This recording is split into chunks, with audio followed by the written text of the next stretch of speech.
What if the fate of empires hinged on a single, forbidden apple?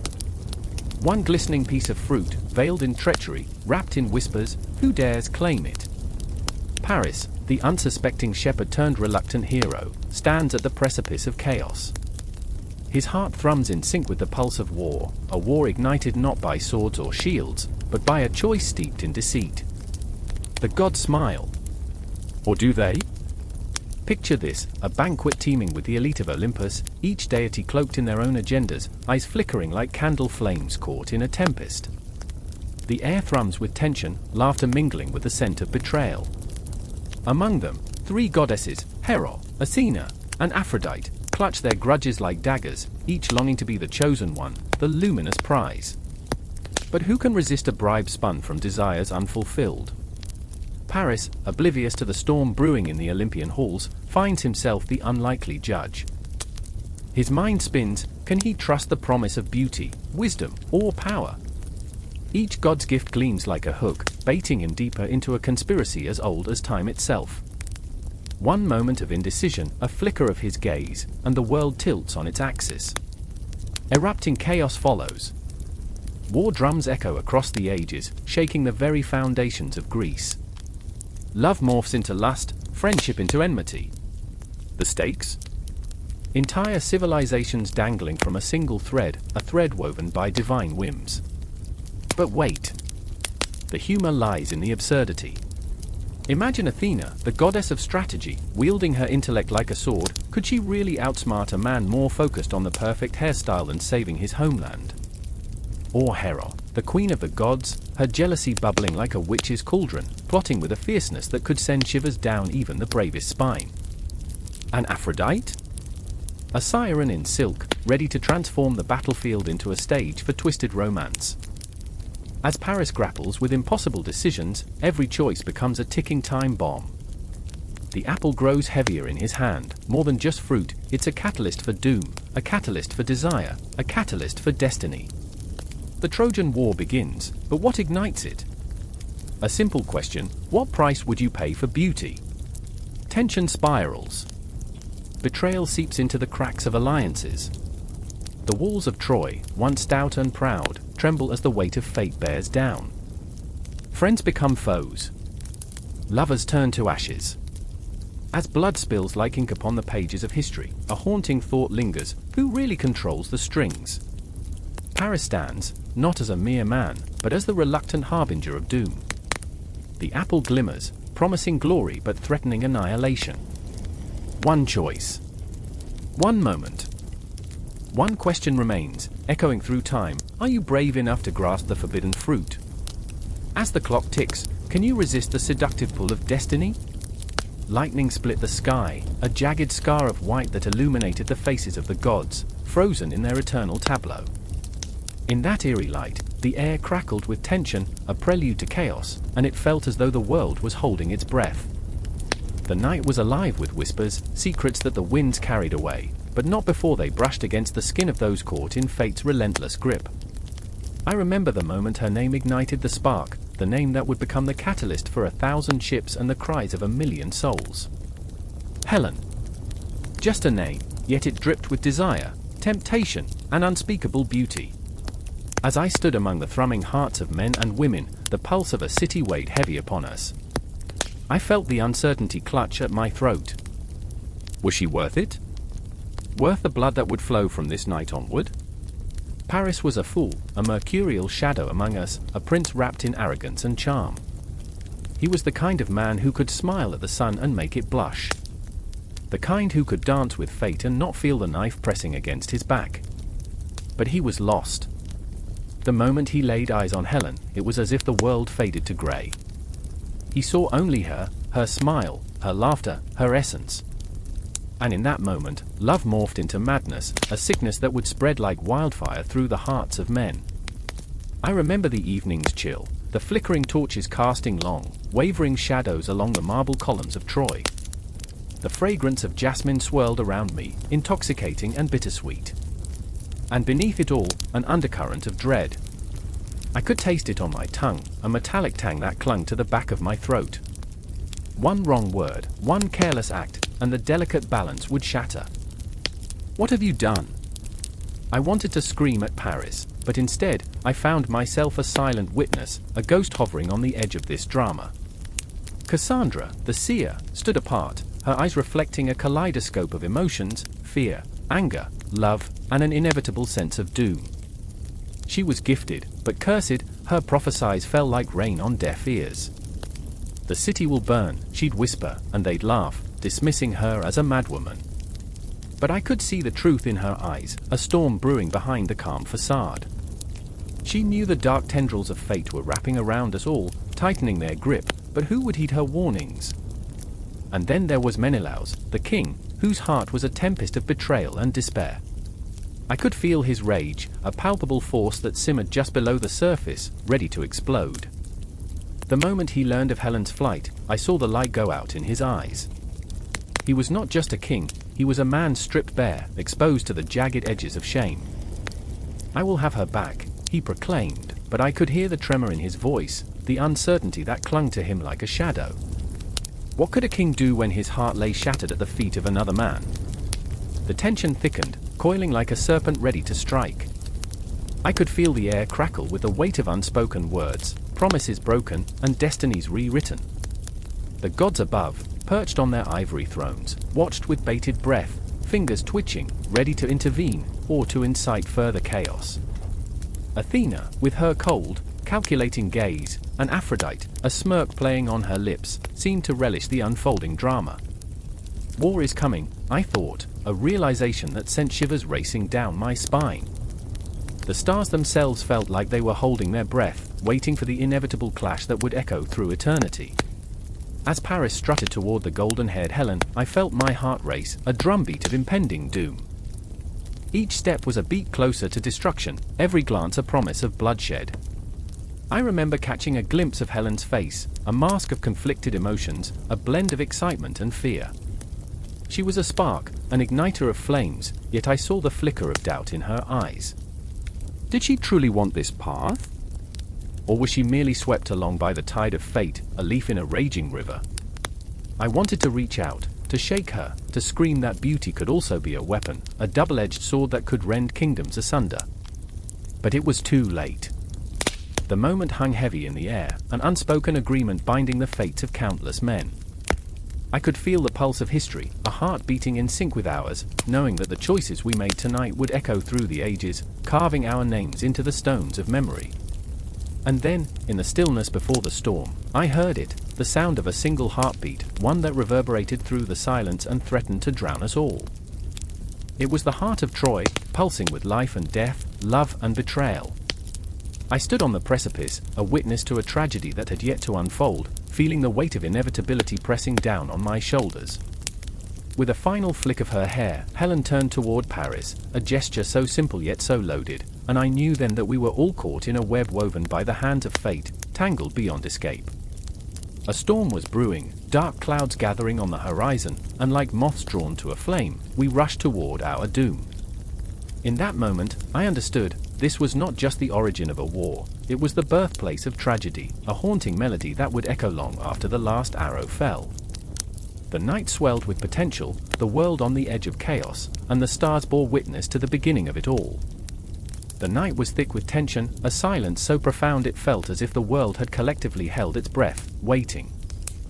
In the heart of the city, shadows danced along cobblestone streets, weaving through alleyways where secrets festered like unhealed wounds. I stood there, clutching the golden apple, a twisted gift from the hands of gods, a harbinger of ruin. The moon hung low, a ghostly witness to the chaos unfolding, its light spilling over the edges of dread like spilled ink. I remember the taste of fear, metallic and sharp, as it clawed at the back of my throat. I had chased this apple, this cursed allure, believing it could quench the hunger that gnawed at my soul. But it was not sustenance I sought, it was validation, a fractured piece of worthiness in a realm where love twisted into betrayal. The apple shimmered, an enticing promise, but promise often wears a mask. I clutched it tighter, my fingers brushing over its smooth surface, feeling the weight of history, of ambition, of dreams tangled in webs of discord. Across the square, I saw them, Cassandra, her eyes burning with a fury that rivaled the gods, and Hector, the steadfast heart caught between us like a ship anchored in troubled waters. How could I have let it come to this? The air thickened as our gazes met, a fierce current of unresolved emotions crackling like lightning.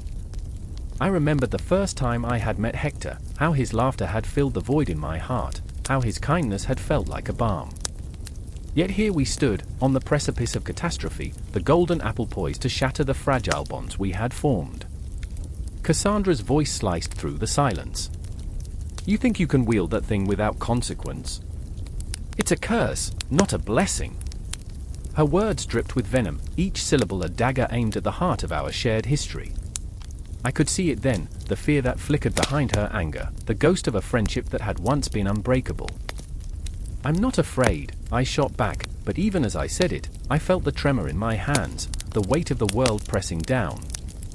The apple pulsed between us, a living entity, breathing discord into our veins. Each heartbeat echoed like the tolling of a distant bell, marking the countdown to our undoing. Hector stepped forward, his brow furrowed in concern, a lighthouse amidst the storm. We can find another way, we don't need to let this, his gaze darted to the apple, then back to me, consume us. The pain in his voice was palpable, slicing through the turmoil like a blade. I saw the flicker of hope in his eyes, but it faded as quickly as it had come, replaced by a dawning awareness of the inevitable. I wanted to scream, to shatter the tension that wrapped around us like a noose. You don't understand. The desperation clawed at my chest, twisting like a serpent. This is our chance, our moment to change everything.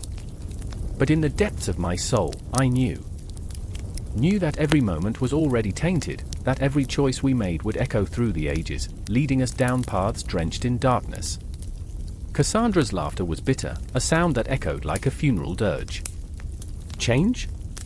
You think you're the harbinger of change? You're merely a fool chasing shadows. Her words dripped with disdain, but there was pain lurking just beneath the surface. I saw her, truly saw her, in that moment, the fear of being left behind, of being unworthy. A phantom of our past flickered in her gaze, the remnants of a sisterhood that had turned to ash. The apple glinted ominously, a siren's call, and I could feel its weight shifting the very fabric of our fates. What if it is a chance? I pleaded, desperation lacing my voice. What if it can change everything we've suffered? What if my thoughts scattered like leaves in the wind, losing coherence, but one truth remained, I wasn't just fighting for myself, but for us. Us? Cassandra spat the word, venomous and sharp.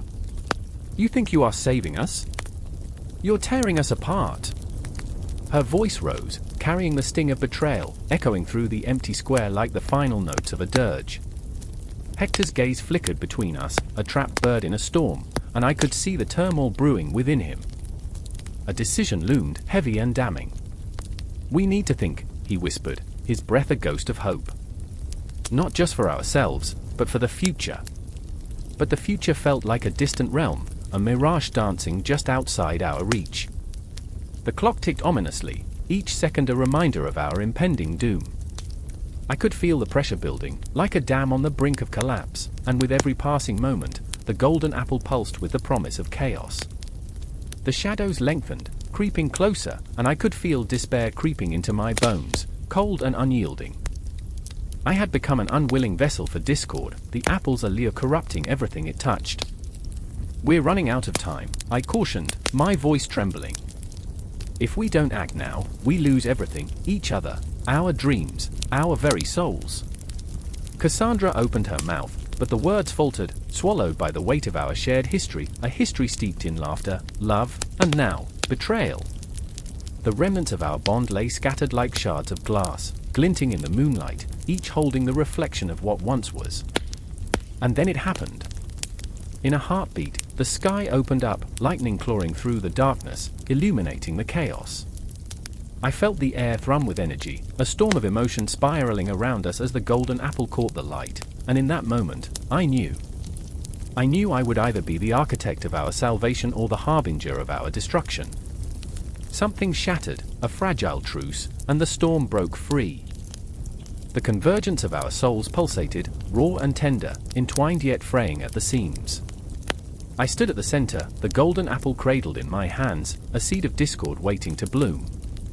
The world around us trembled, and I could feel destiny lurking just beyond the horizon, ready to plunge us into darkness or lift us into the light. And in that moment, I understood. I understood the true weight of the choices we made, the threads we pulled, the hearts we broke. The city held its breath, the shadows whispered secrets, and I was left standing at the edge of it all, knowing full well that nothing would ever be the same again. The air crackled, thick with tension, like the moment before a lightning strike. I stood on the precipice of Olympus, an echo of laughter now twisted into a cacophony of chaos. The clouds churned above, dark and roiling, as if the very heavens were torn between joy and despair. I could almost taste the bitterness in the air, a sharp tang mingling with the scent of rain. There was no serenity here, only the palpable grip of fear. "Zeus," I whispered, my voice swallowed by the storm. Even the winds faltered, caught in the web of uncertainty. He had become a shadow of the god he once was, his thunderous authority now a mere whisper. I could see him, hunched over the edge of the throne, the crown slipping off his brow, a king who had lost his realm.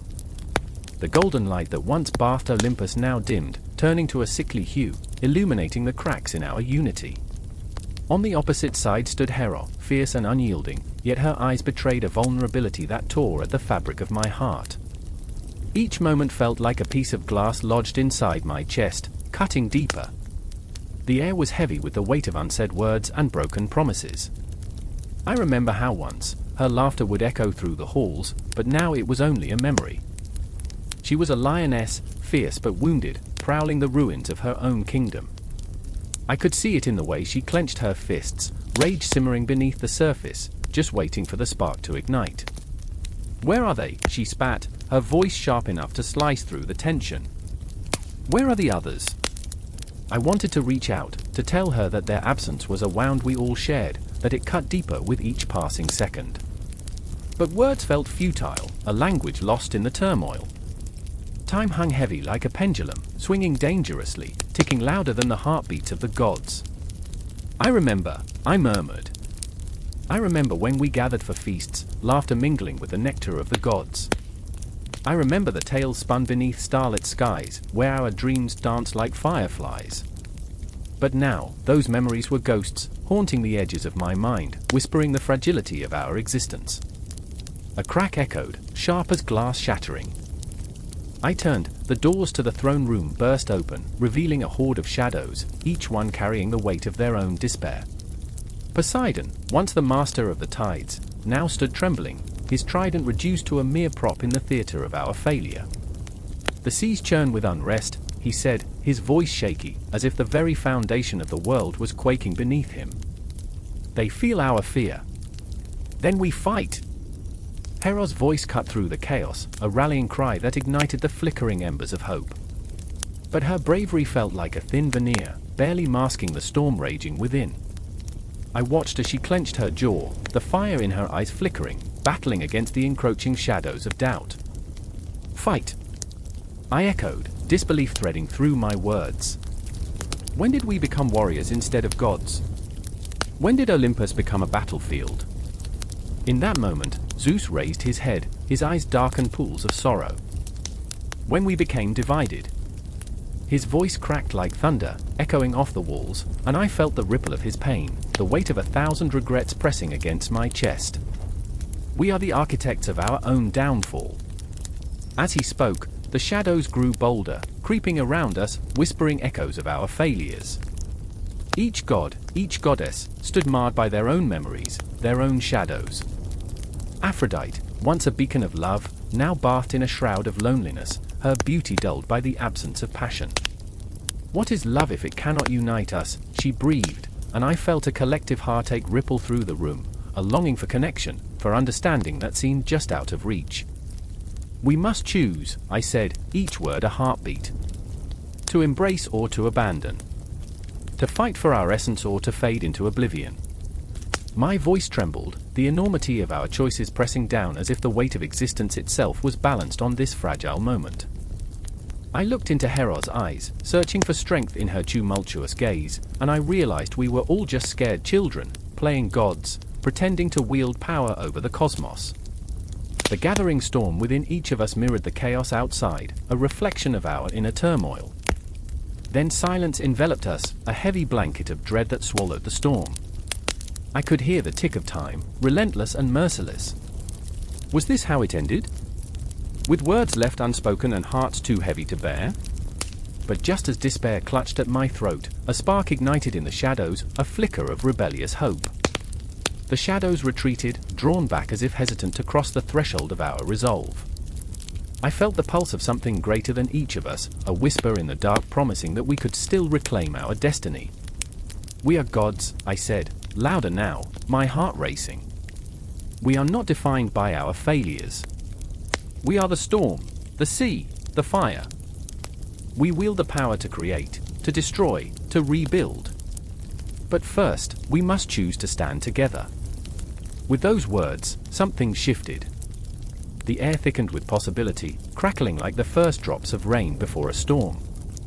Hera's face softened, and for a fleeting moment, I could see the flicker of hope reflected in her eyes. Poseidon's grip on his trident tightened, as if readying himself for the storm to break. In this moment, Olympus stood on the brink, not of destruction, but of rebirth. The shadows lurked, always present, but the light of our resolve began to fracture their hold, splitting the dark like a lightning bolt tearing through the night. The night deepened, the air electric with tension and anticipation. I took a deep breath, feeling the rhythm of my heart sync with the pulse of Olympus. And then, we stood together, ready to face the chaos, ready to fight for our very essence. Because in this moment, in this space where despair and hope collided, we became more than gods, we became a force of nature. The storm was brewing, but it was no longer just about survival. It was about reclaiming our place in the cosmos, about uniting against the encroaching darkness. And as we took our first step forward, the echoes of our past whispered promises of a brighter dawn, even as the shadows began to stir once more. The air was thick with tension, a palpable electric pulse crackling through the night as shadows danced under the flickering street lamps. A lone figure stood at the intersection, heart racing, breath hitching in the throat like a ghost's whisper. The city was a labyrinth of secrets, and she was lost in it, the weight of a decision pressing down like iron chains. Evelyn's fingers dug into her pocket, where the crumpled note burned against her skin. It was simple, yet devastating: meet me at midnight, or lose everything. The clock struck 11, each chime echoing like a death knell, and she could hear the distant sound of laughter, a cacophony that twisted her insides. Friends, lovers, people who thrived on connection. But for her, it was always the opposite. She thrived in isolation, wrapped in the embrace of her own insecurities. She was the storm, never the calm, and tonight, the tempest raged within her like a wild beast desperate to escape its cage. Then, there was Marcus, hunched in a nearby alley, a figure cloaked in shadows and regret. He was all sharp edges and broken promises, a man made of chaos. His eyes, deep pools of despair, spoke of a history she could never understand but felt in her bones. He had been her anchor, then her anchor's weight, dragging her into the depths of his own oblivion. Every moment they had shared was a delicate dance on the edge of a cliff, teetering toward disaster. The memory of their last fight hung like a ghost between them, a haunting refrain that echoed through time: "You don't see me." And here was Eris, goddess of strife and discord, lurking just beyond the periphery of their lives, orchestrating this ballet of chaos with a cruel smile. She thrived on the dissonance, delighting in the unraveling of bonds, feeding on the very essence of humanity's flawed connections. Evelyn believed in love, in the beauty of togetherness, but Eris? She reveled in tearing apart every thread that tied them, her laughter a chilling wind that rattled through the very fabric of their existence. "Marcus," Evelyn breathed, stepping closer, the air thick with unspoken words. "You have to tell me the truth. What did you do?" The accusation hung between them like a loaded gun, ready to erupt into violence with a single glance. He flinched, the flicker of guilt crossing his face like lightning illuminating a stormy sky. "I didn't mean to," he stammered, voice trembling like autumn leaves caught in an angry gust. "It was never supposed to go this far. I thought if I just kept my distance, it wouldn't hurt as much." "Distance," she spat, each word a dagger plunging deeper into their shared wound. "It's too late for that. Look around, Marcus. Look at what we've become." The shadows seemed to close in tighter, pressing against her skin, suffocating yet exhilarating. As the clock neared midnight, the silence grew pregnant with tension, each second stretching toward infinity. Evelyn felt the pull of Eris in the air, a sinister force lurking beneath the surface, waiting to strike. The streets, usually alive with the hum of nightlife, felt like a tomb, every flicker of light a reminder of the darkness encroaching upon them. She sensed it in her gut, the way the world shifted when something terrible was about to happen. Then came the voice, smooth as silk and sharp as glass. A laugh, bright yet tainted with malice. "Isn't this precious?" Eris emerged from the shadows, a vision of chaos wrapped in elegance. Her eyes sparkled with the promise of destruction, and Evelyn felt her heart seize, breath hitching at the sight. Two souls caught in a web of their own making, and all I had to do was keep the threads taut. "Get away from us!" Marcus shouted, but his voice trembled, revealing the fear he could not conceal. In that moment, he was a child again, lost in a world too big and too cruel.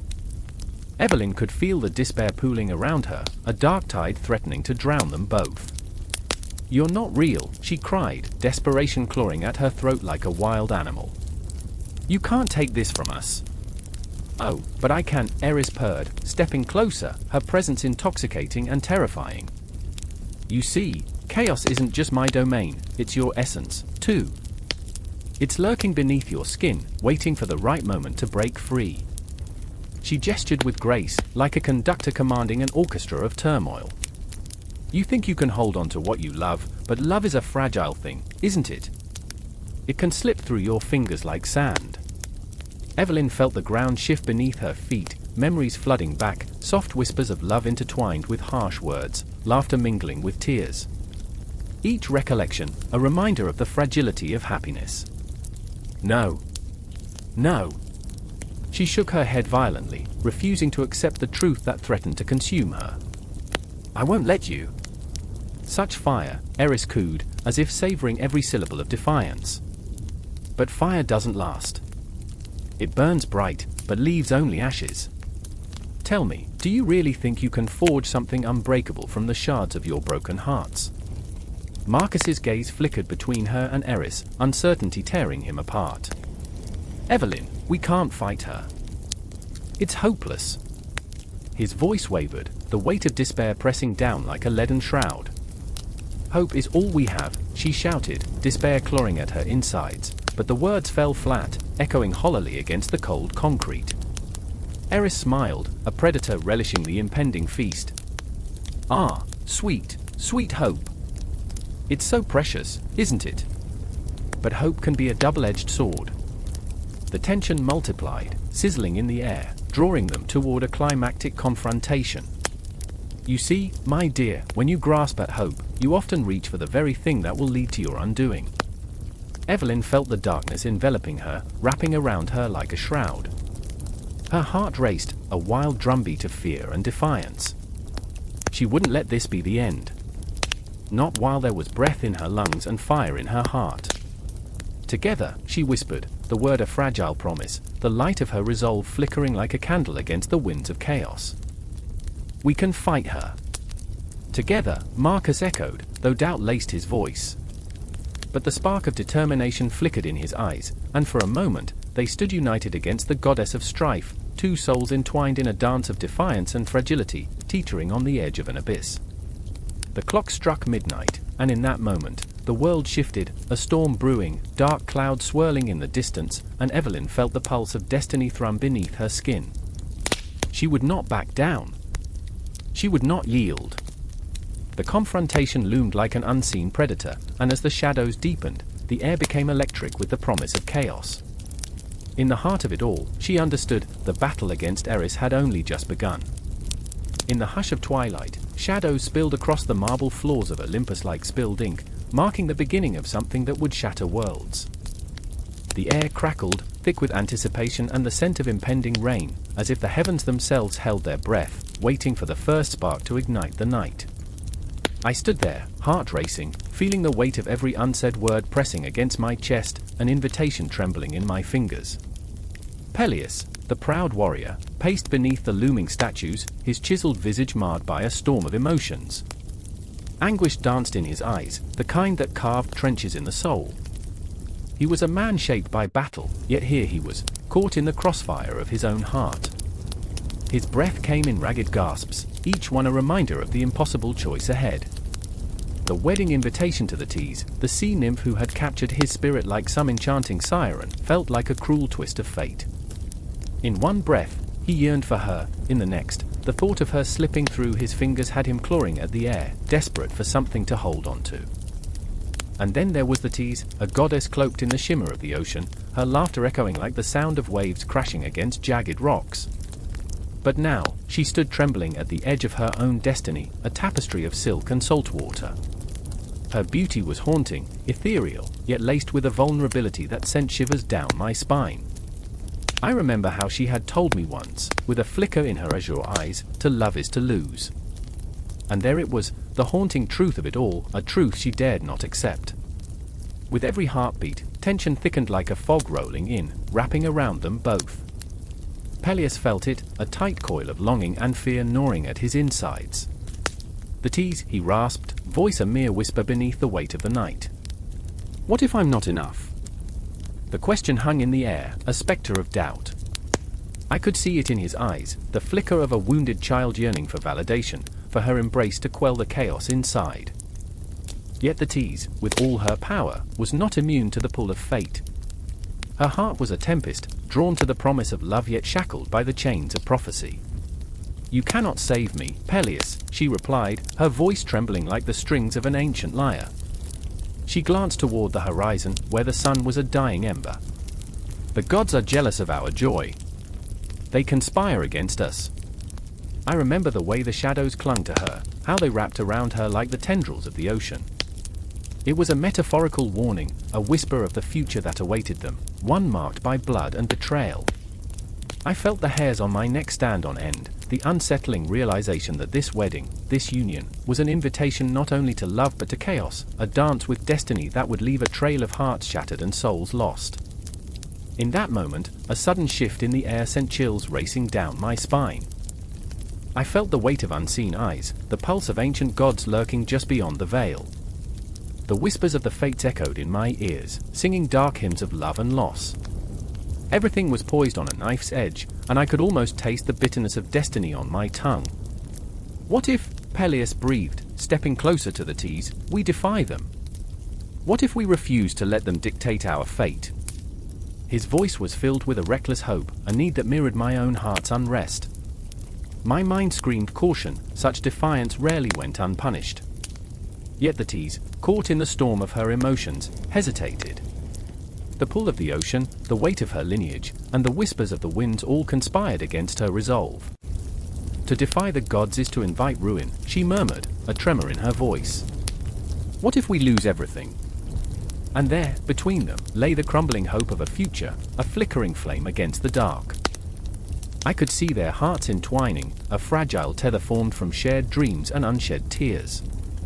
But around them, shadows danced, lurking and watching, hungry for their moment to strike. The truth was, love was a gamble, and the odds were stacked against them.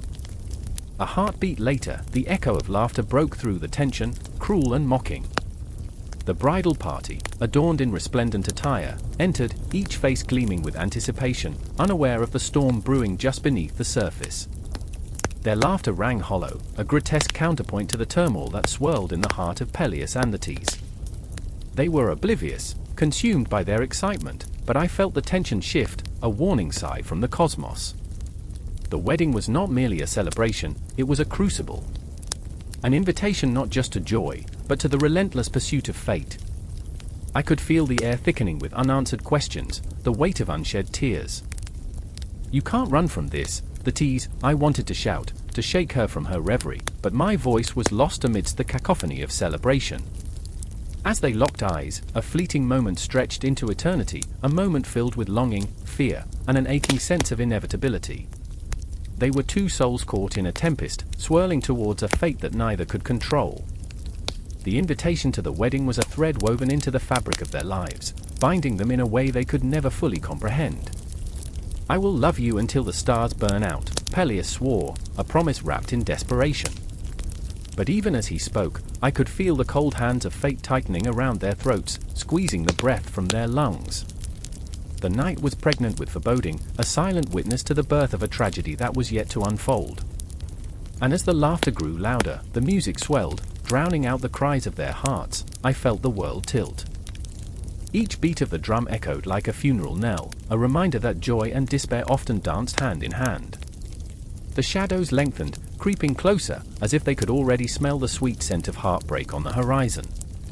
It was an invitation to chaos, to love, and to the inescapable truth that destiny was never to be trifled with.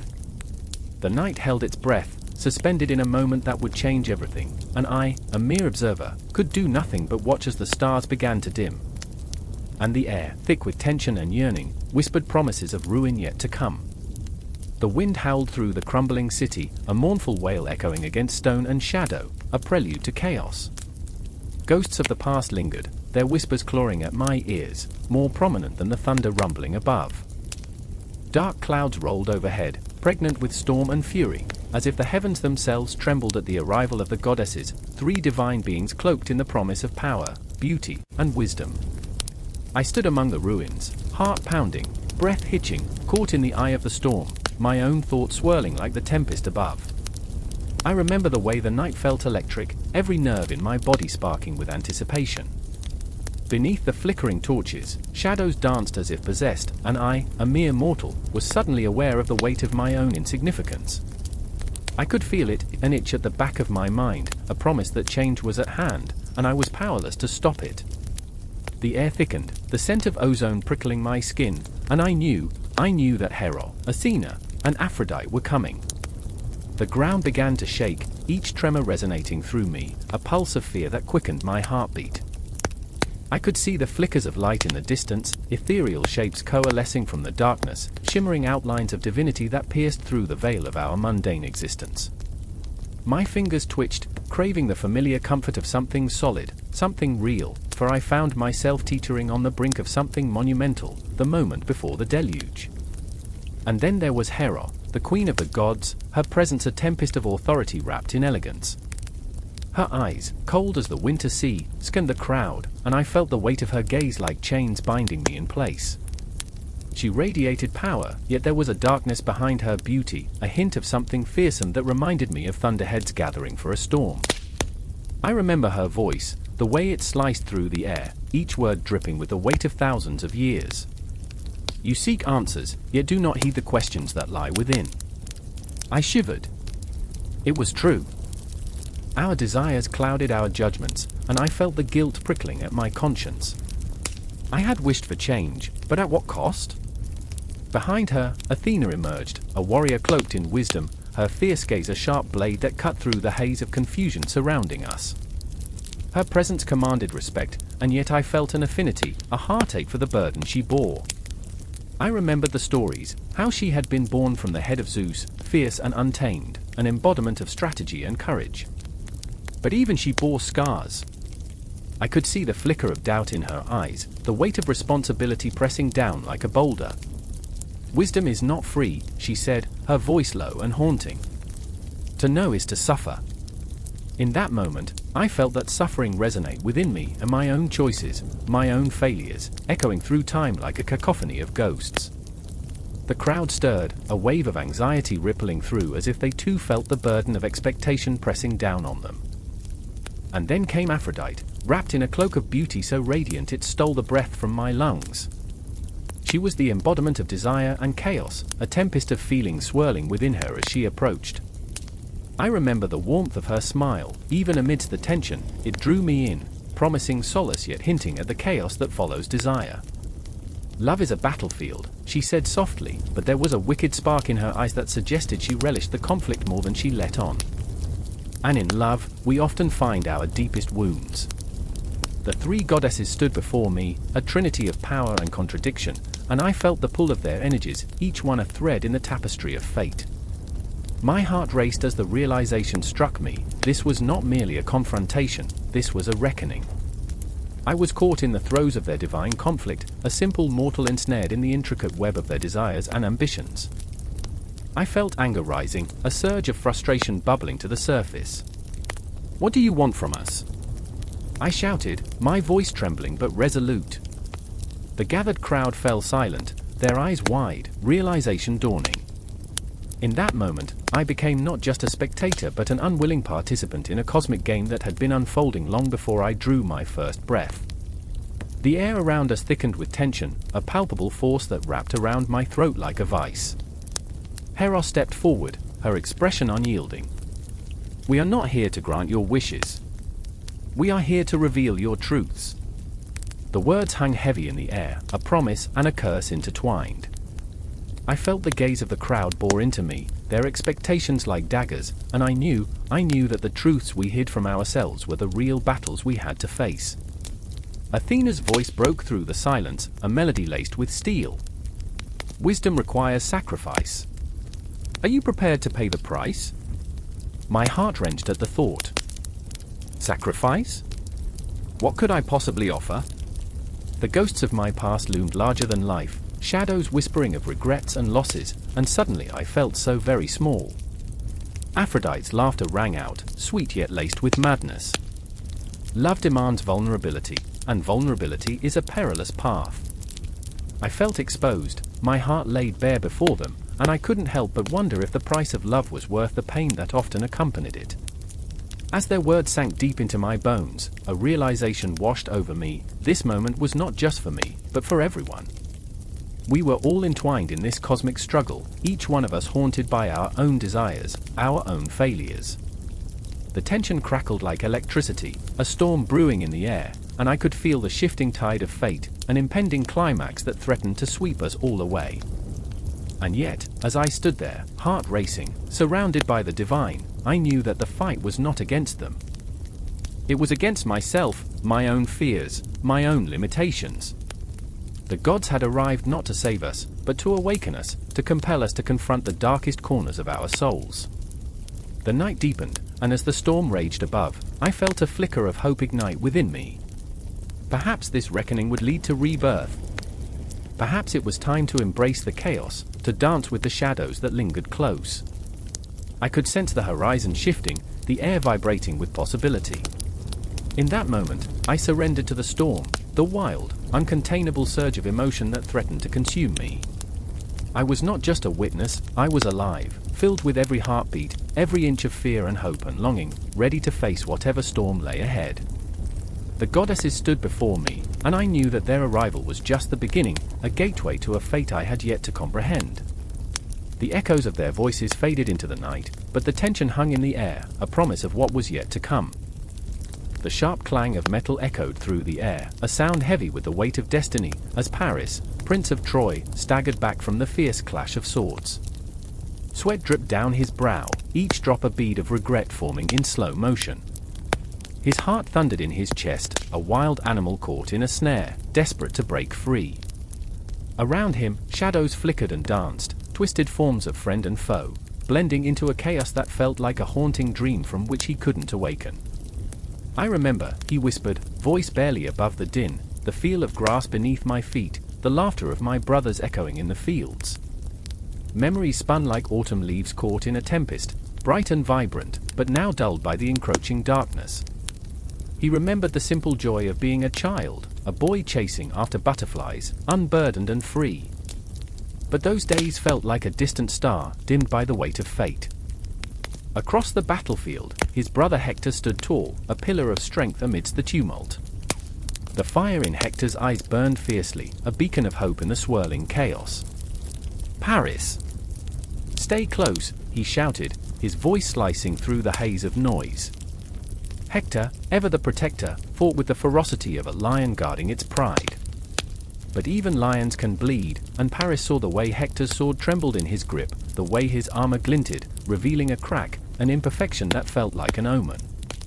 Paris felt the tension coiling within him like a serpent, a mix of admiration and guilt. How could he, the favored son, the one whose very existence felt like a mistake, stand in the shadow of his brother's heroism? I remember, he thought again, the stories of glory, the songs sung by the fireside. But those songs were not for him, they belonged to the brave, the unyielding. What was bravery to a man like him, a man whose very name had become a curse, echoed through the streets of Troy with scorn? He could feel it in the air, the weight of judgment, the whispers of 1,000 souls pressing against his heart. In that moment, a flicker of memory ignited, a vision of the golden apple, gleaming under the light of the full moon, inscribed with the words to the fairest. It was a moment that had cracked the very foundation of his life, a choice that had spiraled into the chaos surrounding him now. The gods had orchestrated this tragedy, but he was the puppet drawn to their string, dancing to a tune he couldn't hear. He saw her then, standing at the precipice of his memory, Helen, the woman whose beauty was said to rival the dawn itself.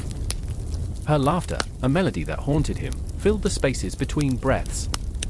"What do you want from me?" he had asked her that fateful night, an echo of longing mixed with desperation.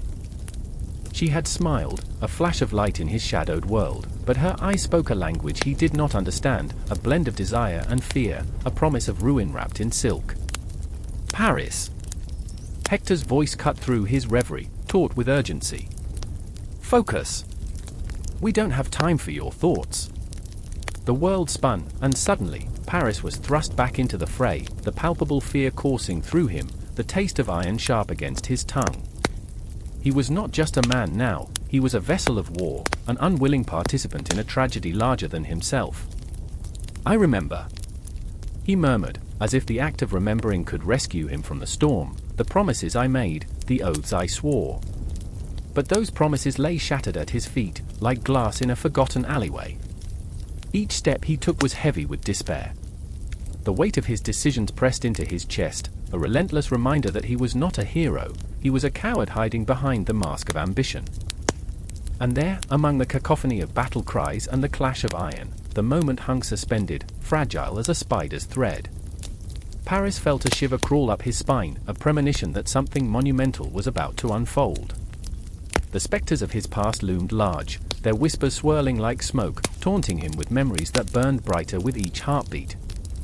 Would he rise to meet his fate, or would he falter, crushed beneath the weight of his legacy? Then he saw Menelaus, eyes blazing with fury and betrayal, cutting through the chaos like a ravenous wolf. There was no mistaking the man's purpose, each stride took him closer to Paris, rage radiating from him like heat off the sun. "You!" Menelaus roared, voice raw with emotion, "You stole my wife. You brought this upon us all." Every syllable was a dagger, a pinprick of truth that drew blood. Paris felt the world constrict around him, the air grew thick and suffocating. "I remember the moment I chose her," he thought, his heart clenching. "I remember the taste of that first kiss, sweet and forbidden. It had felt like stepping into a realm of untold possibilities, a taste of glory he had craved, but twisted now, it felt like a poison coursing through his veins. "Face me, coward!" Menelaus's voice snapped him back to reality, raw and jagged, a battle cry that pierced through the fog of his doubt. The confrontation loomed, inevitable and terrifying, like an oncoming storm. Paris could feel the eyes of the gods upon him, their judgment heavy in the air, vibrating with the pulse of the earth beneath his feet. Hector's hand clasped Paris's shoulder, grounding him, an anchor in the tempest. "You'll not fight alone," his brother growled, fierce and protective. But the truth twisted in Paris's gut. What if he was not the warrior everyone thought he could be? What if this moment shattered him instead of forging him into the hero Hector believed he could become? And just like that, the world stood still, time stretched, and within that silence, the weight of every choice, every whisper of fate, resonated. In that heartbeat, he became acutely aware of the cosmic dance of chaos and order, the exquisite fragility of life itself. Would he surrender to the darkness, or would he find the light amidst the shadows? The tension crackled in the air, a symphony of fate playing its final notes, and Paris felt the gravity of the moment pull him closer to a truth he had been avoiding. The confrontation was not just with Menelaus, it was with himself, the shattered pieces of a life lived in shadows, the inevitability of becoming who he was meant to be, or breaking beneath the weight of it all. "I remember," he breathed, the words almost a prayer, "the boy I once was." And in that moment, everything hung in the balance, the final notes of a tragedy yet to unfold. The air crackled with tension, thick enough to choke on. I stood amidst the silhouettes of 3 women, their faces illuminated by the flickering, restless flames of a nearby fire. They were goddesses, divine, terrifying, and impossibly beautiful. I felt a shiver run through me, an electrifying mix of awe and dread. I had stumbled not just into a moment, but a choice, my choice, one that would ripple through the fabric of life itself, one that would forever change the course of destiny. 3 goddesses, each one vying for my attention, tugging at the core of my being. Hera, regal and commanding, her voice like thunder rolling over a stormy sea. Athena, wise and fierce, her gaze piercing through my very soul, promising power and glory. And then there was Aphrodite, her beauty so intoxicating, it threatened to drown me in a tide of desire. Each of them held a gift, a promise shrouded in temptation, a mirror reflecting my deepest, most flawed desires. I remember the taste of fear, metallic and sharp. "What do you seek, Paris?" Hera challenged, her presence both a beacon and a burden. "Power," she said, "to rule as a king, to stand above all." My heart raced, and I could feel the sharp edges of my inadequacies slicing through my thoughts. I was a shepherd, a mere mortal, yet in this moment, I was godlike, faced with choices that could shatter the heavens. Then came Athena, with a voice like silk over steel. "Seek wisdom, Paris. Knowledge is the mightiest weapon. Choose me, and I will grant you the gifts to conquer your enemies with strategy, not blood." My childhood echoed in her words, a boy lost in the fields, dreaming of battles, of glories that could never be mine. The scent of wet earth surrounded me, grounding me in the choices I had to make. But the very air turned electric when Aphrodite stepped forward, her laughter a siren's call, wrapping around me like a lover's embrace. "Love is the answer," she cooed. "Choose me, and I will give you the heart of the fairest mortal, the one who will make the world fall at your feet." Every heartbeat thudded in my ears, the weight of her promise crushing and exhilarating. It was a heady concoction of fear and longing, and I was lost in its depths. "Choose wisely," whispered the shadows, and I felt their chill creeping into my bones. A clock ticked somewhere in the dark, the hands moving, relentless. Time was slipping away, each second pulling me into a vortex of uncertainty. I saw flashes of the future, blood, betrayal, a city laid waste, all born from the spark of my choice. I had always been the overlooked one, the shepherd boy watching from the sidelines as heroes clashed and kingdoms rose and fell. But here, under the gaze of the divine, I felt the weight of possibility. My heart raced as I glimpsed the faces of those I loved. My family, my friends, little did they know that their fate hung precariously on my decision. Could I bear the burden of their dreams, their fears? Hera's promise of power whispered against my ear, and I felt the allure of conquest. Athena's wisdom beckoned me to discern the truth in the chaos of life. But Aphrodite, oh, her promise of love burned bright and fierce in my heart, igniting a longing so raw that it threatened to consume me whole. I closed my eyes, shutting out the chaos, and what was left was nothing but the echo of my own heartbeat, a drum pounding through my very being. "I remember," I whispered, not just to the goddesses but to the universe itself. I remember the night my father's laughter turned to ash, the way my mother's smile faded into shadows as the weight of loss crushed us. I remember what it means to be human, to choose between love and power, to sacrifice common comfort for the thrill of something greater. But at what cost? And as my heart wrestled with my mind, a flicker of doubt clouded my vision. Was I willing to gamble the world for a fleeting moment of passion? Was love enough to sustain when kingdoms crumbled and gods clashed? My throat tightened, words lodged like stones, heavy and cumbersome. What is a choice, if not a reflection of ourselves? The question hung in the air, a spectre that twisted and coiled around me. I blinked, barely registering the shifting shadows that danced between the flickering flames. The spectre of anger and doubt rose up, fierce and familiar. Suddenly, I was no longer just Paris, the shepherd boy, but a vessel of every desire, every fear, every flawed thought I had ever entertained.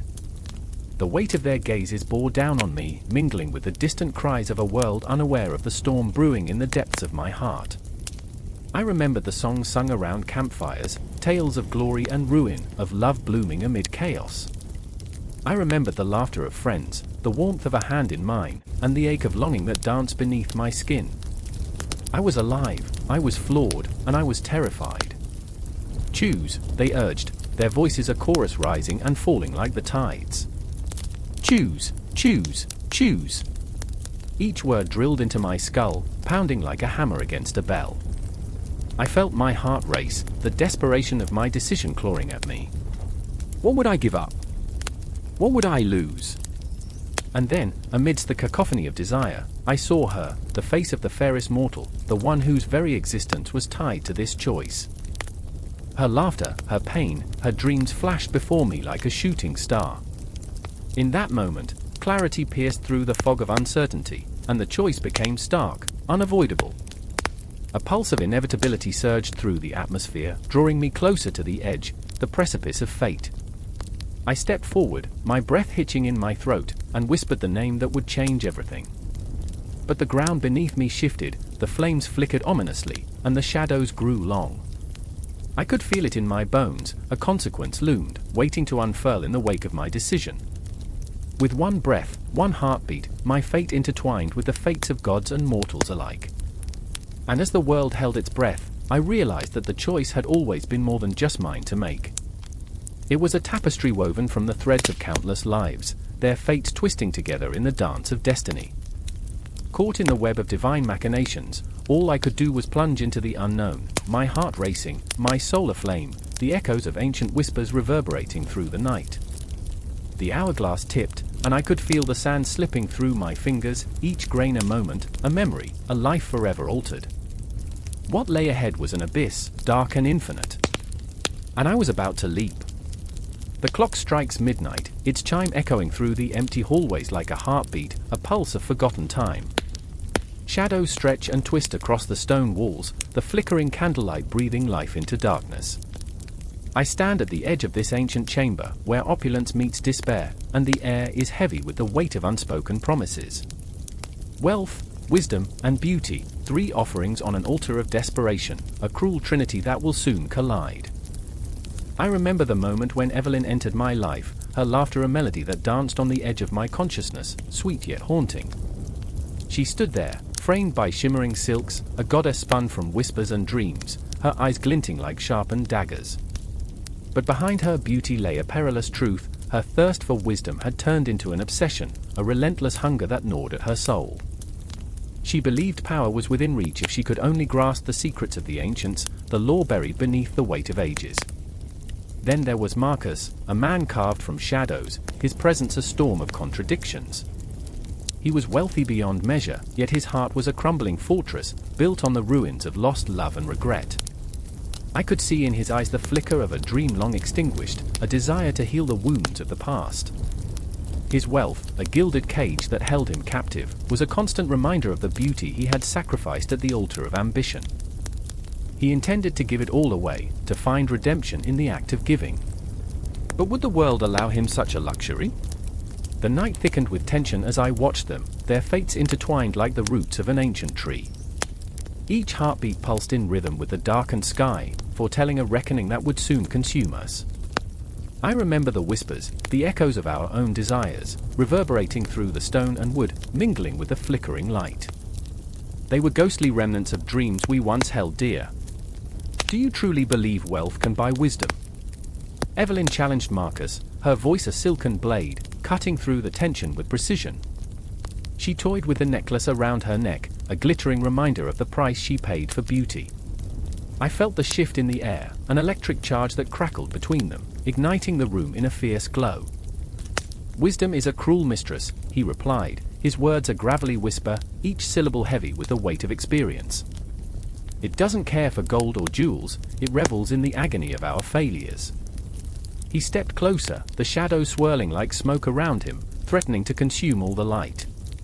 But perhaps beauty can ignite the path to understanding. After all, what is beauty but the fleeting spark of joy amid chaos?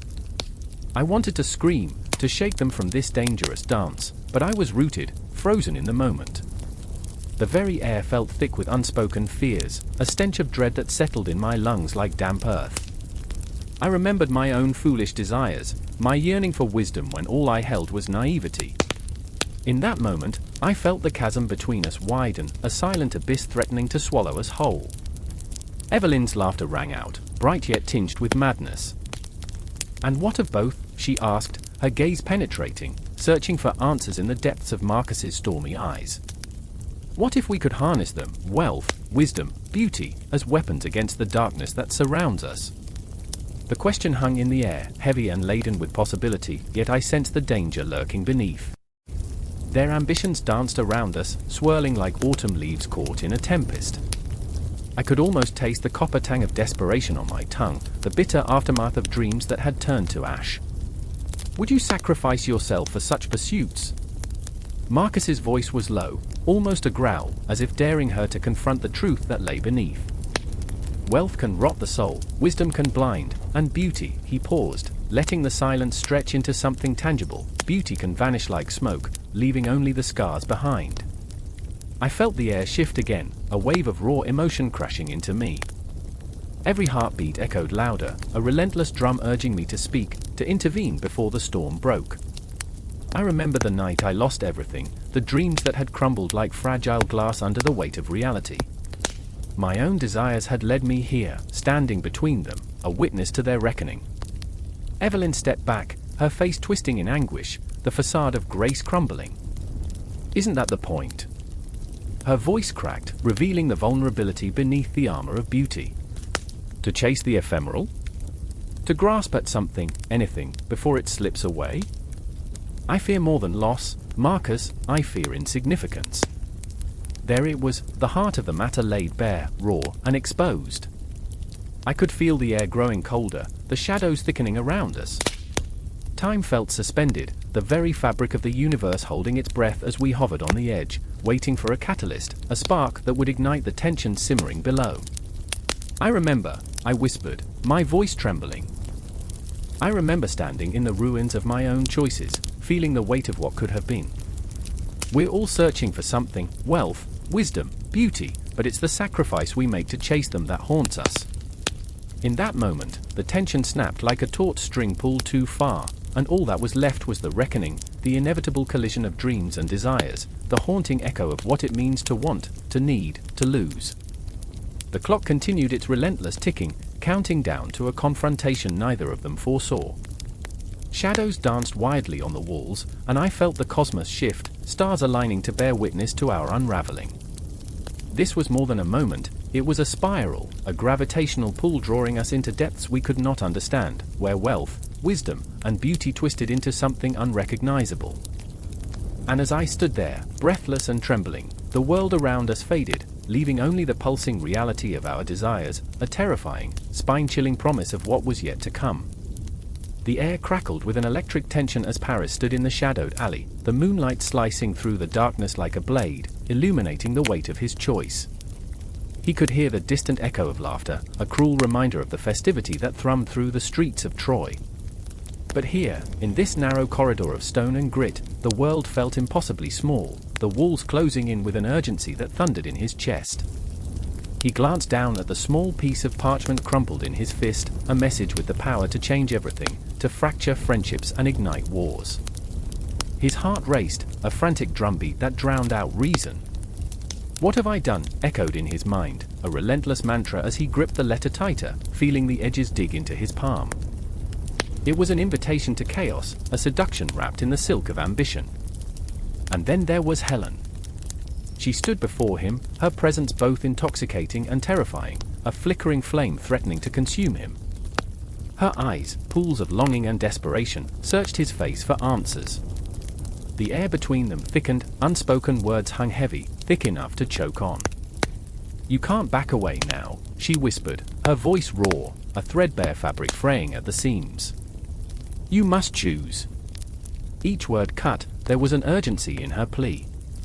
Paris felt the room spin, the weight of his indecision slamming against him like a tidal wave. He remembered the warmth of her laughter, how it felt like sunlight breaking through the storm clouds. But lurking beneath the surface was another kind of laughter, the derision of gods and men, mocking the very essence of his humanity. Choices had consequences, shadows that would cast themselves across the lives of everyone he loved. "I remember the first time I saw you," he said, voice thick with emotion, fighting against the swell of regret. "The way you lit up the entire court, the way my heart," he faltered, the admission hanging precariously in the air. "But I'm not the man you think I am."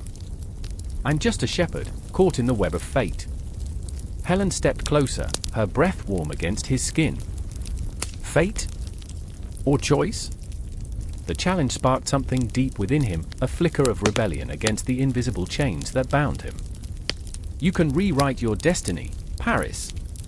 But behind her words lay a fracture that threatened to deepen with every second. She was a queen, the embodiment of desire and danger, and he was a man caught in the crosshairs of longing. The thought of being with her ignited a wildfire in his veins, yet the price felt insurmountable, a price that could stain his soul. And then there was Hector, his brother, the steadfast warrior, the man who embodied honor. Paris could see him now, the honorable figure looming large in his mind, face etched with concern as he had once warned, "Be careful, brother." A choice made in a moment can leave scars that last a lifetime. Hector's voice, a haunting echo, drowned in the laughter of the festival just beyond the alley, laughter that now felt like a dirge, mocking his moment of weakness. In this moment, everything converged, memories, dreams, ghosts of the past clawing at his heart. He could almost hear the ticking of a clock, each second counting down to an inevitable conclusion. Each heartbeat bled urgency, each breath a reminder of what was at stake. Paris, a voice called from the mouth of the alley, slicing through the thick tension, his friend, Menelaus, rushing toward them. The shadows twisted, the darkness folding in as the truth of his choice loomed like a specter in the night. "What are you doing?" "The festival, shut up!" Paris hissed, his voice low, filled with a storm of emotions. "You don't understand." He turned back to Helen, her eyes piercing through him, searching for the truth hidden beneath the chaos. "I can't be the man you need. I'm not brave enough." "Bravery isn't the absence of fear," she said fiercely, her hand brushing against his. "It's about making a choice despite it." Her touch sent shocks through him, a reminder that the warmth of connection is often entwined with the coldness of consequence. For a moment, the world around them melted away, the sounds of the festival faded into an echo, colors muted into shadows.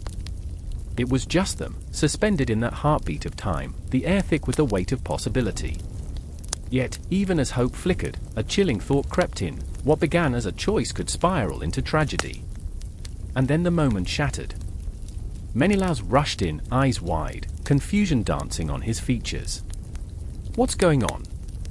Why are you here?" "Helen, you, stop!" Paris bellowed, desperation threading through his voice. But it was too late, each word became a chain binding him tighter to his decision. "You don't get it. This is a choice that could destroy us all." Helen's gaze darted between the two men, her breath hitching.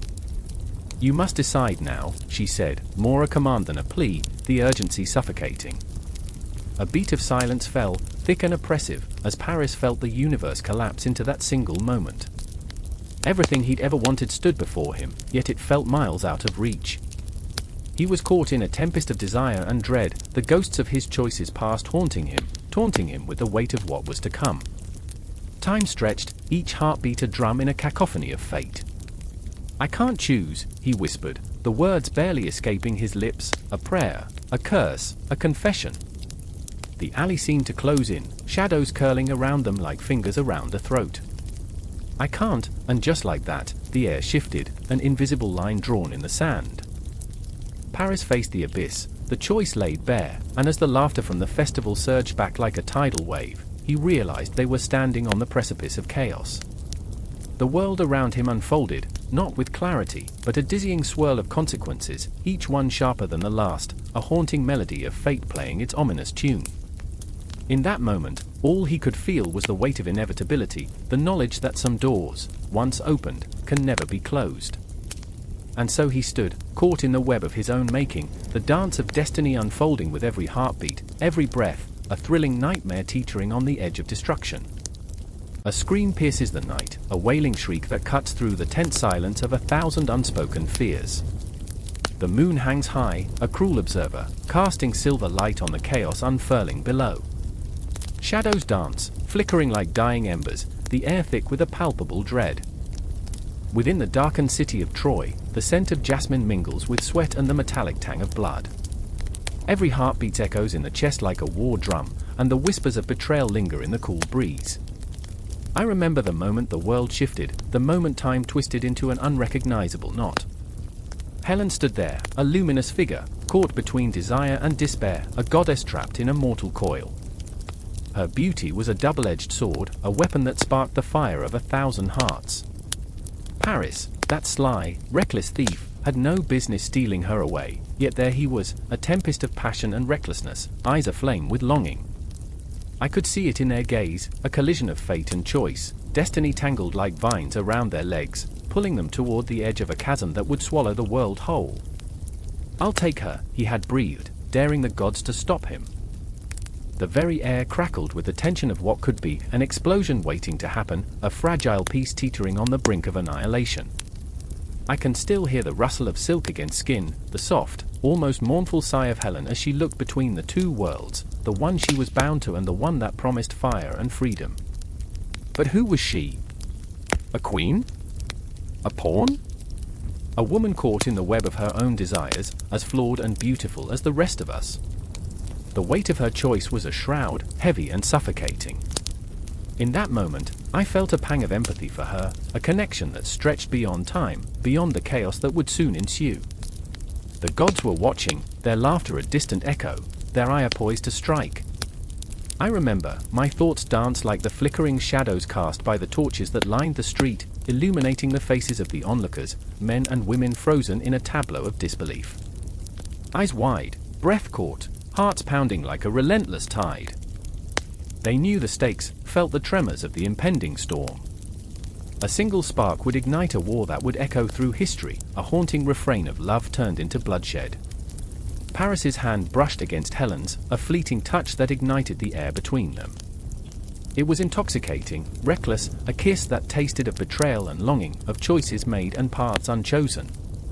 I felt the shattering moment in my bones, her laughter mingling with the cries of despair that would soon rise from Troy, the city that would be drenched in sorrow. And then, like a thunderclap, the world erupted. The frail threads of peace snapped, unraveling into chaos. A chariot appeared, a monstrous beast crafted for speed and destruction, its wheels screaming against the cobblestones, a harbinger of doom racing toward a future written in blood. Helen hesitated, her heart pounding in her chest like a caged bird, while Paris beckoned her with a wild, reckless grin. I remember standing there, watching, helpless. Beauty and ruin intertwined like lovers in a dance. Did she see the shadows creeping into her world? Did she understand the cost? The whispers of fate nipped at her heels as she took that first step toward her captor, each stride a heartbeat that echoed in the silence. "Stop!" The cry rang out, raw with desperation. Men surged forward, faces twisted with rage and betrayal. Men who loved her, men who fought for her, their hearts tearing apart as the realization struck. Agamemnon, his jaw clenched, fists curled like storm clouds ready to burst. He was a man of honor, or so he believed, but in that moment, the lines blurred, and honor began to crumble like ancient stone.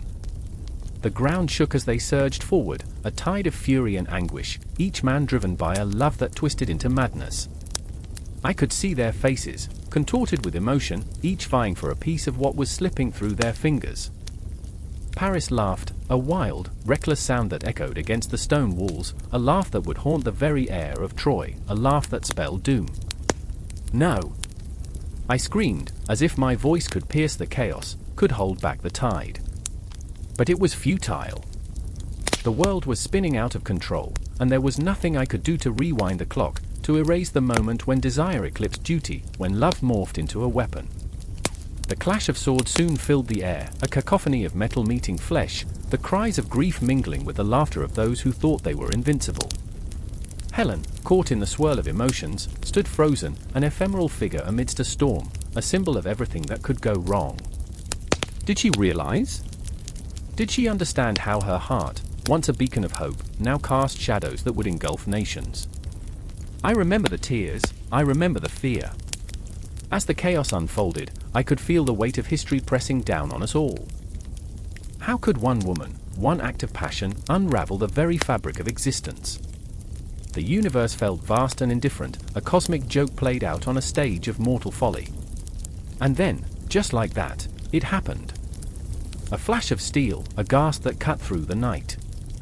The air hung heavy with a lingering despair, a moment stretched into eternity. The world plunged into darkness, the fates of men sealed by the choices born from a single act of longing. In that moment, I was left standing alone amidst the ruins of hope, the laughter of the gods echoing in my ears. The battle had just begun, and I could feel it, the tremors of war reverberating through my soul.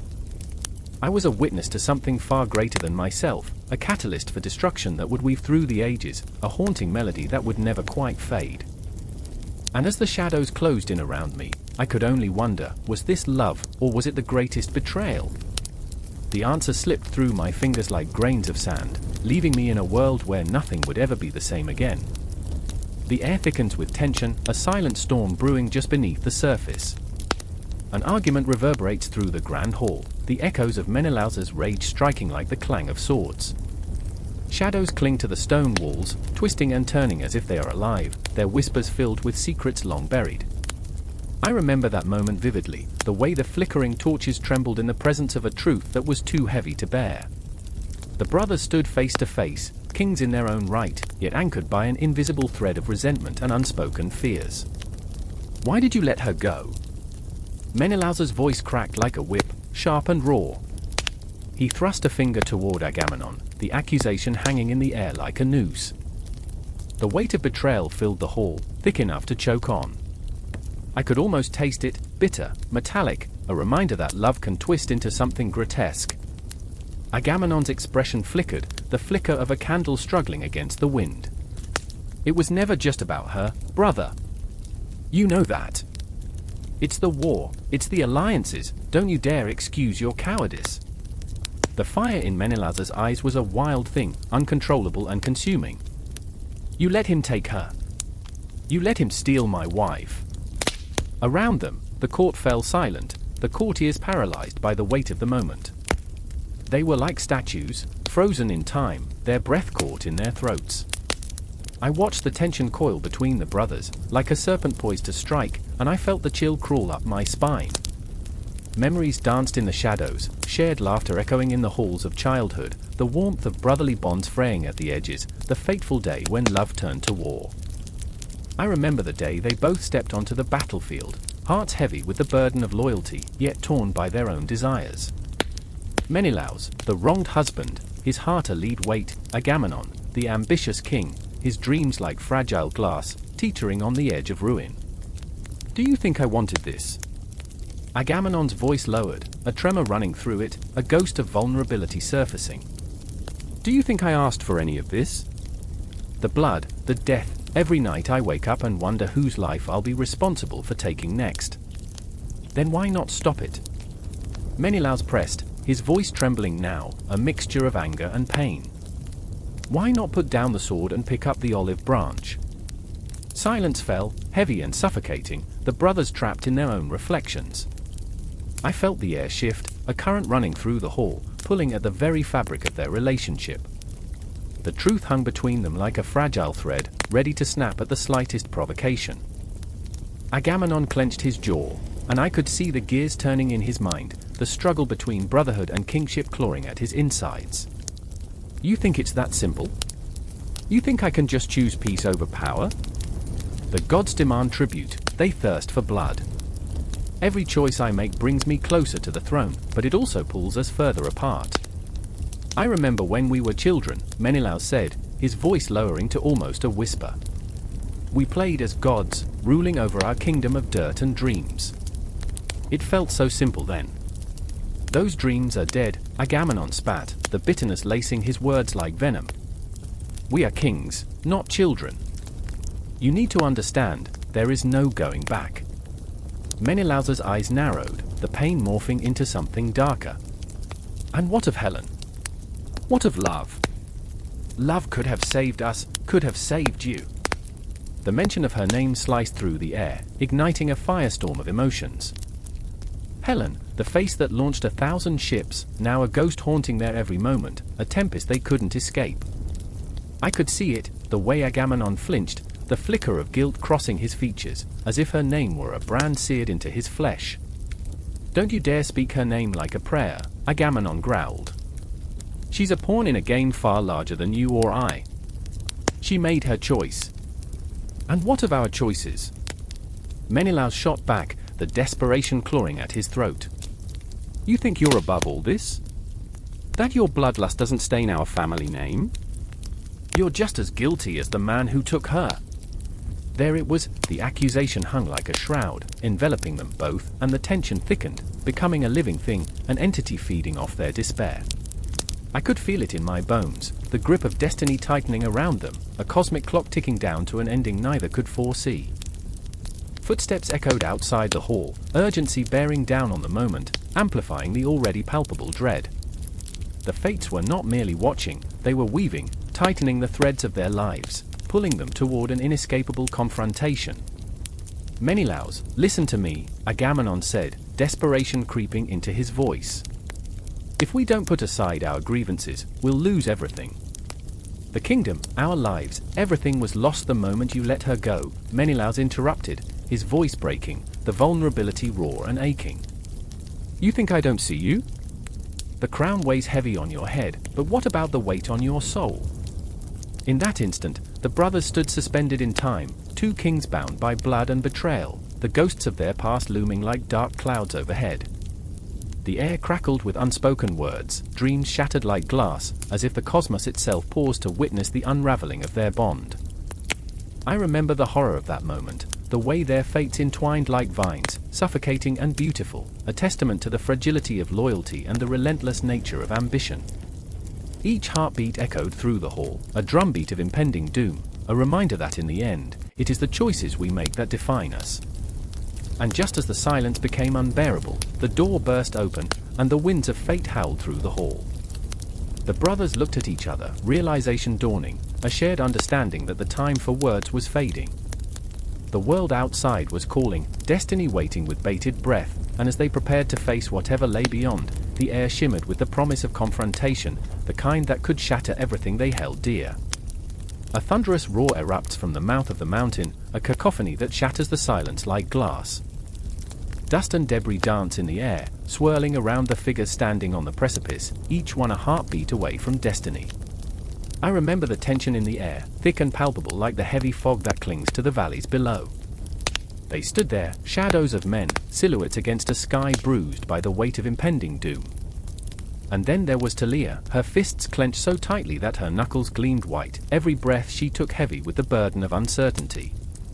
She gazed at the horizon, where darkness loomed like a predator, and in that moment, I could see the struggle etched on her face, a fierce resolve battling against the fear that threatened to engulf her. She had witnessed the pulse of life slip away on the battlefield before, and now it haunted her, a ghost that whispered of loss and despair. Are you with us? The voice came from Callisthenes, his tone strong yet wavering, a desperate call to arms that sent shivers down my spine. His eyes, usually bright with the fire of ambition, now flickered with doubt. He was the one who had rallied them, igniting the flames of courage within their hearts, but now, standing on the brink of conflict, he was but a man lost in the chaos of his own mind. Did he truly believe they could win? Or was he merely trying to convince himself? I remember the stories, Talia said, her voice trembling like leaves caught in a gale. The victories, the glory. But it never spoke of the blood, the screams. She trailed off, her gaze drifting to the ground, where remnants of past battles lay buried beneath layers of earth and ash. Each stone was a story, a life, a memory lost to the annals of time. Callisthenes stepped closer, the weight of the world pressing heavy on his shoulders. We are not those who cower in the shadows. We are the children of the sun, forged in its fire. But as he spoke, I could see his hand shake, the way his breath hitched like he was trying to catch a fleeting dream. He, too, remembered the faces of those who would not return. A chill crept along my spine, and I could almost hear the whispers of their ancestors urging them forward. Then, like thunder rolling across the land, a horn blasted from the valley below, a primal sound that echoed through the mountains, calling upon the hearts of warriors scattered across the plains. The air changed, electric with anticipation. It was not just a call, it was a promise. A promise that they would fight, and in that fight, they would either find glory or death, but never surrender. The ground trembled beneath us as warriors began to assemble, a sea of faces painted with fear and determination. Some were young, barely old enough to lift a sword, others bore the lines of age, skin weathered and scarred, each wrinkle a testament to battles fought and lost. They gathered, drawn by something deeper than mere loyalty, a connection, a shared breath, an unyielding belief in a cause that transcended the self. I remember seeing an old man at the edge of the formation, his armor rusted but still gleaming in the fading light. He clutched a shield, battered and dented, and yet it held the weight of generations. I fought for my father, and he for his, he shouted, voice raw as though it belonged to the earth itself. We are bound by blood, by sacrifice. We are the storm. Talia's heart soared for a moment, but then fell just as quickly.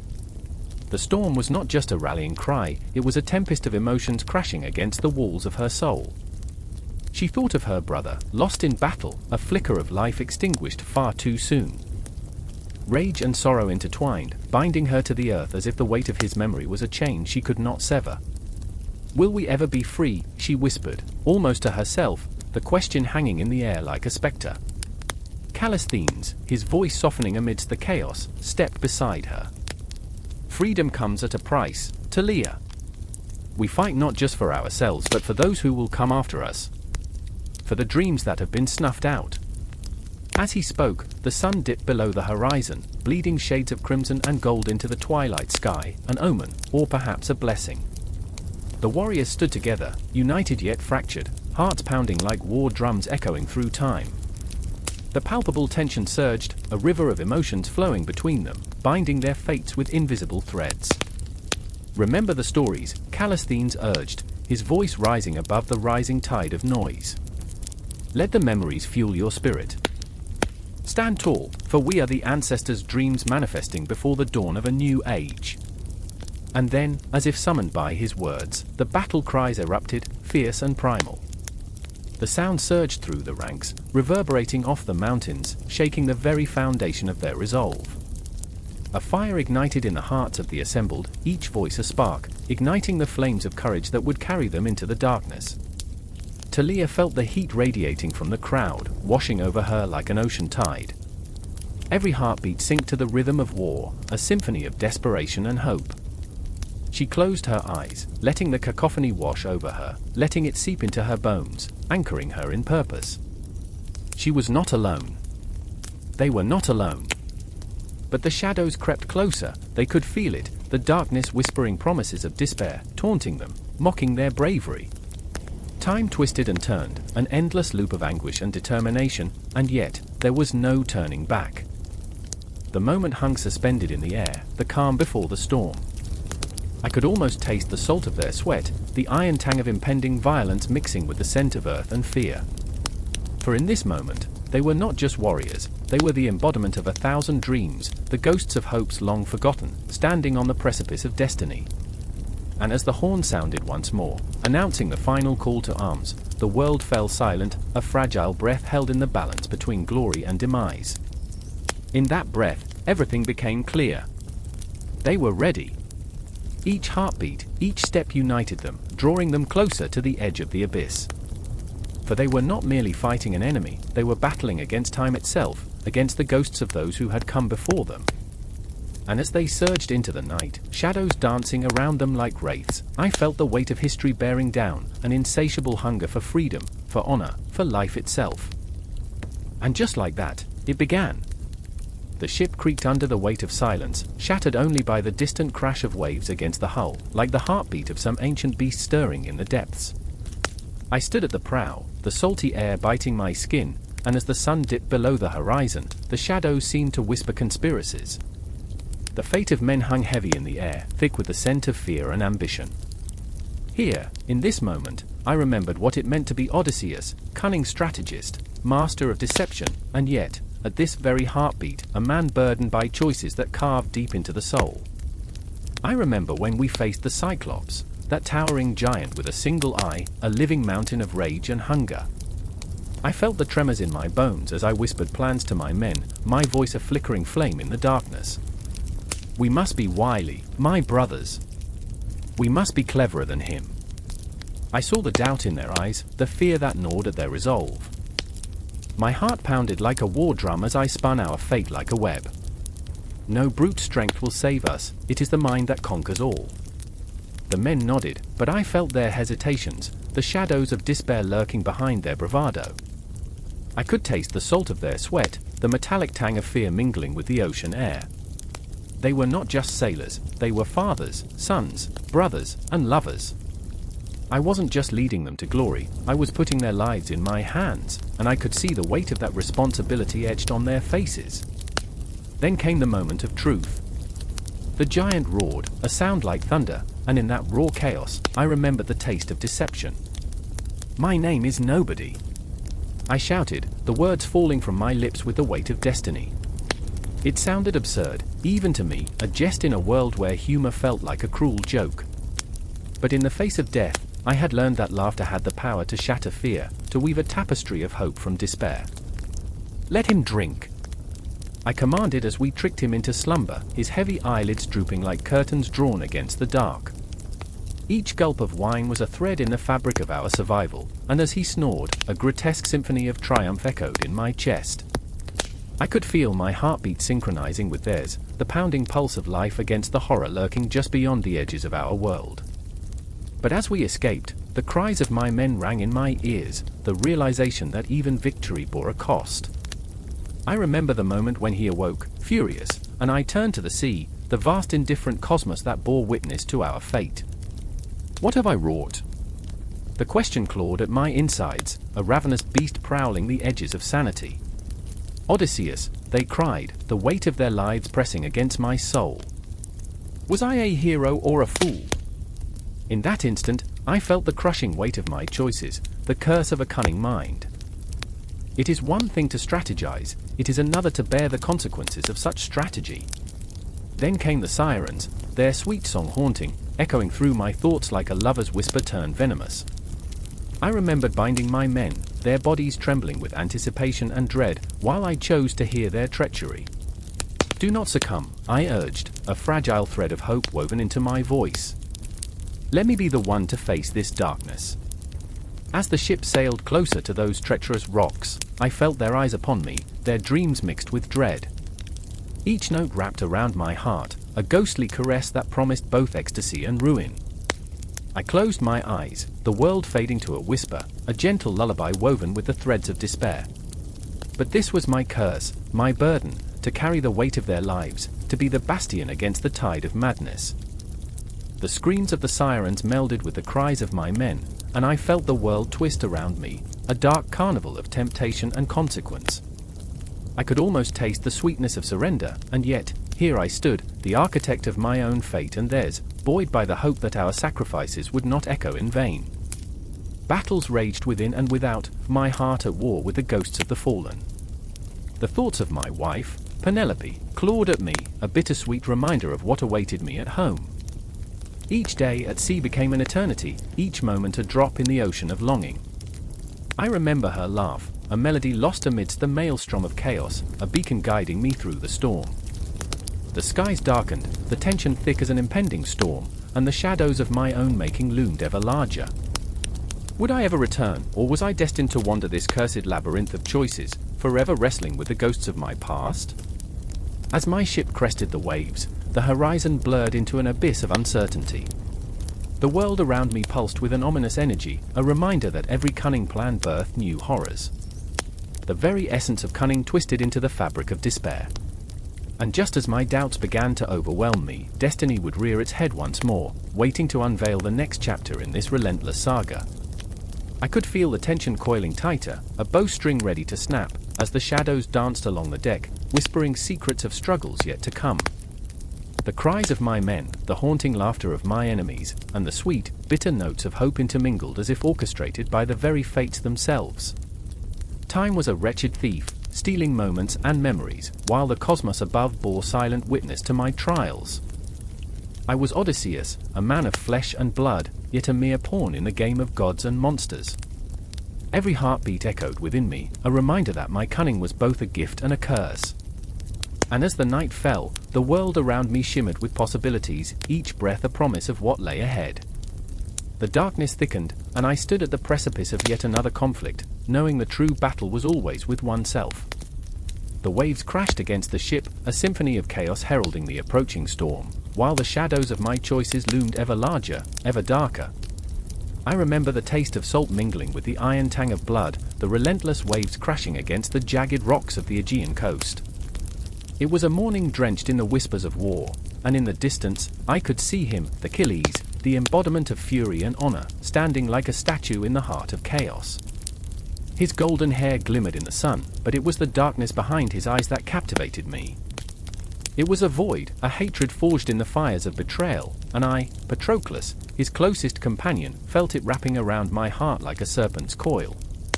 The war had become a grotesque theater, with the gods themselves sitting front row, laughing or weeping as mortals danced on the knife's edge of fate. I watched Achilles, his hands clenched around the hilt of his sword, a weapon that had tasted the flesh of countless enemies. "You know, Patroclus," he murmured, his voice like gravel, "sometimes I wish I could just be a boy again, running through the fields, chasing shadows." The regret seeped from him, thick and palpable, a bittersweet reminder of the innocence lost to glory and bloodshed. I wanted to reach out, to pull him back from that precipice of despair, but I feared that the abyss would swallow me whole. Then there was Hector, the Prince of Troy, standing resolute among his men, a lion among sheep. He wore the mantle of duty like a shroud, heavy with the weight of his family, his city, his very soul. I could see the flicker of determination in his eyes, but it was laced with the knowledge that every moment could be his last. His heart beat in rhythm with the pulse of the city, an echo of desperation that reached out to me, begging for understanding. "I fight not just for glory, Patroclus," he had said to me once, his voice a low thunder, "but for the breath of my children and the freedom of my people." There was a rawness in his conviction, a flame that could burn down the heavens. The ground shook beneath us as the clash of metal rang louder, drowning out the cries of the dying and the screams of the wounded. I stood at the edge of the battle, the air thick with sweat and smoke, and I could feel the gaping chasm of fear yawning before me. It was here, in the eye of the storm, that Achilles was a god among men, yet each swing of his sword seemed to carve away pieces of his soul. I could see it in the way he moved, graceful yet haunted, like a dancer on a stage of blood, each step laden with the ghosts of those he'd slain. "Why do you hesitate?" I implored him, my voice a desperate whisper that fought against the gale of his rage. "The Trojans are not our only enemies. Look within, you fight a war against yourself." I reached for him, but he was already slipping away, lost in the haze of his own fury. I wanted to tell him that even the mightiest warriors could fall, that vengeance would not fill the void of loss. Instead, the words died in my throat, choked by the weight of our shared silence.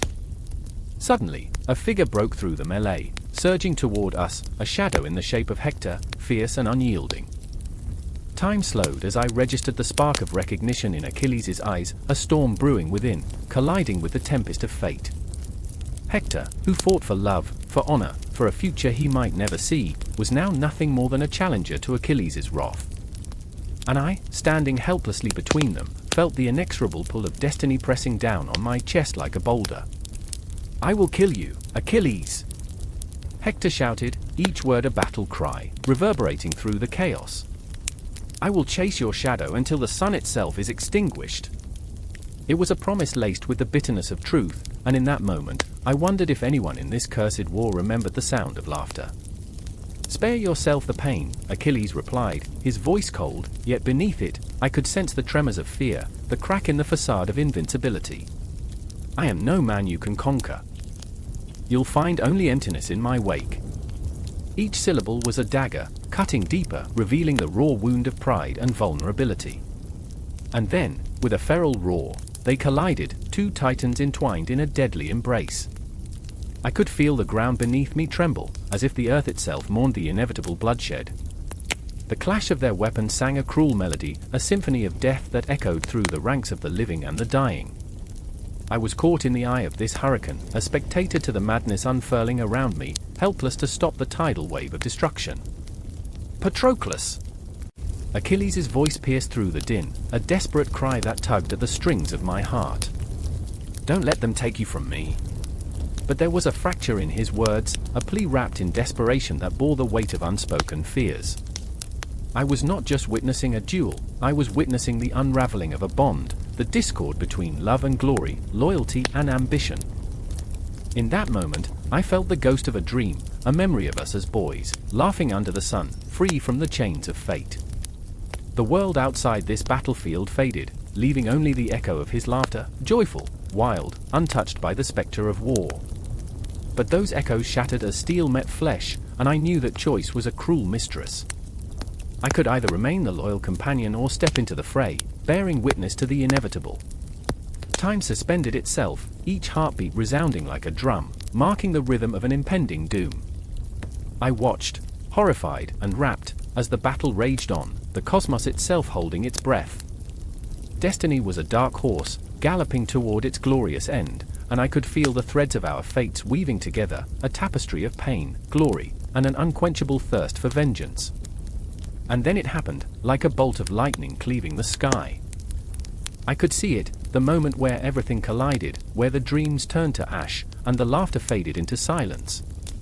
My heart raced, thunderous, as I realized that this theater of war would consume us all. But who among us would still be standing when the dust settled? Would Achilles find solace in triumph, or would Hector's spirit haunt the ruins of his glory? Would love conquer all, or was it merely a fleeting illusion in a world painted in shades of blood? The answer hung in the air like a ghost, both beautiful and terrifying, a reminder that even the greatest warrior could bleed. And as the sun began to set, casting a crimson hue over the battlefield, I knew that this was not the end. The war had only begun. The sea was a tempest, a dark, roiling beast that churned beneath a sky heavy with ominous clouds. Waves crashed like thunder against the hulls of the ships, each one a drumbeat of impending doom. I stood on the deck, the salt of the ocean biting at my skin, the world narrowing to the storm and the men around me. Fear gripped my heart, but I couldn't turn back. Not now, not ever. This was the crux of fate, and every sailor aboard was tangled in its web. In the storm's eye, I caught a glimpse of Agamemnon, his face pale as the moon, the weight of pride warring with dread. He was a king, and in his mind, kings do not falter. But I saw the flicker behind his stoic facade, the shadows of doubt clouding his usually piercing gaze. "This is for glory," he declared, voice trembling with a note of desperation. But glory is a fleeting shadow, and I wondered if he recognized the price we were all to pay. I remembered my own dreams, the ones that whispered of honor yet felt more like chains than wings. Beside him, Achilles stood, a statue of defiance. His golden hair whipped wildly in the winds, each strand a reflection of the tempest within him.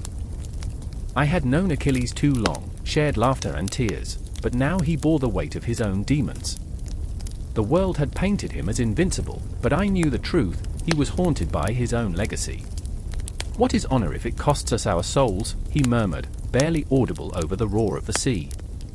I saw his eyes, a kaleidoscope of anger and fear, and I felt him unraveling, piece by piece, like a tapestry fraying at the edges. The air was thick with tension, a palpable force ready to snap. Each man on this ship was a thread, taut and ready to break. I could hear their muttered prayers to gods who had long forgotten them, the salty air heavy with the scent of sweat and desperation. I remember the tales of Troy, I whispered to myself, the stories clawing at my mind like ghosts. A city of walls, a battleground for honor. But who will remember us? My heart raced as I thought of the families waiting by the shores, of the lovers left behind, their eyes brimming with hope, blissfully unaware of the blood that would stain the sand. The ships heaved against the tumult, splintering wood and soaked sails becoming a cacophony of chaos. Suddenly, a wave taller than the mast surged and crashed against us. I screamed, but the sound was swallowed whole by the monster of the sea. We were tossed like toys, the horizon spinning into oblivion. I clutched the railing, fear clawing at my throat, questioning everything. Where was the glory in this? Where was the honor? And then, through the chaos, I heard it, Achilles' roar, a primal sound that sliced through the tempest. "If we must die, let us die like heroes." His voice echoed, defiant against the storm, a battle cry that resonated deep within me. In that moment, I felt a surge of adrenaline, a rush of something unnameable, but it was fleeting, a ghost of courage that vanished as quickly as it appeared. I remembered my mother's face, the way she smiled despite the struggles, her hands rough from toil yet warm, always warm. "You are my son," she'd say, "and a son must know his worth." But worth felt like a joke now, a cruel twist of fate. I gripped the rail tighter, knuckles white, feeling the wood splinter beneath my fingers. As the winds howled their rage, I saw a figure stumble across the deck, Nestor, the oldest among us, his voice quaking with age and fear. He had seen countless battles, the rise and fall of men. "Listen," he shouted, "listen to the storm, it speaks of our fate." His eyes sparkled with a mix of wisdom and terror, and for an instant, we all felt it, the gravity of our choices, the weight of our hearts. But even wisdom can falter. Agamemnon, losing himself to pride, grabbed Nestor's arm. "You speak of fate as if it's not ours to carve. We are the masters of our destiny." His voice was strong, but it cracked under the strain. I wondered if he believed the words he spoke or if they were just empty echoes chasing the wind. The ship shuddered again, the spray of the ocean soaking through our clothes like the cold fingers of death. I felt the fear morph into something else, something raw, an urge to fight against the inevitable, to scream at the gods above, "We are here. We are alive. We will not be forgotten." But the storm raged on, relentless and unforgiving, and in the chaos, I noticed Achilles falter, his bravado stripped bare. "What if we fail?" he whispered, more to himself than to us. It was a question that hung like doom in the air, an unspoken truth that gnawed at us all. I wanted to reach out, to tell him that strength isn't about never falling, but about rising again, about facing the tide with weary hearts. And then, as if the sea itself had heard his despair, the wind shifted. The clouds parted just enough for the moon to spill its light across the water, an eerie glow that danced upon the waves, illuminating our fears and dreams alike. I felt a flicker of hope, igniting deep within me, and I took a breath, steadying my trembling hands. Together, I called out, my voice rising above the storm, "We are stronger than fear." The words felt alive, a tether against the chaos. I saw the flicker of resolve in Achilles' eyes, the way Agamemnon squared his shoulders against the wind. In that moment, we were bound by something. A promise. A silent pact forged in the fire of uncertainty. But before we could grasp it, another wave surged, a towering wall of water that threatened to engulf us whole. The ship screamed against the onslaught, the world narrowing to the horizon, a fragile line between hope and despair. In a heartbeat, we were plummeting into darkness, the echoes of our fears merging with the roar of the sea. And as I sank into the abyss, gasping for breath, I knew this was only the beginning. The journey was not just to Troy, it was into the depths of ourselves, where every heartbeat was a reminder of what it meant to live, to fight, to face the storm together. For even in the darkest moments, the flickers of glory, of honor, and of love would guide us through. So I held on, heart racing, soul pounding, knowing that the real battle awaited beyond the horizon. The air crackled with an electric tension, a low hum that made every hair on my body stand at attention. In that moment, standing under the gnarled branches of the ancient oak, I could taste the impending doom on my tongue, a metallic tang that whispered of decay and forgotten promises. The moon hung low, a ghostly eye surveying the chaos unfolding before us, as if the very cosmos was holding its breath. "Look!" Mara's voice trembled, cutting through the eerie silence like a knife. There it was, the prophecy she had etched in her mind, her heart, a vision of despair she couldn't escape. The ground beneath us seemed to pulse, a living entity, quaking with the weight of what was to come. Shadows danced around us, flickering in and out like memories lost in a fog. I could see it in her eyes, the reflection of 1,000 fears, each one a dagger aimed at the fragile heart of hope. I squeezed my eyes shut for a moment, trying to erase the image that haunted me, a figure cloaked in darkness, whispering truths that felt more like curses. I remember the night we first spoke of this, I murmured, my voice barely above a whisper. "You said it would come to pass, that would be the ones to face it." The memory washed over me, bittersweet and cruel, like a distant song played on a warped record. "Don't you dare back down now," Mara shot back, her voice fierce yet tinged with the tremor of uncertainty. "We signed up for this, remember? We can't let it win." Her eyes blazed with a fierce determination, even as doubt flickered behind them, a fragile flame fighting against the encroaching darkness.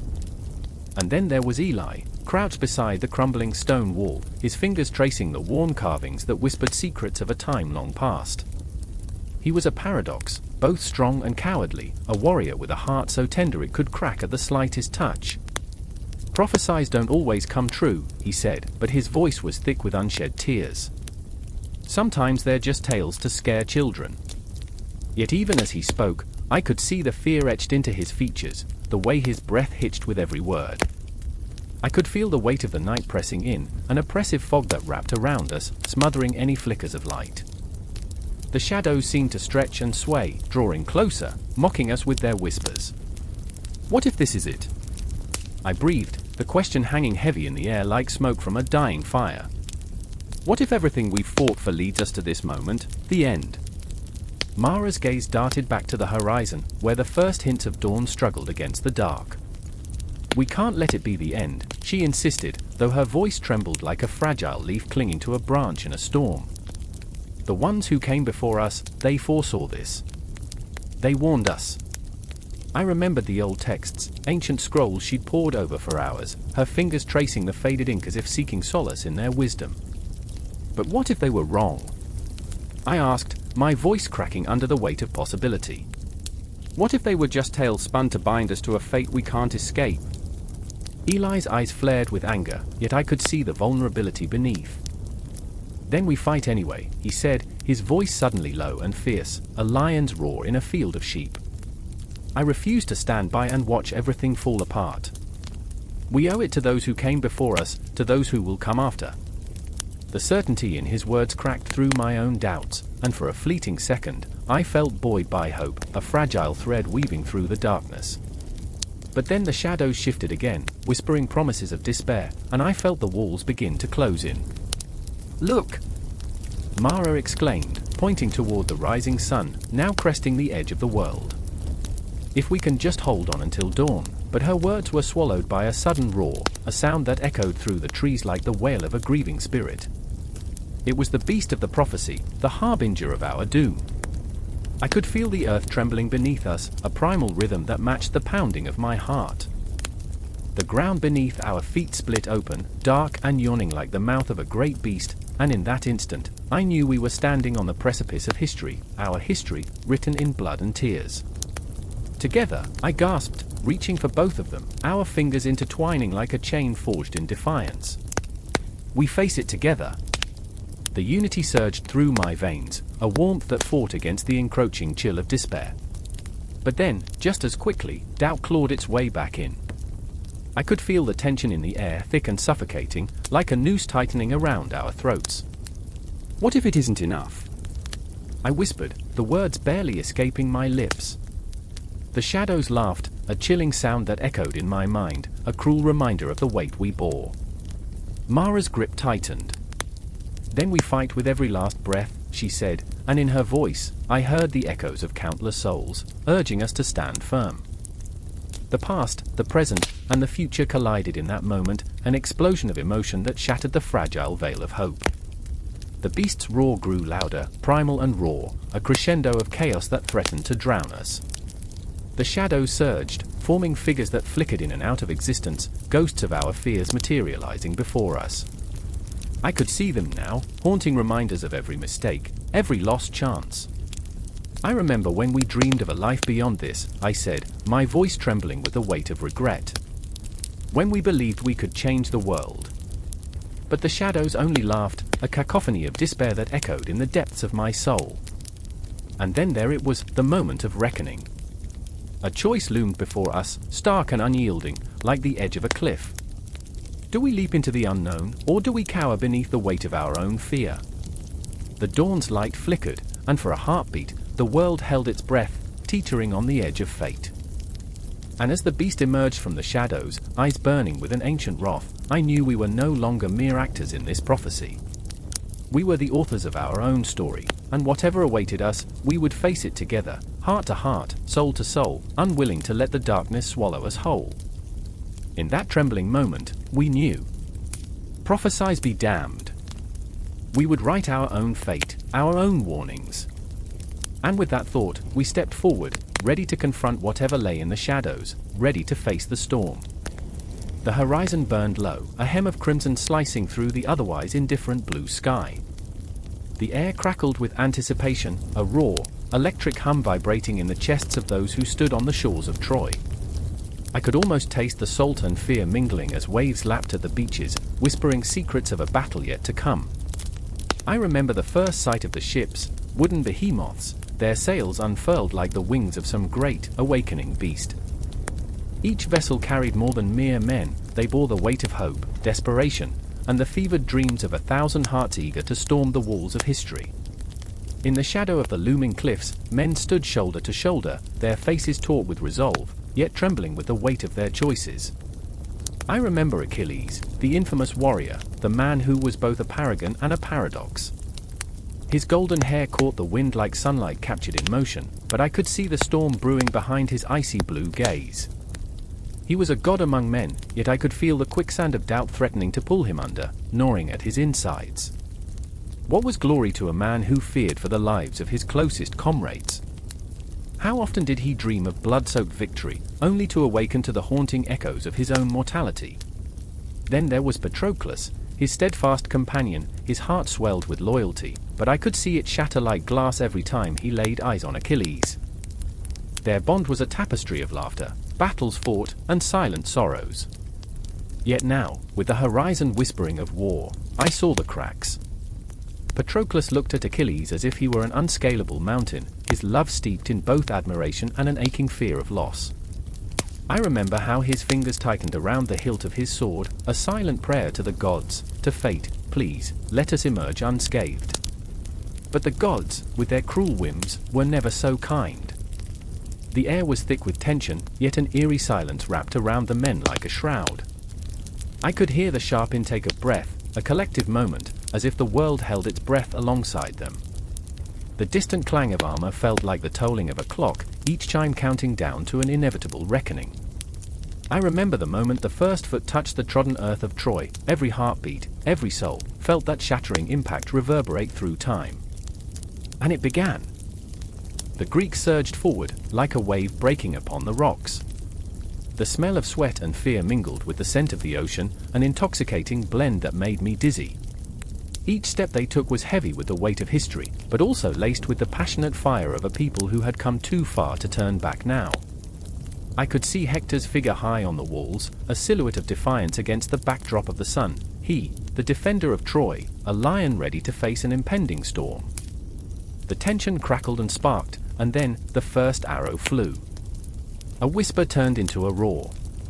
Patroclus lunged forward, heart pounding, every instinct screaming for him to protect Achilles, to shield him from the chaos blooming like a dark flower around them. I remember his voice, a desperate shout slicing through the cacophony, "Stay close to me!" But how could Achilles stay close when the world around him was ablaze, when the siren call of battle pulled him into the fray like a moth to the flame? Patroclus! I could feel the desperation in his plea, a resonance that echoed through the years, through the blood-soaked fields of time. Achilles, the invincible, was terrified, not of death itself, but of losing the one person who anchored him amidst the storm. Here was a man whose glory was measured in bloodshed, yet the thought of losing Patroclus twisted like a knife in his gut. He was a warrior, yes, but also a man, and vulnerability seeped through every glance, every breath shared in those fleeting moments. The clash of swords rang out, a symphony of chaos that I could almost see dancing in the air, swirling like smoke. The cries of the dying echoed, mingling with the sounds of triumph and despair, a haunting melody only those who have danced with death can truly understand. I remember the wildness in Patroclus's eyes, the fierce flame of courage igniting deep within him as he charged toward Hector, only to be met by death's cold embrace. The world around him blurred, and in that instant, it seemed like time itself held its breath, a fragile moment suspended between life and oblivion. I could feel Achilles' heart shatter, piece by piece, as Patroclus fell.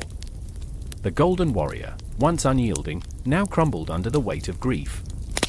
The tide of battle faded to a distant murmur as he knelt beside his fallen friend, rage and sorrow intertwining in his chest like the tendrils of smoke rising from an extinguished fire.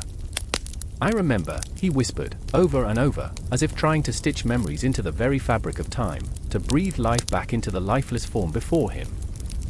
And just like that, the Greeks, once filled with fervor, faltered. Heroes turned to shadows, dreams turned to ashes. The weight of loss hung like a thick fog, choking the life from the very air they breathed.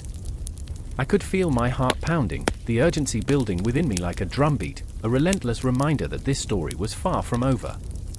The siege had only just begun, and what was to come would echo through the ages: blood, love, loss, a cycle unbroken, a tragedy etched in the stars. As the sun dipped below the horizon, the cries of the wounded filled the night, a testament to the cruel, unyielding nature of fate. And as Achilles raised his sword in vengeance, the world held its breath once more, teetering on the precipice of chaos and despair, knowing full well there would be no turning back. No conclusions, no resolutions, only the endless turn of the wheel. The siege had begun, and the gods, with their insatiable hunger for stories drenched in tragedy, were watching. A scream pierced the thick, suffocating air, a roar, primal sound that shattered the eerie silence of the night. I remember the moment it happened. It echoed like a gunshot in my chest. I was standing beside Jonah, his wide eyes mirroring the terror that gripped my heart. The campfire flickered, shadows dancing widely, as if mocking us, taunting the fragile peace we had dared to believe in. The flames crackled, spitting embers into the darkness like angry stars. "Stay close," Jonah whispered, his voice barely a breath, fear lacing his words. He was my anchor, but even he felt the trembling uncertainty of the night. I could feel his heartbeat against my side, a frantic drum marking the countdown to chaos. We were not soldiers, we were survivors. We had only come to test the waters, to dip our toes into the tumultuous tide of conflict swirling just beyond the horizon. The ghosts of our past loomed over us, shadows in the corners of my mind, whispering of dread and despair. I remembered my father's warnings, his stories etched into my soul like scars. "War is a beast, and it never sleeps," he'd said, voice thick with sorrow. I had thought I could dance on the edge, flirt with danger, but now I was paralyzed by the gravity of what we faced. And then there was Nina. The firelight flickered playfully across her face, illuminating the fierce determination in her eyes, the very essence of contradiction. She was the flame in the dark, the spark that threatened to ignite the kindling of our fears. "We can't run forever," she said, her voice steady despite the shadows creeping closer. "We need to show them we're not afraid." But those words were like sugar-coated daggers, sharp and sweet, a rallying cry that masked the dread pooling in my stomach. I could see it in her face, the unyielding resolve battling against the gnawing fear. She had seen too much, too fast, too much blood, too many faces twisted in agony. I remembered how she would talk about the world beyond the barricades, how she dreamt of vibrant cities bathed in sunlight, but now, here we were, crouched in the dirt, waiting for the inevitable storm to break. The night took on a sinister quality, shadows melded into one another, forming a tapestry of anxiety. "There's something out there," Jonah said suddenly, his voice shaky. I turned my gaze toward the tree line, where the darkness seemed to breathe, alive and watching, waiting. I could almost feel the pulse of the forest, a heartbeat that quickened, thrumming with tension. I remember how the air felt heavy, thick with unspoken words and dread. It was the taste of metal on my tongue, the scent of smoke and fear. I wanted to scream, to run, to tear myself away from the looming threat, but there was nowhere to go. The ground beneath us felt like quicksand, pulling us deeper into a truth we had tried to ignore. "Do you think they'll come?" I asked, my voice shaking, betraying the calm I desperately tried to project. Nina's eyes narrowed, a fierce light igniting within. "They'll come," she said with a fierceness that threatened to crack her facade. "But we'll be ready." Ready. The word hung in the air, a promise and a lie. What did it mean to be ready? Did we even know how to fight? I recalled the countless nights spent huddled around the fire, swapping stories of courage and valor, but those tales felt like fairy tales now. The reality was blood and dirt, fear woven into every fiber of our being. Then the world exploded. Sounds I had never heard before, the clash of steel, the cries of men, the guttural growls of something dark, something primal. It was a symphony of chaos, a cacophony that tugged at the very core of my existence. I could almost taste the adrenaline, the sharp tang of mortality slicing through the air like an arrow. "Get down!" Jonah roared as he pushed me to the ground, the weight of his body shielding me from the onslaught. I remember the earth shaking beneath us, the way it felt like the very foundations of our world were crumbling away. Nina was beside us, her eyes wide, pupils dilated with fear and exhilaration. "We can't just lie here. We have to fight." Fight. The word was electric, charged with the kind of energy that set my bones ablaze. I looked into her eyes, and for a moment, I glimpsed the fierce warrior she could be, the one who would charge into the fray without hesitation. But fear clutched at me, icy fingers squeezing my heart. As we rose to our feet, moving like shadows amongst shadows, the reality of the moment crashed over me like a wave. I remember the metallic scent of blood, the screams that clawed at my throat, and the taste of dread swirling around us. Each breath felt like a gift and a curse. The first clash of blades rang through the air, a sound so sharp it could slice the very fabric of my mind. I watched Jonah charge ahead, his face twisted with determination, but beneath that bravery lay a current of fear that threatened to swallow him whole. "Stay with me," he shouted, and for a heartbeat, I felt tethered to him, but the chaos splintered the bond, and I lost sight of him in the fray, a distant star blinking out in a cosmic sea. "Jonah!" I screamed, panic seizing my heart, but the world was a blur. I was trapped in a nightmare, the blood, the screams, the shadows darting around me like phantoms. And then I saw Nina, her silhouette cutting through the haze, moving like a whisper of fire. She fought with a wild intensity, her spirit a beacon amidst the turmoil. I wanted to be like her, to channel that raw, unquenchable fire, but fear curled around my throat, suffocating my resolve. We were testing the waters, and the tide was rising, threatening to drag us under. The darkness enveloped us, it was a whirlpool of chaos and uncertainty. I gripped the hilt of my sword, feeling the weight of it like a lead anchor, a reminder that we were here, amidst the swirling storm, and we had to face it head-on.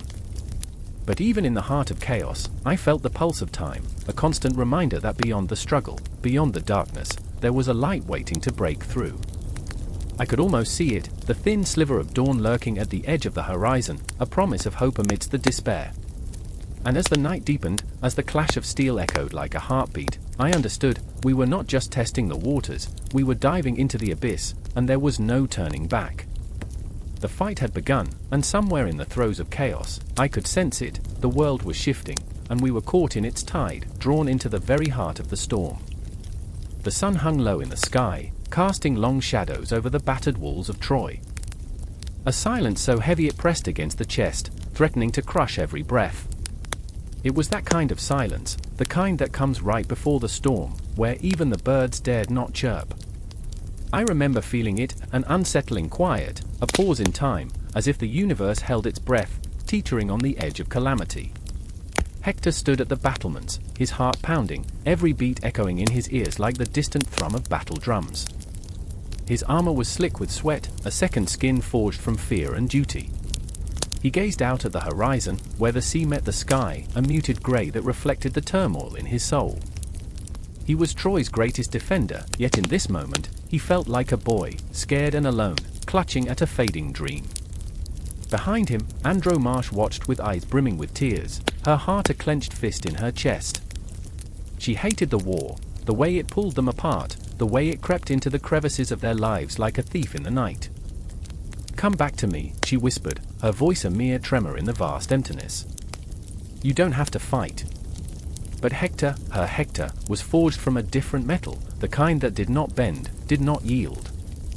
"I must protect our son, our home," he replied, his voice thick with unshed tears, and she felt the word stab her heart, a brutal reminder that love and duty were often at odds. As the sun dipped lower, Hector's mind spiraled into memories, jagged shards reflecting the man he was and the man he could never be.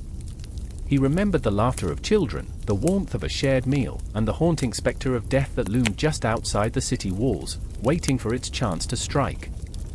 Each moment replayed in a cruel loop, a reminder that life was fragile, teetering on the brink of despair.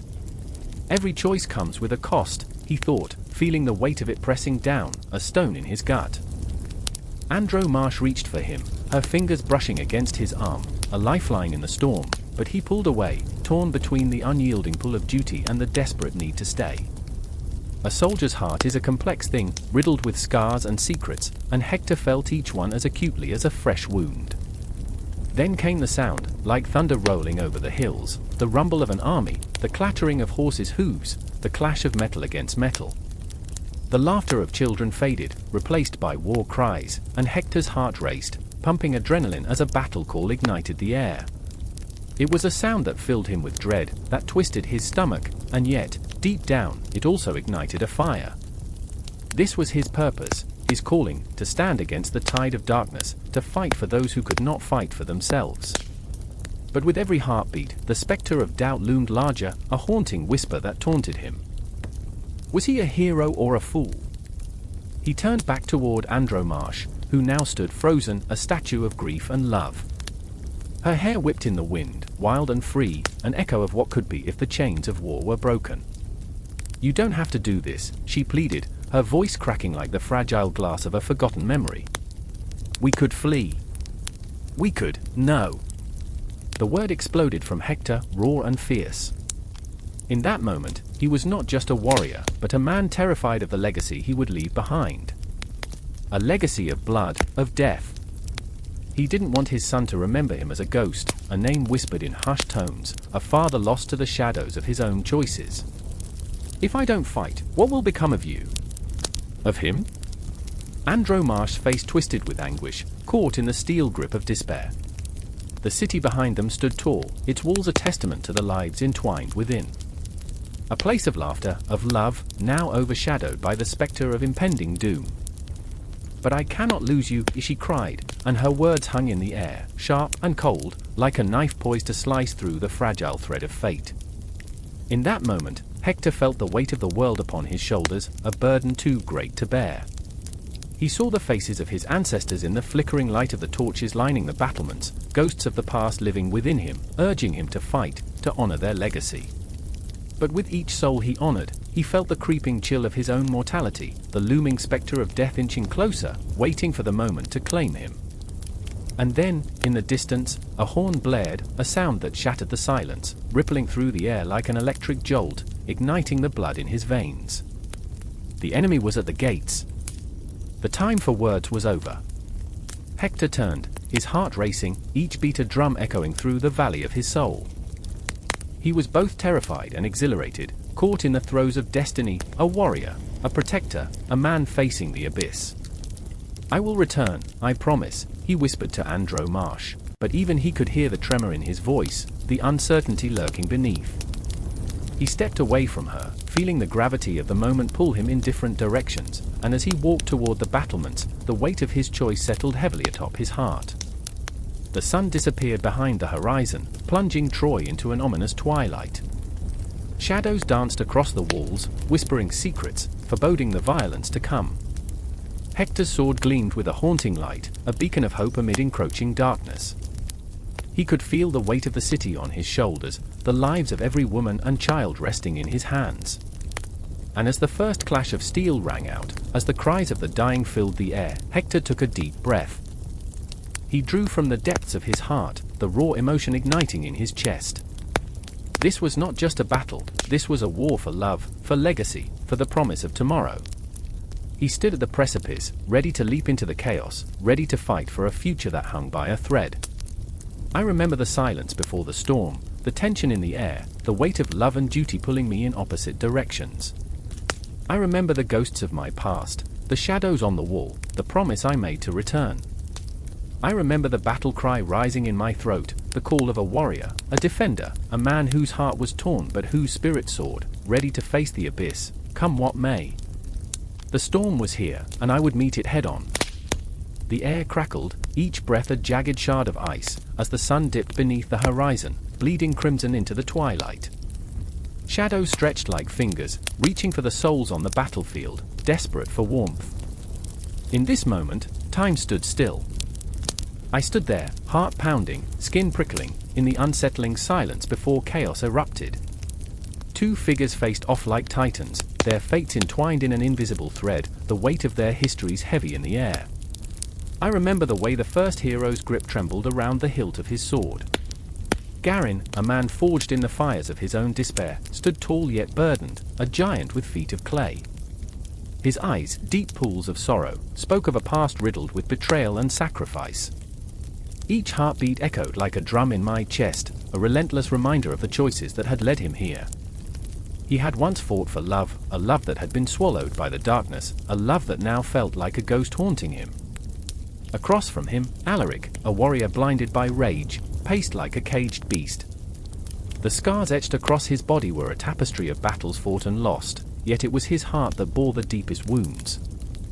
His anger was a wildfire, consuming all rationale, all compassion, leaving only ashes in its wake. I could almost taste the bitterness in the air, the acrid scent of vengeance wafting from him. I remember when we were young, when ideals were bright and laughter danced in the air, but those days were drowned in the river of betrayal, an unforgiving current that pulled them apart. The ground trembled beneath them, a prelude to the storm of emotions about to unfold. It was as if the universe held its breath, waiting for the inevitable clash. I felt the tension coiling around them, tightening like a noose. The world faded, and all that remained were the two men, bound by their choices, their bloodline simmering beneath the surface. Could they feel it?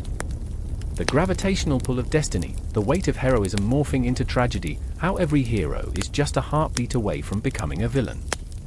Do you remember? Garin's voice cut through the silence, thick with anguish. Do you remember when we fought side by side, believing we could change the world?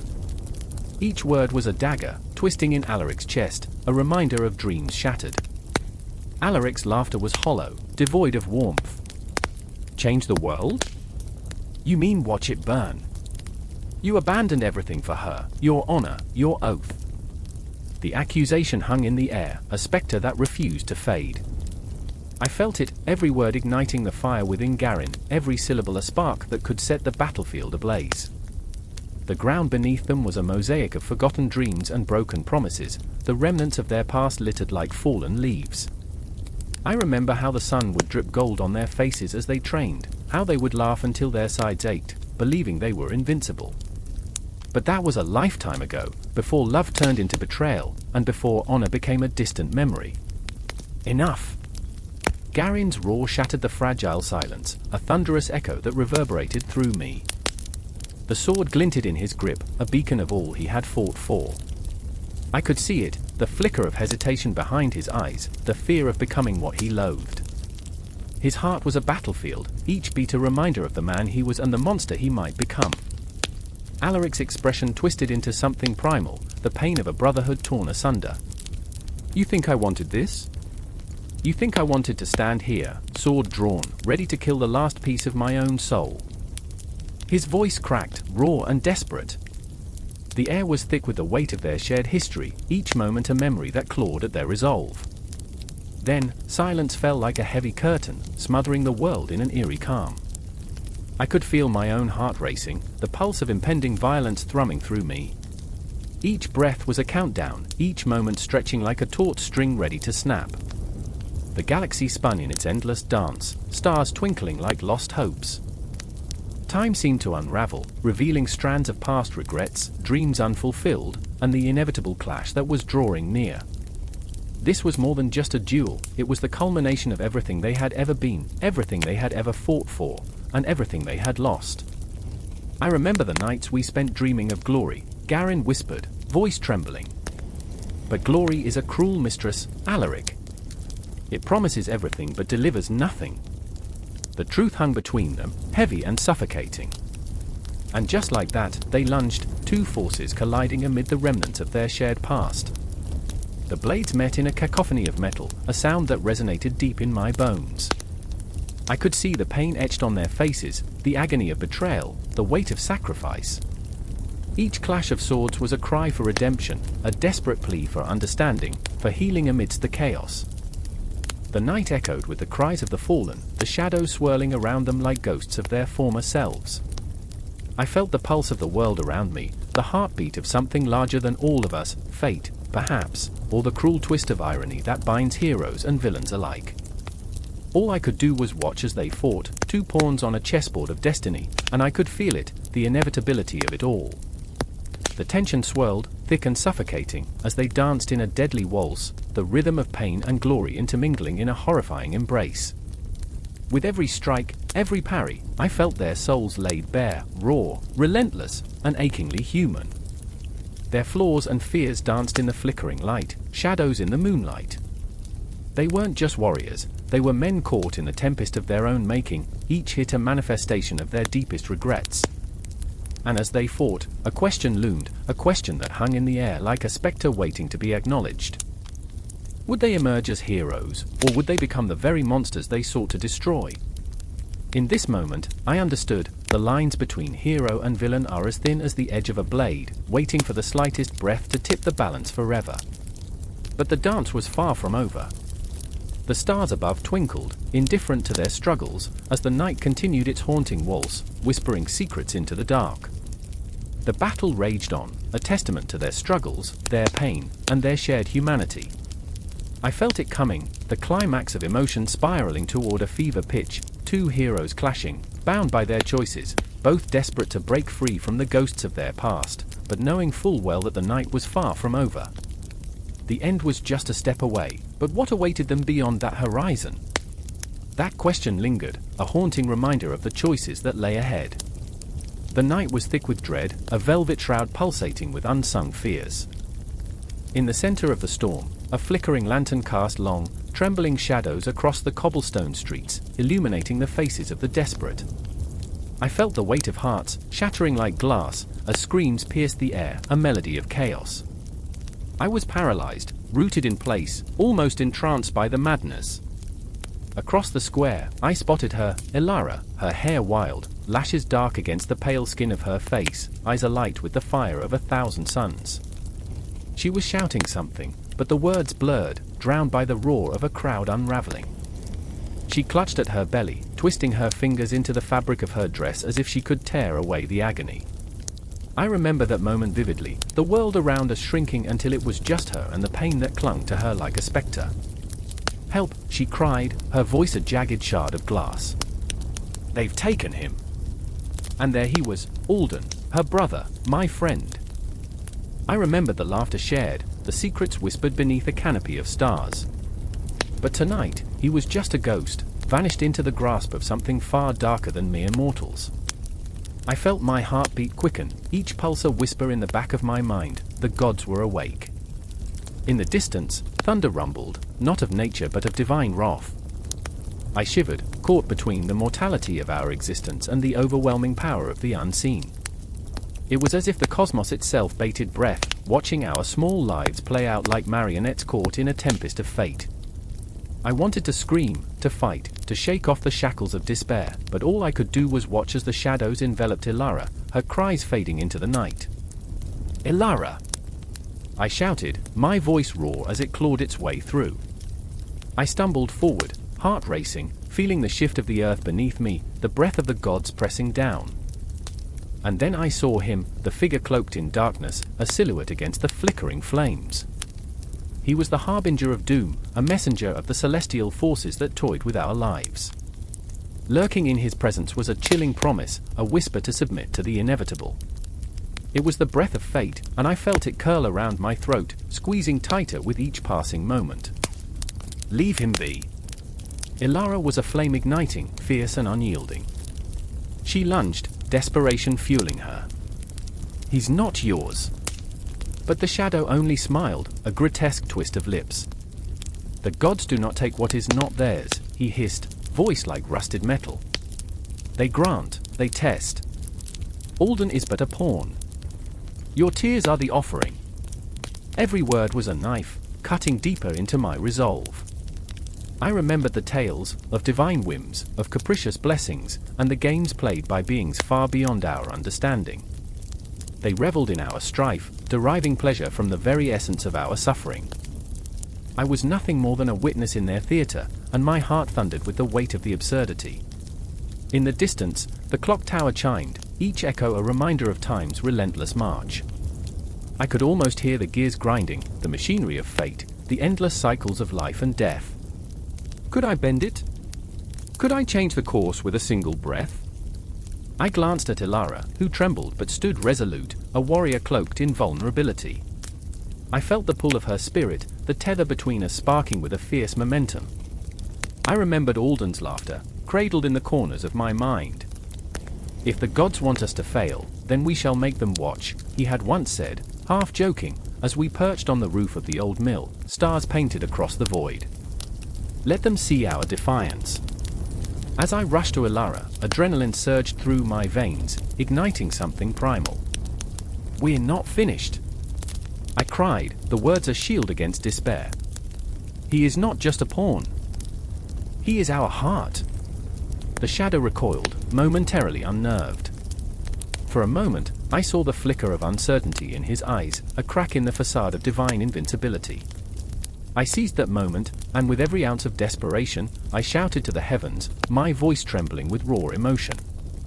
"We are more than mere offerings. We are not yours for the taking." The air crackled, the tempest swirling around us, and I felt something shift. It was a tremor, a whisper of power that echoed through the very fabric of reality. The gods were listening, and the tension hung thick like fog, wrapping around us until it threatened to suffocate. I could feel the pulse of the universe in my bones, a divine heartbeat that resonated with the truth: we were not insignificant. Ilara's fingers entwined with mine, and in that moment, we became a force, a tempest of defiance against the scrutiny of the gods. Together, she breathed, her voice like a prayer, a spell woven in the fabric of our souls.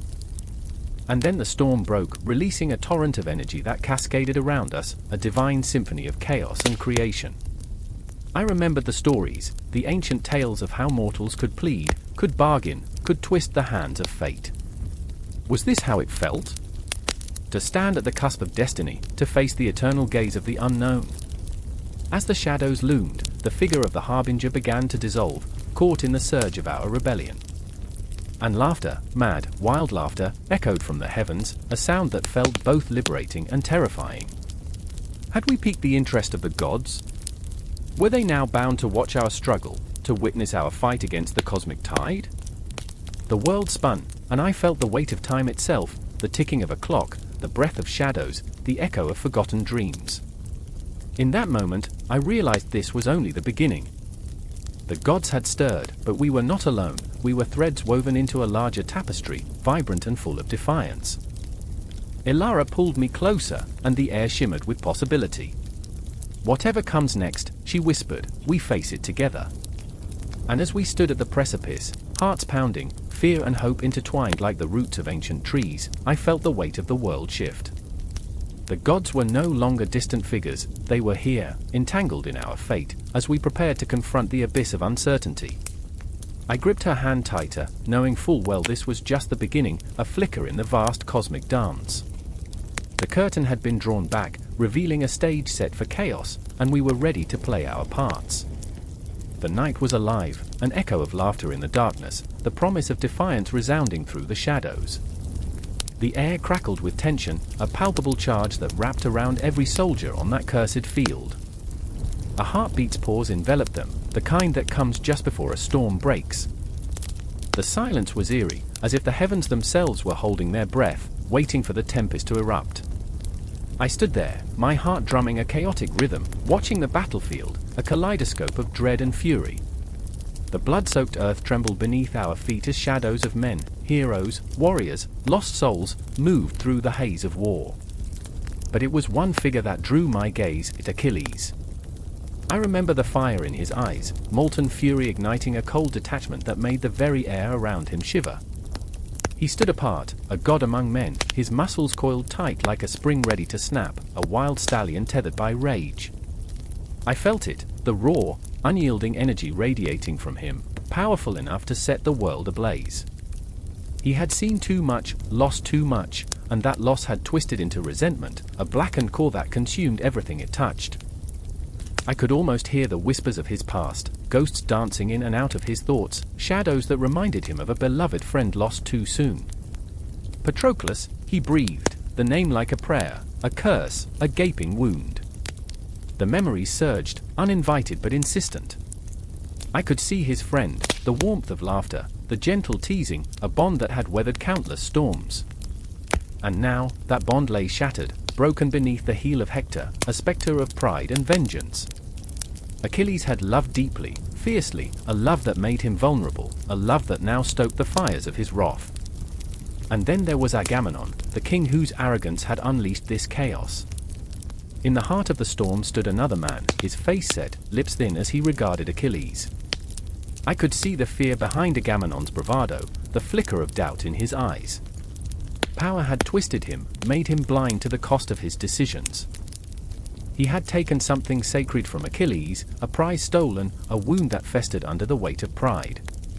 In that moment, I saw the clash of titans, the king, the warrior, both so flawed, so human. Two mighty figures wrestling with their demons on a stage stained with blood. I remember, Achilles growled, his voice low, a tremor of rage coursing through it. "You took everything from me." The words hung in the air, heavy with meaning. The weight of betrayal, the sting of loss, both men were trapped in this cycle of vengeance, each too proud to relent, too stubborn to seek peace. I felt it, the pulse of their anger, the drumbeat of impending conflict sinking with my own heart. Time twisted around us, a cruel reminder of mortality. Seconds stretched into eternity, each one a drop of sweat rolling down the back of my neck, each breath a reminder of how fragile we were, how easy it was to break. The sun dipped lower, shadows stretching long across the battlefield, a tapestry woven from heartbreak and ambition. I could almost see the clock ticking, counting down to their inevitable confrontation, a clock of blood and war, a relentless metronome of fate. And then the dam broke. Achilles surged forward, a force of nature, a tempest unleashed. The sound of metal clashing against metal screamed through the air, echoing the chaos in our hearts. I felt my breath catch, every strike reverberating through my very being. This was not just a battle of men, this was a cataclysm of emotions, a reckoning. In each blow, I sensed the ache of loss, the desperation to reclaim something irretrievable. Agamemnon faltered, fear creeping into his stance as he met Achilles' wrath. "You don't understand," he shouted, desperation lacing his voice, but it was too late for words. Anger had become Achilles' language, a dark poetry of pain and vengeance. I saw him fighting not just for himself, but for Patroclus, for all the moments that had been stolen from him. And somewhere in that fury, I felt the cracks in his heart, the fractures that had made this warrior a legend, but also a tragic figure. I could taste the bitterness in the air, the metallic tang of imminent death. I remember the cries of the wounded, the moans of men struggling to cling to life. It was a symphony of despair, an orchestra of suffering that played beneath the clash of swords. Each note pierced the silence, echoing the chaos of Achilles' mind, a mind spiraling into depths of darkness. I could see the shadows flickering around him, taunting him with every loss, every betrayal. The weight of his rage threatened to swallow him whole. And then, in a heartbeat, everything shifted. Agamemnon's expression changed, a flicker of recognition, perhaps a glimpse of understanding. But it was too late. Before he could plead, before he could yield, Achilles struck, the blow a culmination of every moment he had lost, every friend he had mourned. The impact resonated through the very fabric of the battlefield, a thunderous declaration of his anguish. "Enough," he roared, a primal scream that echoed through the heavens. I could see it in his eyes, a tempest of sorrow and fury, a maelstrom that threatened to consume not just his enemies, but himself as well. I felt it teetering on the edge, this moment, like a taut string about to snap, ready to plunge us all into darkness or into light. And then silence descended, a thick, haunting pause. The world felt suspended, the cosmos holding its breath, and for a fleeting moment, everything seemed still. In that silence, I saw Achilles, a warrior soaked in grief, standing over the fallen remnants of what had once been a brotherhood, a friendship, a life. His breath came in ragged gasps, the weight of his actions crushing him beneath its enormity. And as I stood there, heart pounding, breath hitching, I understood, this was only the beginning. The cycle of vengeance, love, and loss would loop again and again, a relentless spiral. I could feel it in the very marrow of my bones, the haunting echoes of their choices reverberating through time. The battle was over, but the war within their souls, had only just begun. A single heartbeat echoed in the chaos, a drumbeat of inevitability, and I could feel the air thickening with dread. I stood there, face smeared with dirt and blood, the acrid stench of sweat and steel clawing at my throat, as the battlefield sprawled before me, an unforgiving tapestry of chaos and carnage. My throat tightened as I scanned the horizon, a horizon marred with the silhouettes of men and horses, each a shadow of what they once were, each a ghost of the lives they had lived. Patroclus stood rigid beside me, his breath coming in short, sharp bursts. I could see the storm brewing within him, an anguish that pulled at my heart like the tides against the shore. "This is madness," he murmured, the words a desperate plea. His eyes, those deep wells of loyalty and courage, flickered with uncertainty, the flicker of a candle in a tempest. "Madness? Or fate?" I replied, trying to match his intensity, but the truth curled around my throat like a noose. I remembered the night before, a night heavy with the weight of unspoken fears and the comfort of shared dreams. We spoke of glory, of honor, as if it were a sweet wine on our tongues, but now it tasted bitter. Patroclus and I, bound by friendship, were about to step into the very maw of death. He turned to me, the sun casting shadows across his face, illuminating the resolve burning in his depths. "Achilles would never forgive me," he said, the words trembling, a leaf caught in a winter storm. Achilles, the god among men, his friend, his protector, the air crackled with the electricity of that name. "He needs me to fight, to push back against the tide. I can't stand idly by." But I could feel it, the tightening grip of destiny, a noose fashioned from the threads of loyalty and desperation. "Patroclus," I whispered, each syllable weighted with unspoken fears, "what if you lose yourself in this fight? What if it costs you everything?" I could see him weighing my words, the tension of our shared history hanging heavy between us like the sword that would soon swing. The clash of metal pierced the air, a jarring reminder that uncertainty was no longer abstract, it was here, in the very marrow of our bones. I could see soldiers rushing past, faces twisted in grimaces of rage and fear, eyes glazed over with the haze of battle. I remember, I thought, the laughter we shared over campfires, the dreams of a life beyond this blood-soaked ground. But those dreams felt like ghosts now, phantoms of a lost innocence. "Then let me fight with you," I blurted out, desperation spilling from my lips like water from a cracked vessel. "Let us face this monster together." But I knew, deep down, I was lying to myself. The battlefield wasn't a place for soft hearts, it was a predator that feasted on the brave and the foolish alike. He shook his head, a warrior's defiance hardening his features. "No. This is my fight, my burden to bear." His determination was a fire that ignited something within me, a gnawing fear that wouldn't let go. "You stay here. Protect my back." As he turned, I felt the world tilt beneath me, the ground a churning sea of uncertainty. "Patroclus!"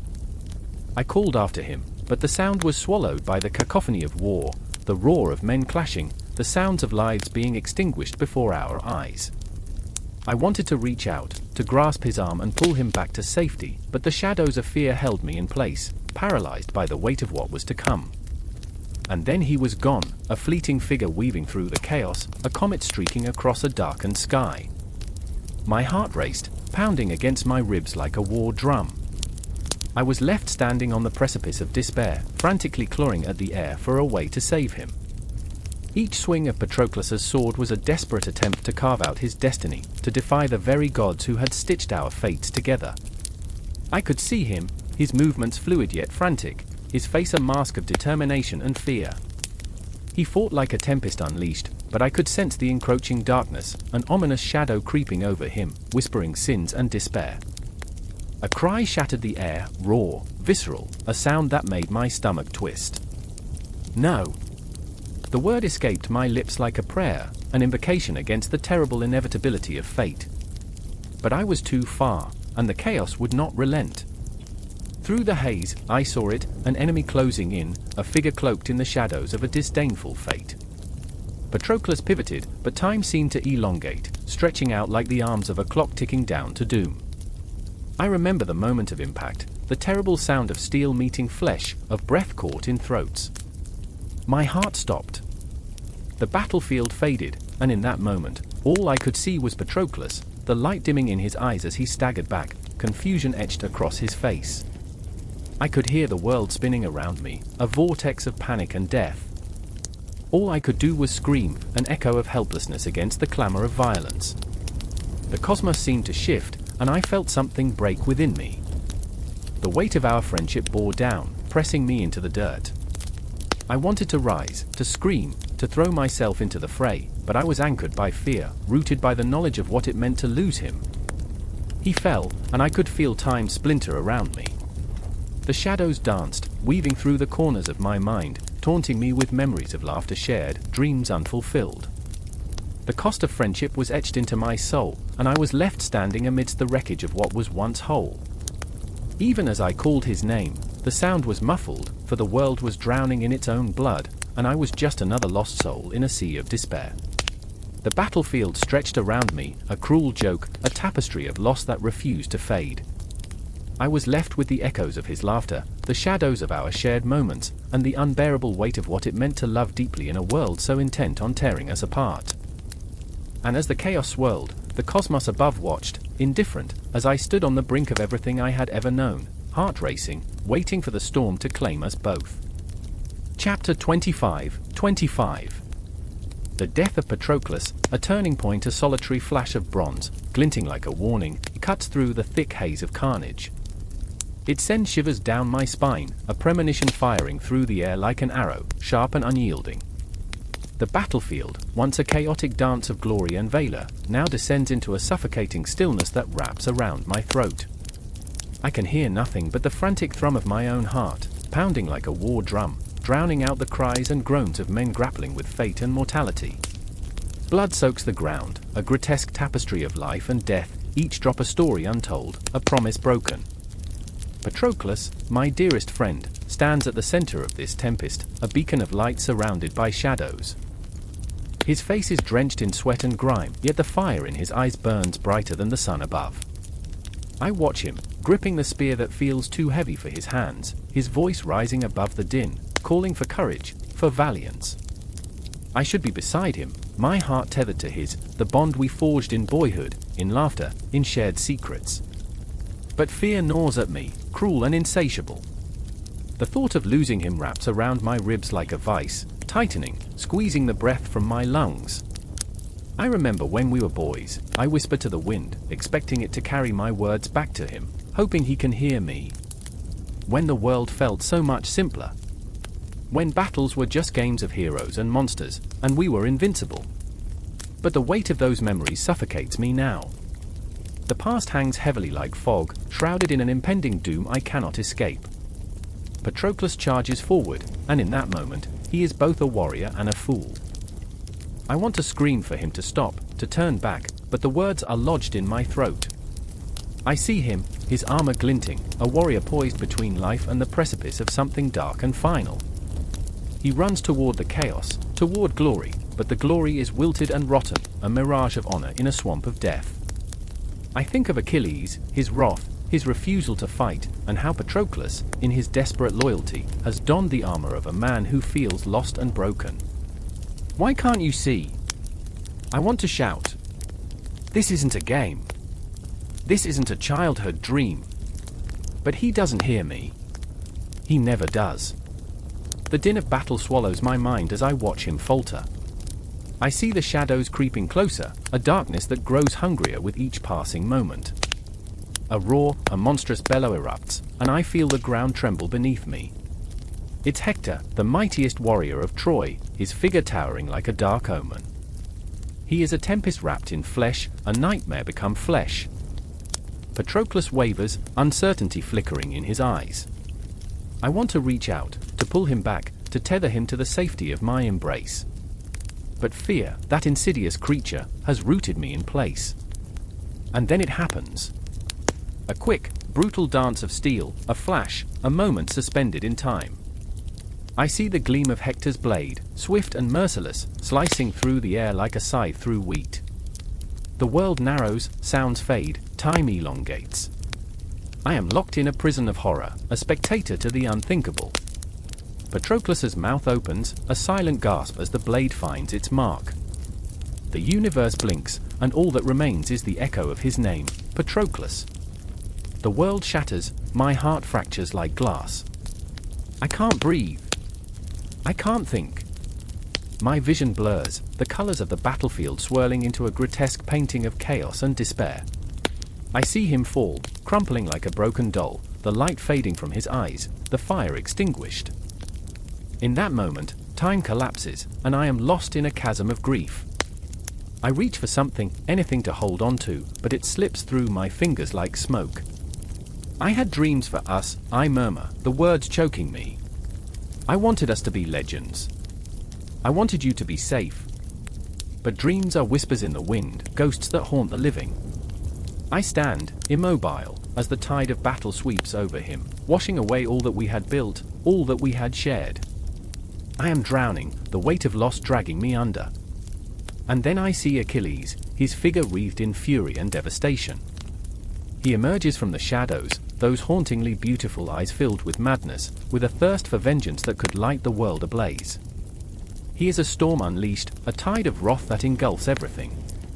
But I know behind that rage lies a void, a dark abyss where Patroclus once stood, now filled with anguish and despair. I remember, I whisper into the void. I remember our laughter, our dreams, our shared stories beneath the stars. The memories crash over me, relentless waves against a crumbling shore, dragging me deeper into the mire. I cannot separate the man from the myth, every heartbeat reverberates with the truth of what we have lost. The sky darkens, a prelude to the tempest that is about to blind us all. The air grows thick with anticipation, charged with the violence of what is to come.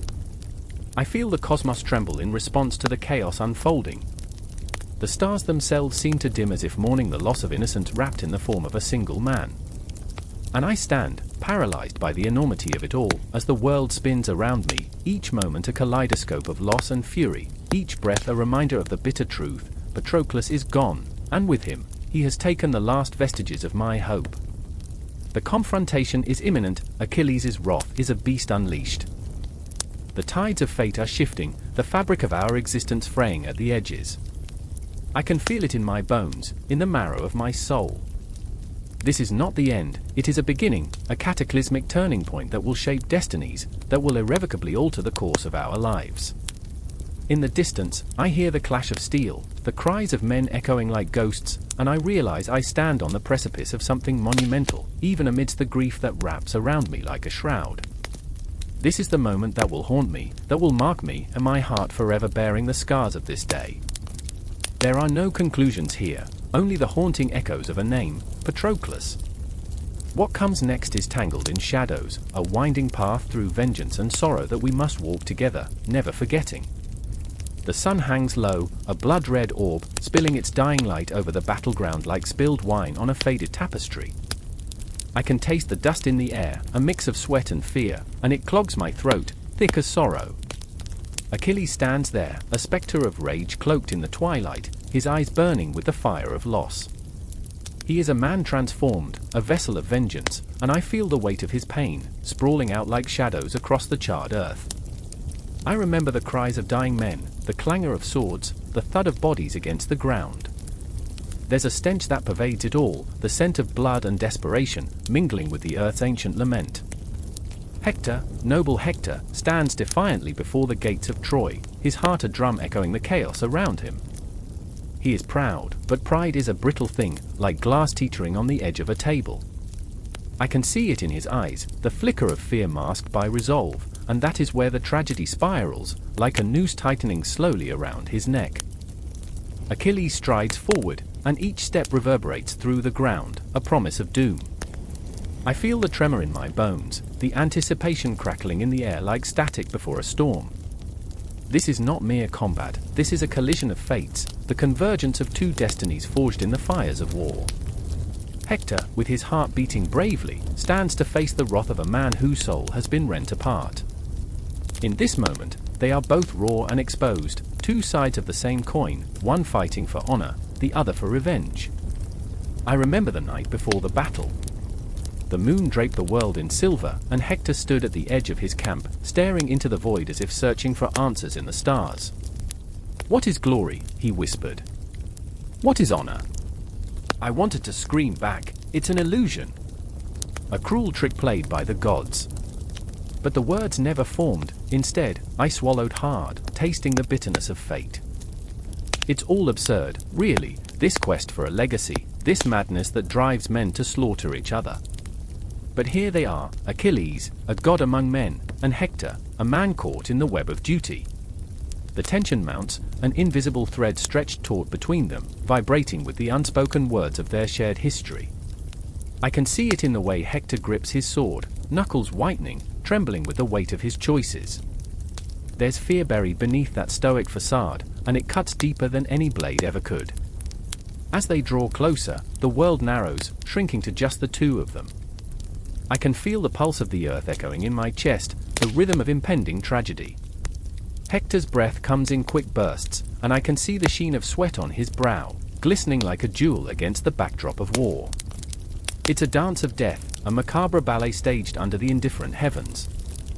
The first clash of steel is deafening, a cry that slices through the air, and I am stunned by the violence of it. It's not just a battle, it's a symphony of agony, a chorus of despair rising from the depths of their souls. Each swing of the sword, each parry, is a conversation, a brutal exchange of dreams and nightmares.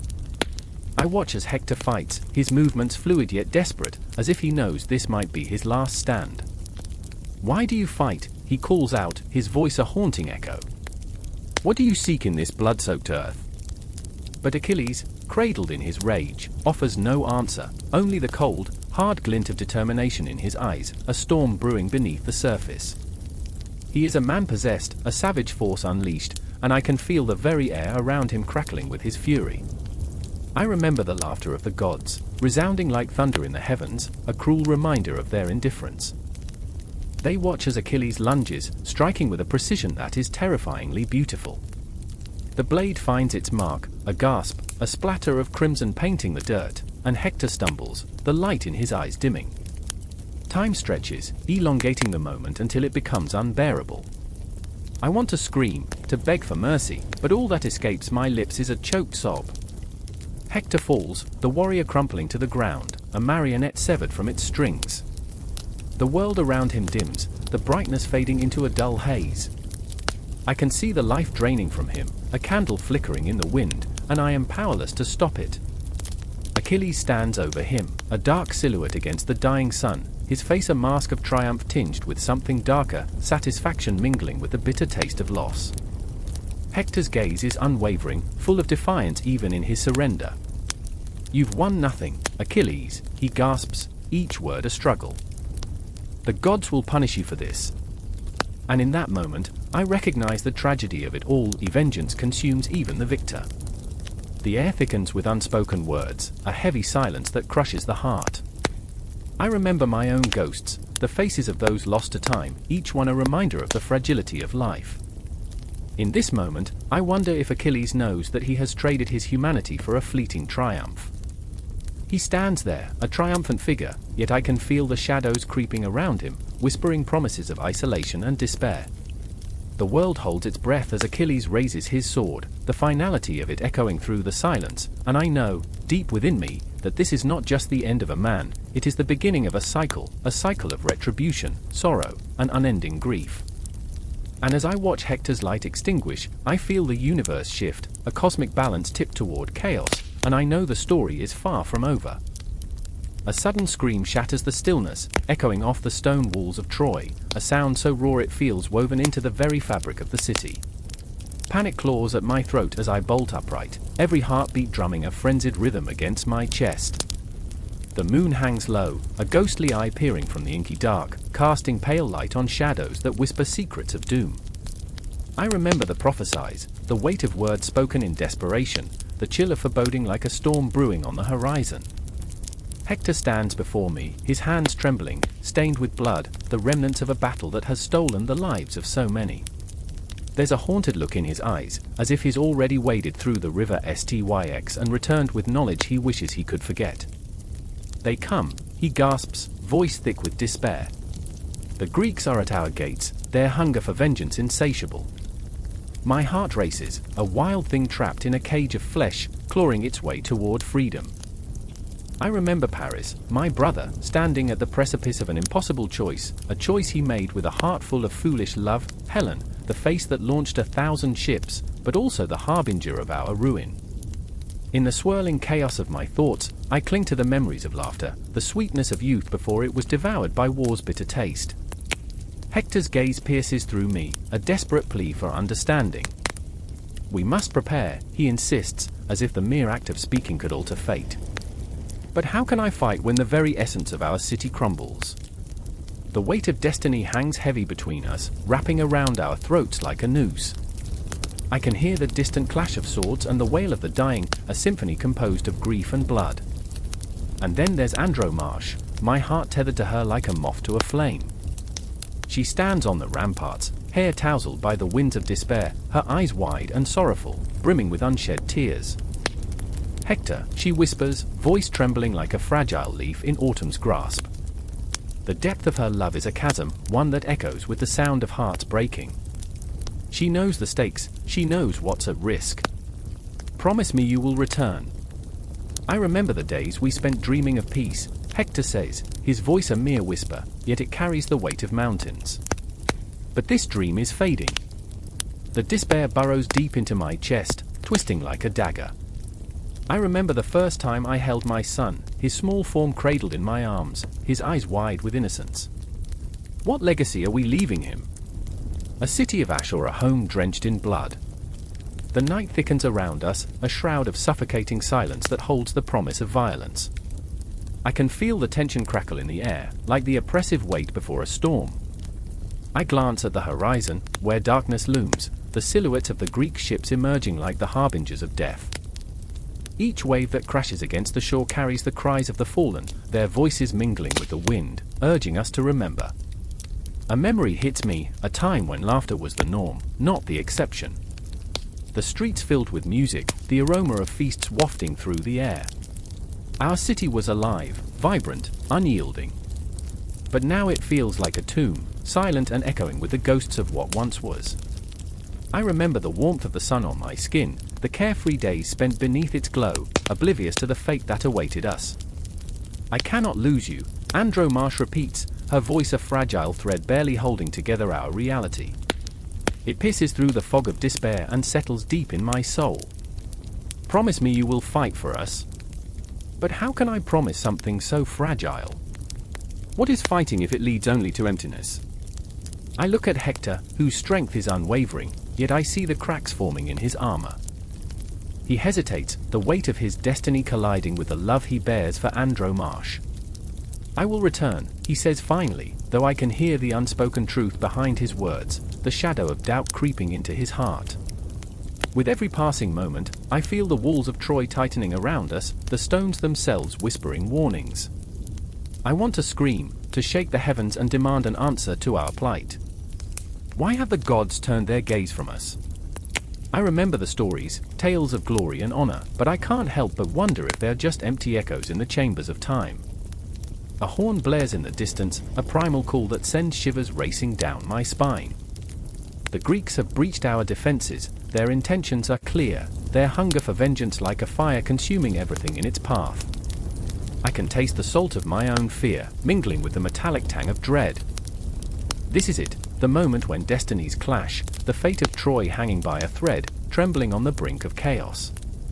Hector draws his sword, its gleam reflecting the moonlight, a beacon of defiance against the overwhelming tide. We fight for love, for honor, for our son, he declares, and the fire in his voice ignites something deep within me. I feel the stirrings of courage rise up like a phoenix from the ashes of despair. I hold Andromache close, inhaling the scent of her hair, a balm against the fear clawing at my insides. Live for me, I whisper, feeling the weight of the world pressing on my shoulders. I can't promise victory, but I can promise to fight with every ounce of strength I possess. As the first clash of swords rings out across the battlefield, the air thickens with the acrid smell of sweat and blood. And in that moment, I realize, we are not just fighting for Troy. We are fighting for every whisper of love that has ever echoed through the ages, for every heartbeat that dares to challenge fate. The night swallows our cries, but we will not go quietly. We will burn bright against the darkness, even as the shadows close in around us. The clamor of war drums reverberates in the air, a pulsing heartbeat that thrums through the very ground beneath our feet. The sky is a bruised violet, heavy with ominous clouds, mirroring the tumult within hearts that are forever entwined in a dance of loss and betrayal. I stand there, on the precipice of a ruined world, the weight of history pressing down on my shoulders like the stones of a collapsing city. There are no victors in war, only shadows, and I feel the chill of their breath against my skin. Helen watches from the edge of the battlements, her gaze distant, as if she's peering into a mirror of her own fractured soul. She was once the most beautiful woman in the world, the prize for which men have bled and died. But beauty is a curse in a land drenched in blood. I remember the way she laughs, soft and haunting, like the echo of a bell that rings but never fades, when her laughter is little more than a whisper of what once was. Is there joy in her heart? Or merely a hollow ache that speaks of choices made, love lost, and the shattering of innocence? Briseis, too, sits in the shadow of this great tragedy, her eyes pools of sorrow, reflecting the destruction all around her. The war had come to claim her, just as it claimed Troy itself. A captive turned into a pawn, she feels the chains of her own fate wrapped tight around her spirit. I remember her defiance, her fierce spirit that once lit up the twilight. Now, she is a flicker, a candle in the storm, teetering on the brink of extinguishment. Each breath is a struggle, each heartbeat a reminder of what has been taken from her. The world spins around her, cruel and unyielding, and she is caught in its relentless grip. Across the battlefield, the cries of the Trojan women rise like a mournful chorus, an elegy for lives torn apart. Their voices weave through the air, pulling at my heartstrings with threads of unbearable sorrow. I remember their faces, etched in fear and despair, each one a story of loss. They are mothers, daughters, sisters, they are the ghosts of futures snuffed out in an instant. They stand together, a tapestry of anguish, yet in their unity lies a flicker of resistance, a quiet rebellion against the fate that threatens to consume them. "Why do you weep?" Helen had once asked Briseis, her voice trembling, fragile as spun glass. "Do you not see the soldiers? Do you not see their glory?" But Briseis had laughed then, a bitter sound that echoed like a broken promise. "Glory," she had spat. "What glory is there in ashes? What glory in the screams of the dying? We are not prizes to be won, Helen. We are flesh and blood, hearts beating in the night." The war rages on, a cacophony of steel and shrieks, yet here they are, women tethered to the ruins of their dreams, fighting an invisible battle of their own. I feel the desperation clawing at my throat, the urgency that begs for a change, a shift that might bring solace to the chaos. Helen, with her beauty, is a paradox. She is freedom yet shackled, a siren in a storm, calling out yet drowning in the very waves she conjures. "Do you remember," she whispers, her voice a ghost of a memory, "when we danced under the moonlight? When the world was ours, and love was not just an illusion." I feel her longing like a tremor, a seismic shift that reverberates through my bones. She is a woman caught between two worlds, yearning for the life she knew and the life that now teeters on the brink of oblivion. Briseis stares at her, the intensity of her gaze a collision of worlds. Dance? What is dance to the dead? What is love when the heart has been carved out? We are the echoes of our own laughter, a faded reflection of what once was. The weight of her words hangs in the air, a heavy shroud that stifles hope, yet there is an ember of strength there, a refusal to be silenced. And then the clash of swords breaks the reverie, an eruption of sound that shatters the fragile moment. I can almost taste the iron in the air, the rawness of flesh against steel, the visceral reality of humanity at war with itself. It pulls at the very fibers of my being, each clash a reminder of the fragility of life, the fragile thread that binds us all. Time, too, feels like a thief in this chaos, seconds stretch into eternity, and yet moments slip away like sand through fingers. I remember feeling so small, so inconsequential, yet here we are, caught in the vastness of this epic struggle, each heartbeat echoing the pulse of the cosmos. We are mere mortals, yet within us lies the power to ignite revolutions, to weave tales that outlast the stars. Briseis stands, her posture fierce, defiance igniting within her like wildfire. "We are not mere shadows," she declares, her voice rising above the clangor. "We are women forged in the fire of this war, and we will not fade quietly into the dark. We will rise from these ashes, and our stories will be told, long after these men are forgotten. The roar of the wounded, the cries for mercy, and the laughter of children intermingle, creating a symphony of life that pierces through the chaos, binding us together. I feel it, a pulse, a heartbeat, a collective scream of defiance echoing through the ages. The sun dips below the horizon, casting long shadows that seem to dance upon the blood-soaked earth. The night closes in, a suffocating blanket, yet within that darkness, there is a promise of stars, a flickering hope that refuses to be extinguished.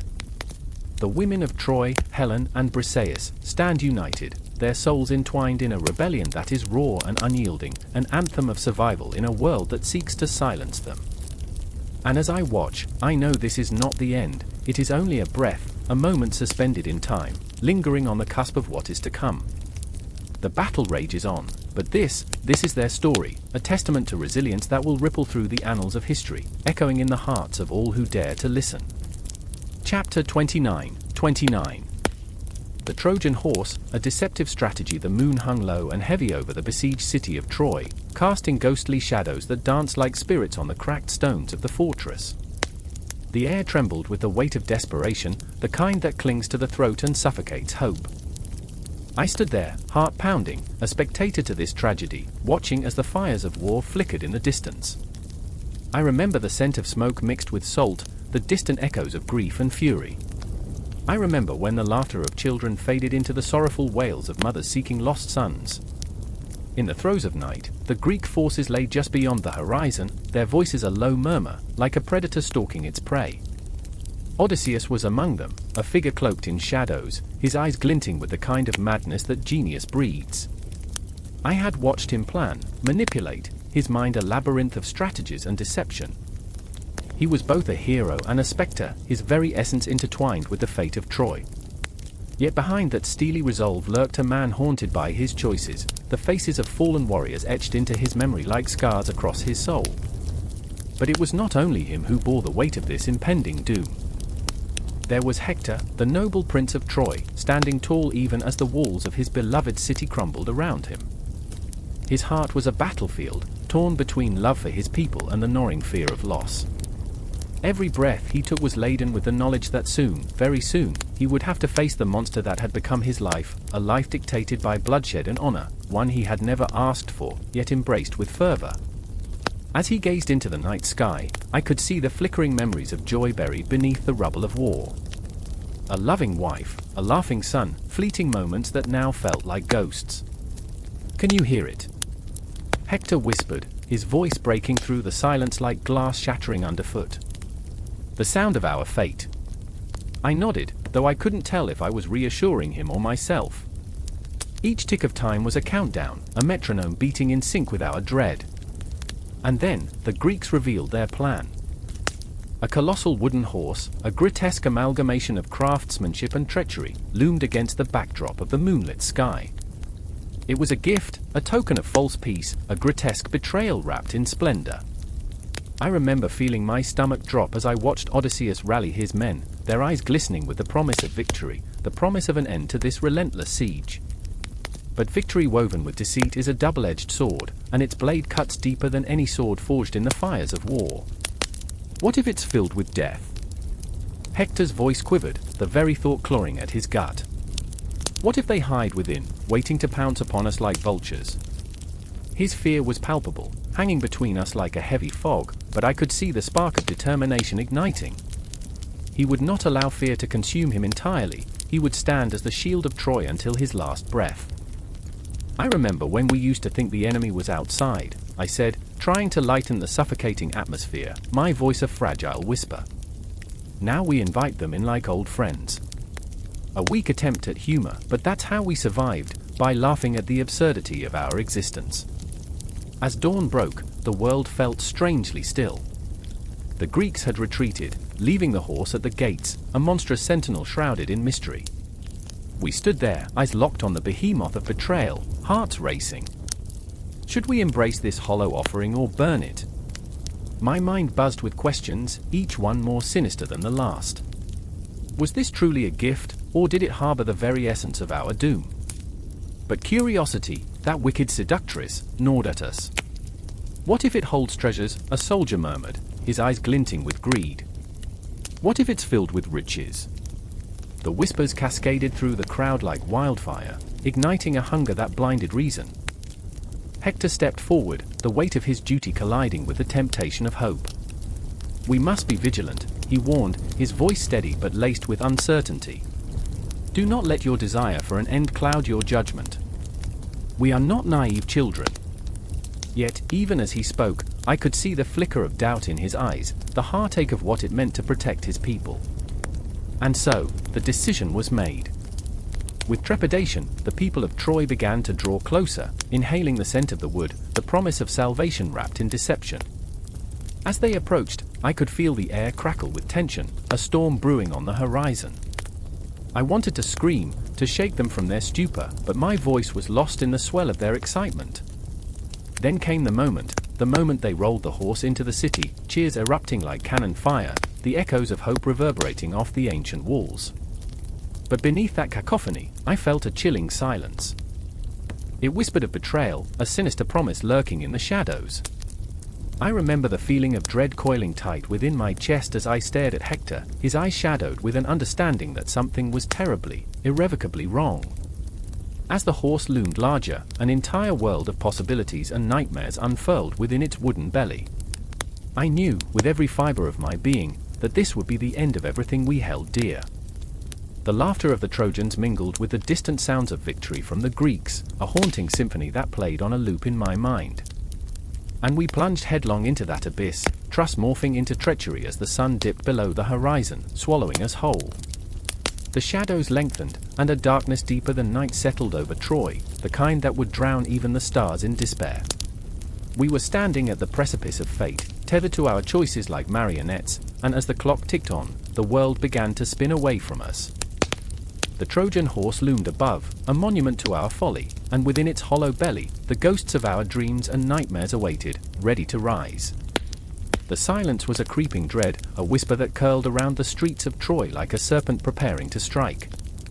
One breath, then another, but the air felt thick, as if each inhalation was a battle in itself. I stood there, the weight of 1,000 hearts pounding in my ears, feeling the tremors of something dark stirring beneath the surface.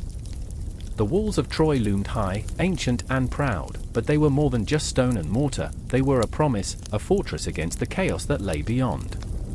Yet, even now, that promise felt like a fragile thing, trembling. I remember standing at the edge of the battlements, watching as the horizon swallowed the sun-hole, a crimson maw that swallowed light and hope alike. Hector's face flashed in my mind, fierce and resolute, but behind those eyes lay a storm of uncertainty. He was the anchor of our people, the heart of the city, yet in this moment, he seemed a man wrestling with shadows, haunted by the impending doom that cast long, cold fingers over his soul. "Where is glory if it comes at such a cost?" he had murmured to me once, as we stood under the weight of twilight. He was always searching for answers, caught between duty and desire, love and sacrifice. I remember the way his brow furrowed, the way his hands clenched into fists, the way the world felt heavy with expectations that crushed him like a boulder. Then there was Andromache, his beloved, her heart wrapped around his like vines around a tree, binding, nourishing, yet threatening to suffocate. I could see her standing at the gates now, a ghost of a woman, eyes wide with fear, watching the horizon, searching for her husband, for the light of her life. Her grief was palpable, a living thing that clawed at my insides. She was fierce, yes, but also made of tender fragility. The sight of her brought a lump to my throat. I wanted to reach out, to comfort her, yet I was paralyzed by the weight of my own dread. The clamor erupted suddenly, a cacophony of fear and madness. The Greeks had come. They surged like a tidal wave, a merciless tide that crashed against our walls, shouts of battle cries, the clash of metal, the stench of sweat and blood rising, swirling like a storm of locusts. The air crackled with tension, and I felt it squeeze my chest. A heartbeat, then another, every pulse an echo of despair. I remember the first arrow that whistled through the air, a harbinger of chaos. It found its mark in one of our own, a boy with laughter still dancing in his eyes just moments before. He crumpled like a paper doll, and I felt the world tilt. We were all connected, threads woven into a fabric that was now unraveling. "Hold the line!" Hector shouted, his voice a force of nature.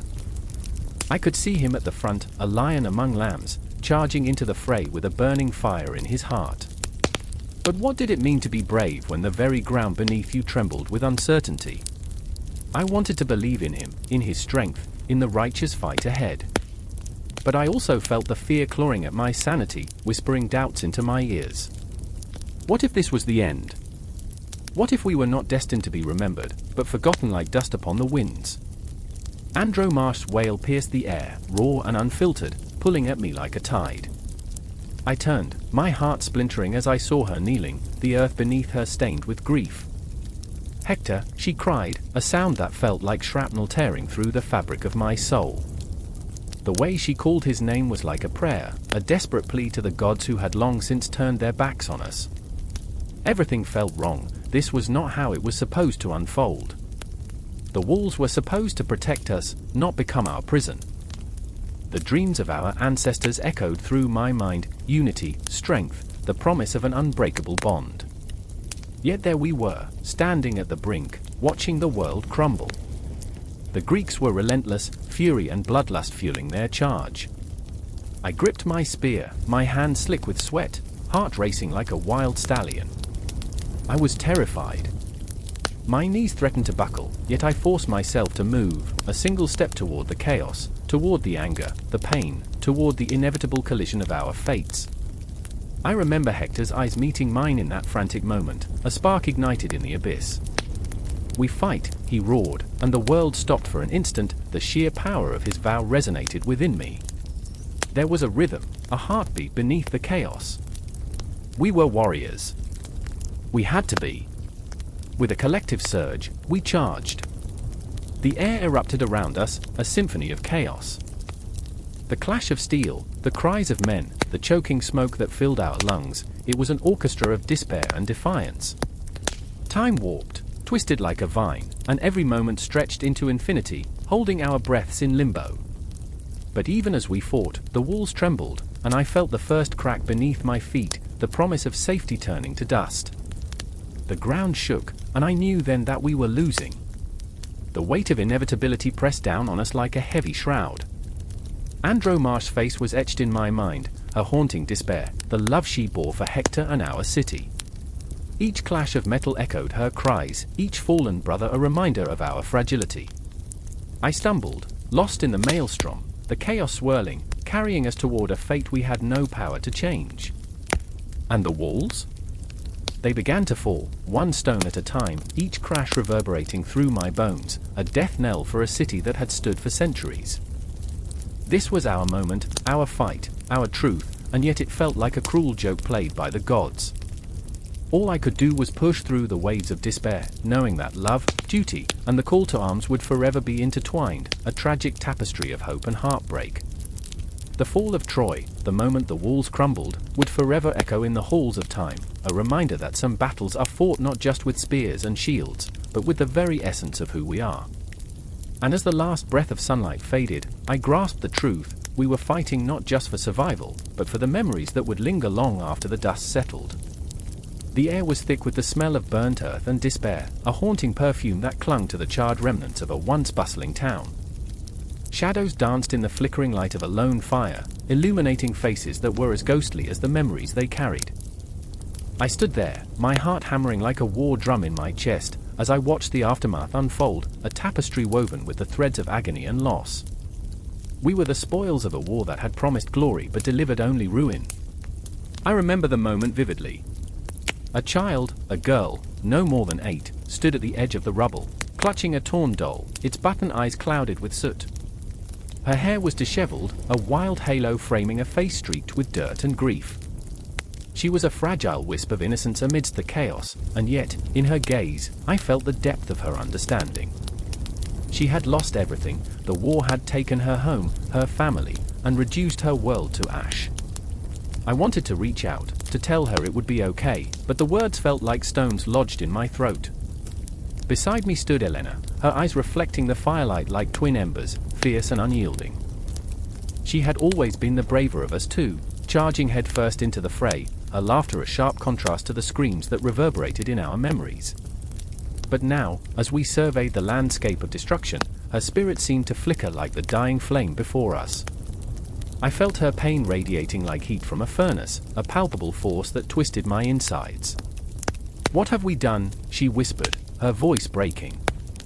It wasn't a question, but a mournful realization, a confession that cut deeper than any knife.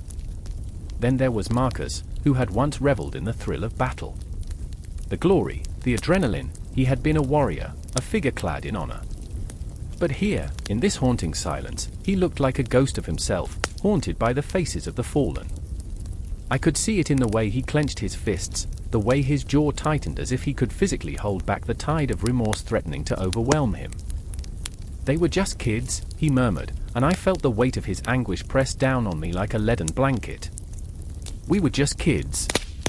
I remember the echoes of laughter from a time before the war had scarred us, when we had been naive enough to dream of a future untainted by violence.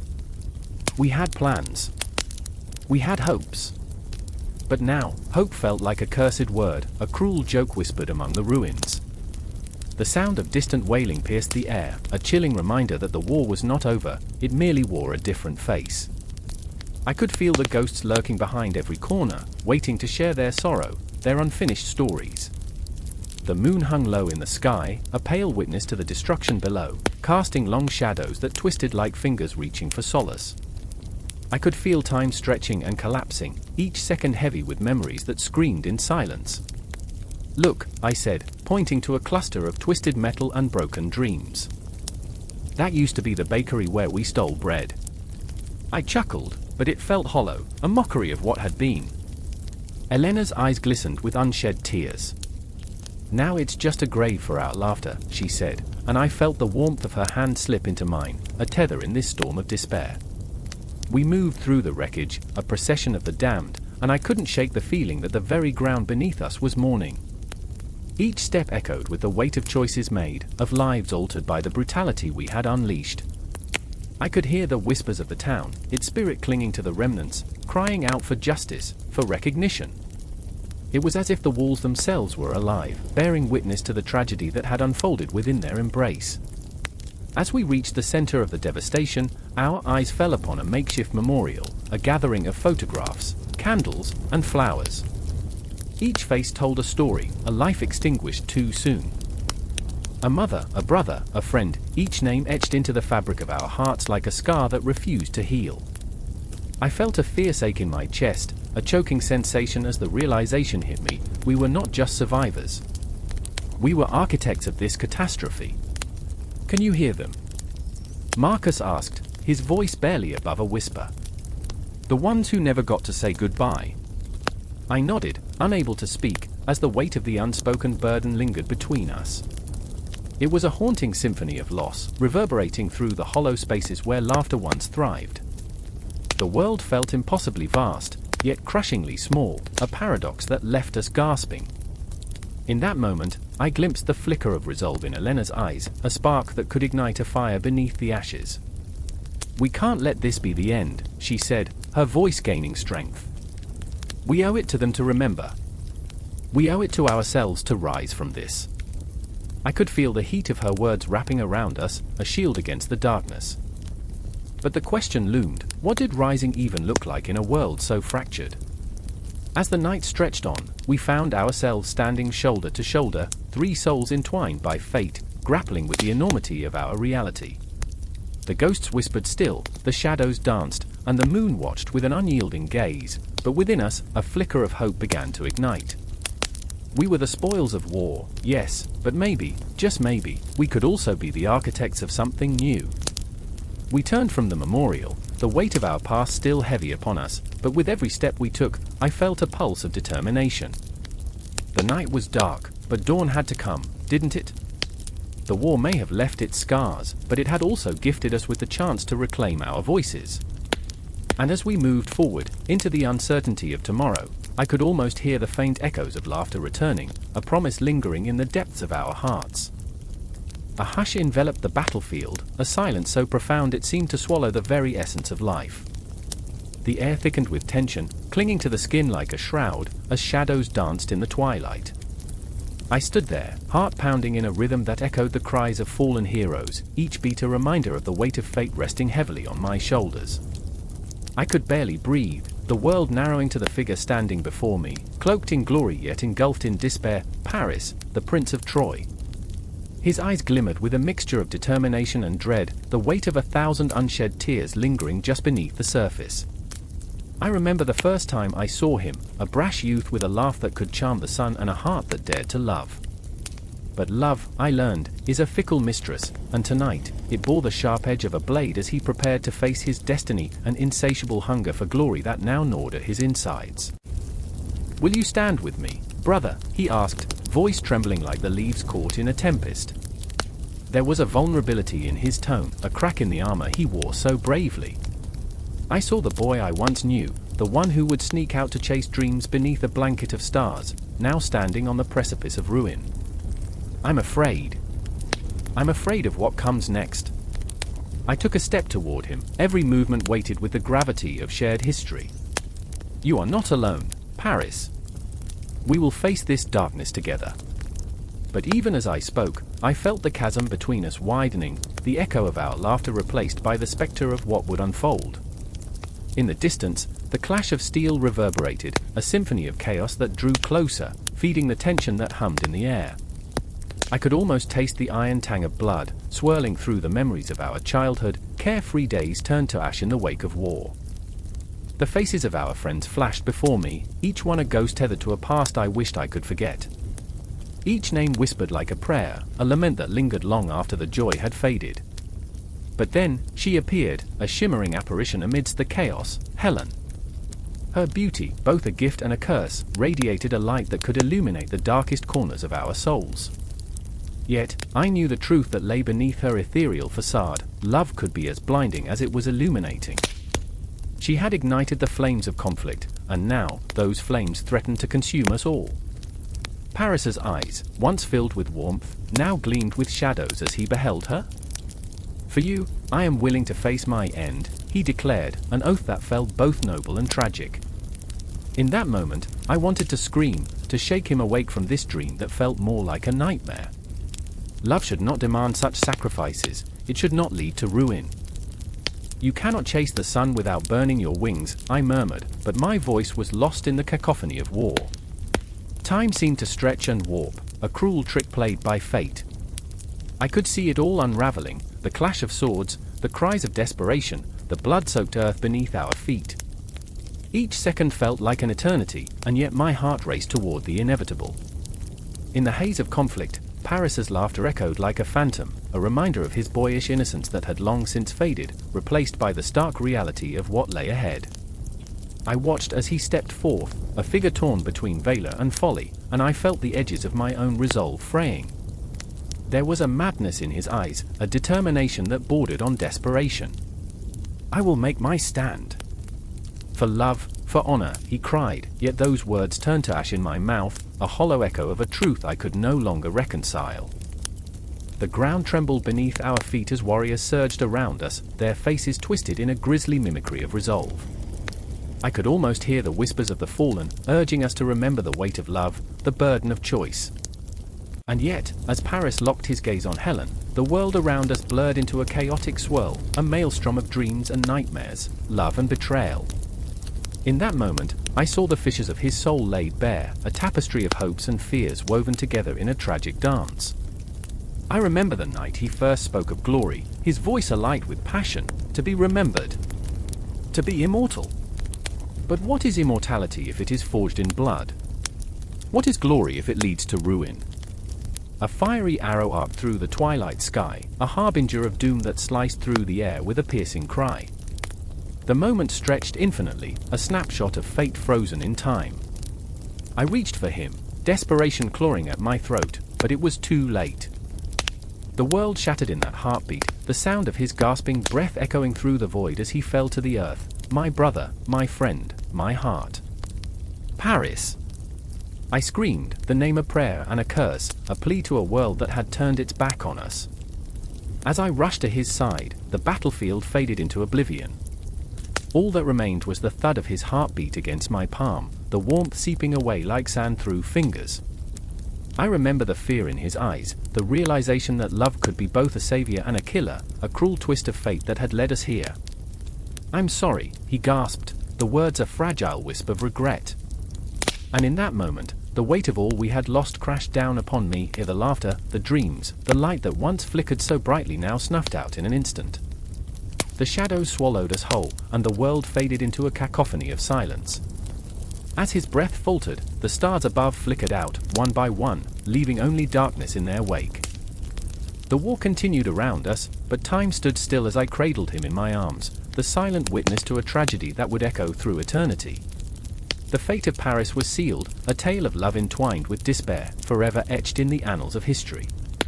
And in that moment of loss, a new understanding settled in, that love, in all its splendor and heartache, is an eternal dance, a dance that continues, even after the music has faded, even after the last breath is drawn. The moon hung low, a god suspended in the night, casting its silver gaze across the scarred battleground. The air was thick, stifled by the weight of unshed tears and unspoken fears. I stood there, heart pounding, every breath a reminder of fragility in a world steeped in chaos. Shadows danced around me, lost souls in search of solace, or perhaps revenge. The cries of the fallen echoed like a mournful symphony, each note striking deeper into the marrow of my bones. And then I saw him, Odysseus, his armor glinting like a promise broken. He moved with the weight of battles past, his eyes shadowed by memories he could never escape. I could feel the despair radiating from him, twisting my gut into knots. He was a hero, once, but now he wore his honor like a shroud. Honor, what a cruel mistress it had become, it had cost him everything. I wanted to reach out, to grasp his shoulder and tell him it wasn't over. But words were lost amidst the cacophony of war. A flash of golden light caught my eye. There was Achilles, the great warrior, his face a mask of rage and sorrow. The ground trembled beneath his feet, driven by the fury of a heart that had seen too much death. His fingers twitched around the hilt of his sword, each pulse a silent prayer for release. I remember thinking, how could a god bleed? Yet there he stood, his heart a crimson-stained testament to his humanity. "I will not let them take you from me," he screamed, but who was he really speaking to? Was it his fallen comrade, or perhaps to the ghost of his own dreams? Panic surged within me, a tidal wave of uncertainty. I was a watcher here, a mere observer in this chaos, yet I felt every stab of fear, every pang of loss as if they were my own. With each heartbeat, the world shifted, a kaleidoscope of heroes, blood, and betrayal. The battlefield was alive, it whispered secrets only the dead understood. I could almost hear them, cobwebbed memories of laughter, of love, of dreams dashed against the rocks of fate. "I remember," I whispered, feeling the words catch in my throat. "I remember the stories told by firelight, of valor and glory, of gods who played with the fates of men." The ground was slick with mud and blood, a cruel parody of the life that once thrived here. I stepped forward, my boots sinking into the earth as if it were trying to swallow me whole. "Why?" I wanted to scream, but instead, it came out as a whimper. Why must honor come at such a price? In that moment, I understood the weight of their struggles, Odysseus, Achilles, and all the others who had fought not just for their lives, but for the very essence of what it meant to be human. But I could not allow despair to consume me. I turned my gaze to Odysseus, who stood frozen, his mind a labyrinth of shadows. "Trust in your own heart," I wanted to say, but the words tangled in my throat. He needed to reclaim his spirit, the flickering flame of hope amid the darkness. I remember the warmth of laughter I murmured under my breath, and the taste of sweet wine at feasts. In the distance, the clashing of swords rang out, a chaotic melody of life and death, and I felt the air crackle with tension. The heroes were not just fighting against their enemies, they were wrestling against their own ghosts, memories that clawed at their sanity. Achilles lunged forward, his sword a streak of light, but it was not just the enemy he faced, it was his own regret, the specter of Patroclus' face forever etched in his mind. Each swing was a desperate attempt to carve a path through his pain, a futile effort to escape what had been lost. As the battle raged on, I caught a glimpse of another figure in the shadows, Hector, the noble warrior, standing tall despite the odds stacked against him. He was the embodiment of honor, but even that could not shield him from the heartache that lay just beneath the surface. A rage not born from anger, but from love, surged within him. "For my family, for my city, for my honor," he murmured, his voice a haunting chant against the backdrop of chaos. I watched as his resolve crumbled, the weight of his promises threatening to crush him. I remember, I started again, the words a desperate plea, the faces of those we've lost. I remember the laughter, the joy. I remember, but the memories felt like chains, binding me to a past I could not change. The tension coiled tighter, each moment a countdown to an inevitable clash. The heroes were drawn together, not just by blood but by the shared burden of their choices. They were flawed, human. Achilles, the rage-fueled warrior; Odysseus, the clever tactician haunted by his own cunning; Hector, the symbol of honor battling the weight of duty. They were all heroes yet crumbling under the weight of what they had to sacrifice. And then the moment crystallized, a confrontation built on years of longing, loss, and love. I could feel it in my bones, a violent crackle in the air. Achilles, Odysseus, Hector, all at the precipice of something far greater than battle. A reckoning. The clash was not merely swords, it was the collision of ideals, a cacophony of honor and struggle, where the line between hero and human blurred into oblivion.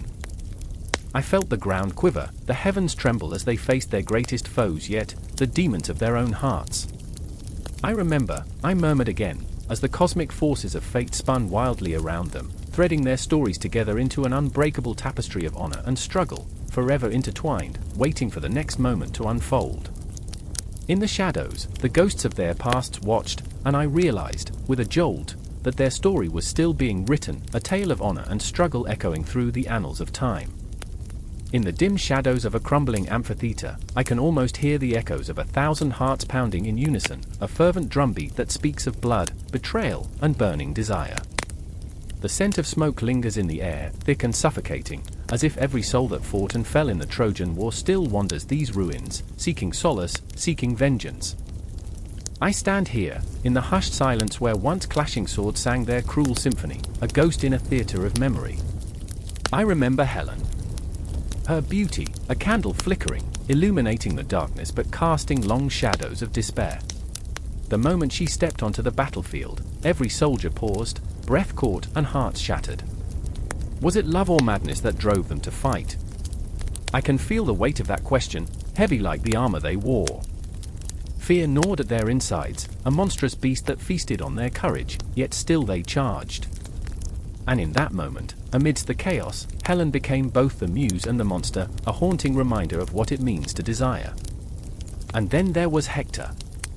A warrior torn, bound by duty yet chained by love. The night before the final assault, he held his son, Astyanax, cradled in arms that had sent countless men to their doom. The child cooed, unaware of the storm that loomed. I remember the look in Hector's eyes, a tempest of fear and resolve. That was true heroism, the kind that made you want to scream and weep at once. He knew the fate that awaited him, yet he fought not for glory but for family, for a future that was slipping through his fingers like sand. Each heartbeat echoed louder and louder, a countdown to his inevitable demise. In the shadows, I see Achilles, his fury palpable, a volcano ready to erupt. Betrayed by a friend, his heart writhed with the anguish of loss, yet he was a puppet of his own rage. You could almost taste the bitterness of his sorrow, thick as blood on steel. The quest for honor became a prison in which he danced, while the ghosts of the fallen whispered sweetly in his ear, promising glory yet delivering only madness. I remember the pact of the gods, the twisted schemes that turned men into pawns on a celestial chessboard. It was not just a war, it was a cosmic farce, a tragic play where everyone wore masks of despair and hope. The clouds rolled like dark smoke overhead, and the stars seemed to wink knowingly, as if they had seen it all before and knew the inevitable outcome. Every night was a reminder of the dreams lost, the futures shattered. The city of Troy, with its towering walls crumbling under the weight of betrayal, stood silent, the air thick with the cries of the forgotten. I can almost hear their whispers, the souls who died for a cause that was never theirs. They lingered, trapped in the liminal space between glory and oblivion. The ghosts of those who had fought for love, for honor, for pride, how they would laugh at the absurdity of it all. They bathed once a year, and yet here we are, waging wars over hearts that could never truly belong to anyone. Everything was a game. The gods traded lives like pawns on a black and white board, laughing at the folly of humanity. Each fallen soldier a mere point on a scorecard, each tear shed a tribute paid to a fading legacy. The play of life was both tragic and grotesque, and yet we clung to it, finding laughter in the darkness, a macabre dance that turned pain into poetry. And in the aftermath, the echoes of Troy resonated through centuries, twisting and shaping the very fabric of our culture. The stories lived on, a haunting melody that played in the minds of poets and playwrights, sculptors and singers. I can hear their voices, vibrant and fierce, woven into the tapestry of art and literature, spilling over the edges of time. Each retelling a reflection of our own flawed humanity. People transformed those ancient tales into modern narratives, achingly familiar, yet forever shrouded in myth. I see them in movies, in literature, in whispered conversations over wine-stained tables. Helen, Hector, Achilles, characters reborn, their struggles pouring into the hearts of new generations. The legacy of the Trojan War stretched like an endless shadow, draping itself over the very essence of who we are. I remember the laughter that followed the stories, the enchantment that lingered in the air. How could something so tragic inspire so much joy? It was a paradox, a riddle wrapped in a cloak of absurdity that made life beautiful. It was the heartbreak that made art, the despair that fueled creativity. We took the pain and spun it into gold, a testament to our resilience, to our capacity for love even in the face of inevitable loss. You see, the Trojan War was not just a battle, it was a crucible in which the essence of humanity was forged. Every character, every heartbeat, every whispered thought became a thread in the fabric of our collective psyche. We are the descendants of those who fought and fell, forever touched by their dreams and their nightmares. As I stand here among the ruins, the wind whispers their names: Helen, Hector, Achilles. The air is thick with their legacy, a haunting reminder of love and war intertwined. The stories we tell, adorned with the pain of their lives, ripple through time. We become them, they become us. In this cyclical dance, we find meaning amidst chaos, and perhaps, just perhaps, we learn to embrace the absurdity of our own existence. The amphitheater is alive with echoes, each one more intense than the last, as if the very stones remember the clash of swords and the weight of tears. And in that moment, I am not just a spectator, I am part of the story, a heartbeat in the immortal rhythm of life. The legacy of the Trojan War is alive, swirling around me like a tempest, an inescapable force that binds us all, a reminder that love, in all its glory and despair, is the driving force of our very souls. The air hung thick with tension, a palpable weight that wrapped around the crumbling walls of a once vibrant community center. It felt stifling, as if the place itself held its breath, waiting for a spark to ignite the smoldering embers of unrest. Outside, a storm rolled in, dark clouds swirling like angry spirits, echoing the growing chaos within. Lila stood in the center of the room, her heart racing, pulse hammering in her ears like a war drum. The faces of her friends, once filled with laughter, now twisted into masks of anger and despair, reflected the bitter divide that had erupted overnight. "I can't believe you choose him over us," shouted Marcus, his voice rising above the murmur of dissent. His fingers trembled, clenched like a dam about to burst. The warmth of their shared history felt like a distant memory, frayed at the edges. Marcus had always been the protector, the unwavering anchor in their stormy seas, but now he felt like a ship adrift, lost in a tempest. "I didn't choose anyone.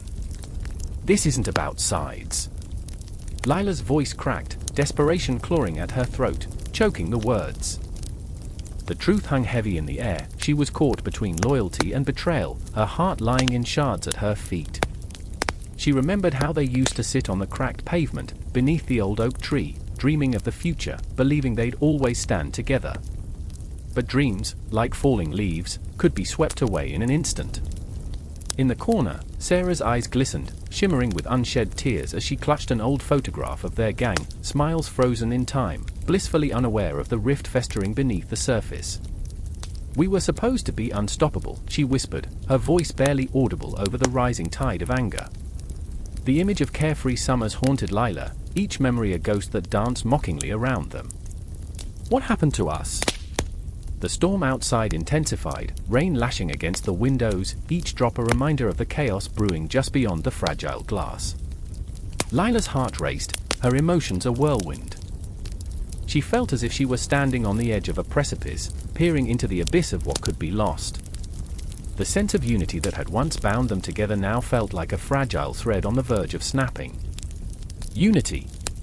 Marcus spat, his eyes burning with hurt. There's nothing united about betrayal. The word hung in the air, a chilling specter. Lila felt the weight of it pressing down on her, suffocating. If only he knew the truth, the choice she had made was not for herself, but for something greater, something that could save them all. The irony twisted like a knife in her gut, the fight for unity had drawn them apart. I remember the nights we spent planning our dreams, she said, her voice rising over the storm. I remember how we swore we'd never let anyone tear us apart. The words spilled from her, raw and trembling, as if each syllable was a plea, a desperate reach into the heart of their fractured bond. Can't we find a way back to that? Can't we fight for us? Lila's eyes swept the room, searching for a flicker of understanding. But anger and frustration clouded most faces, like twisted shadows lurking in the dim light.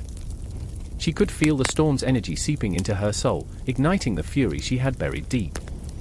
The truth was, they were all afraid of losing each other, afraid of what the future held. Fear doesn't unite us, Lila. Marcus roared, his voice a thunderclap that echoed through the chaos. Fear drives us apart. The tension hung like a taut string, ready to snap. Lila thought of the countless times they had faced challenges together, the late-night talks, the laughter, the love that had once burned so brightly.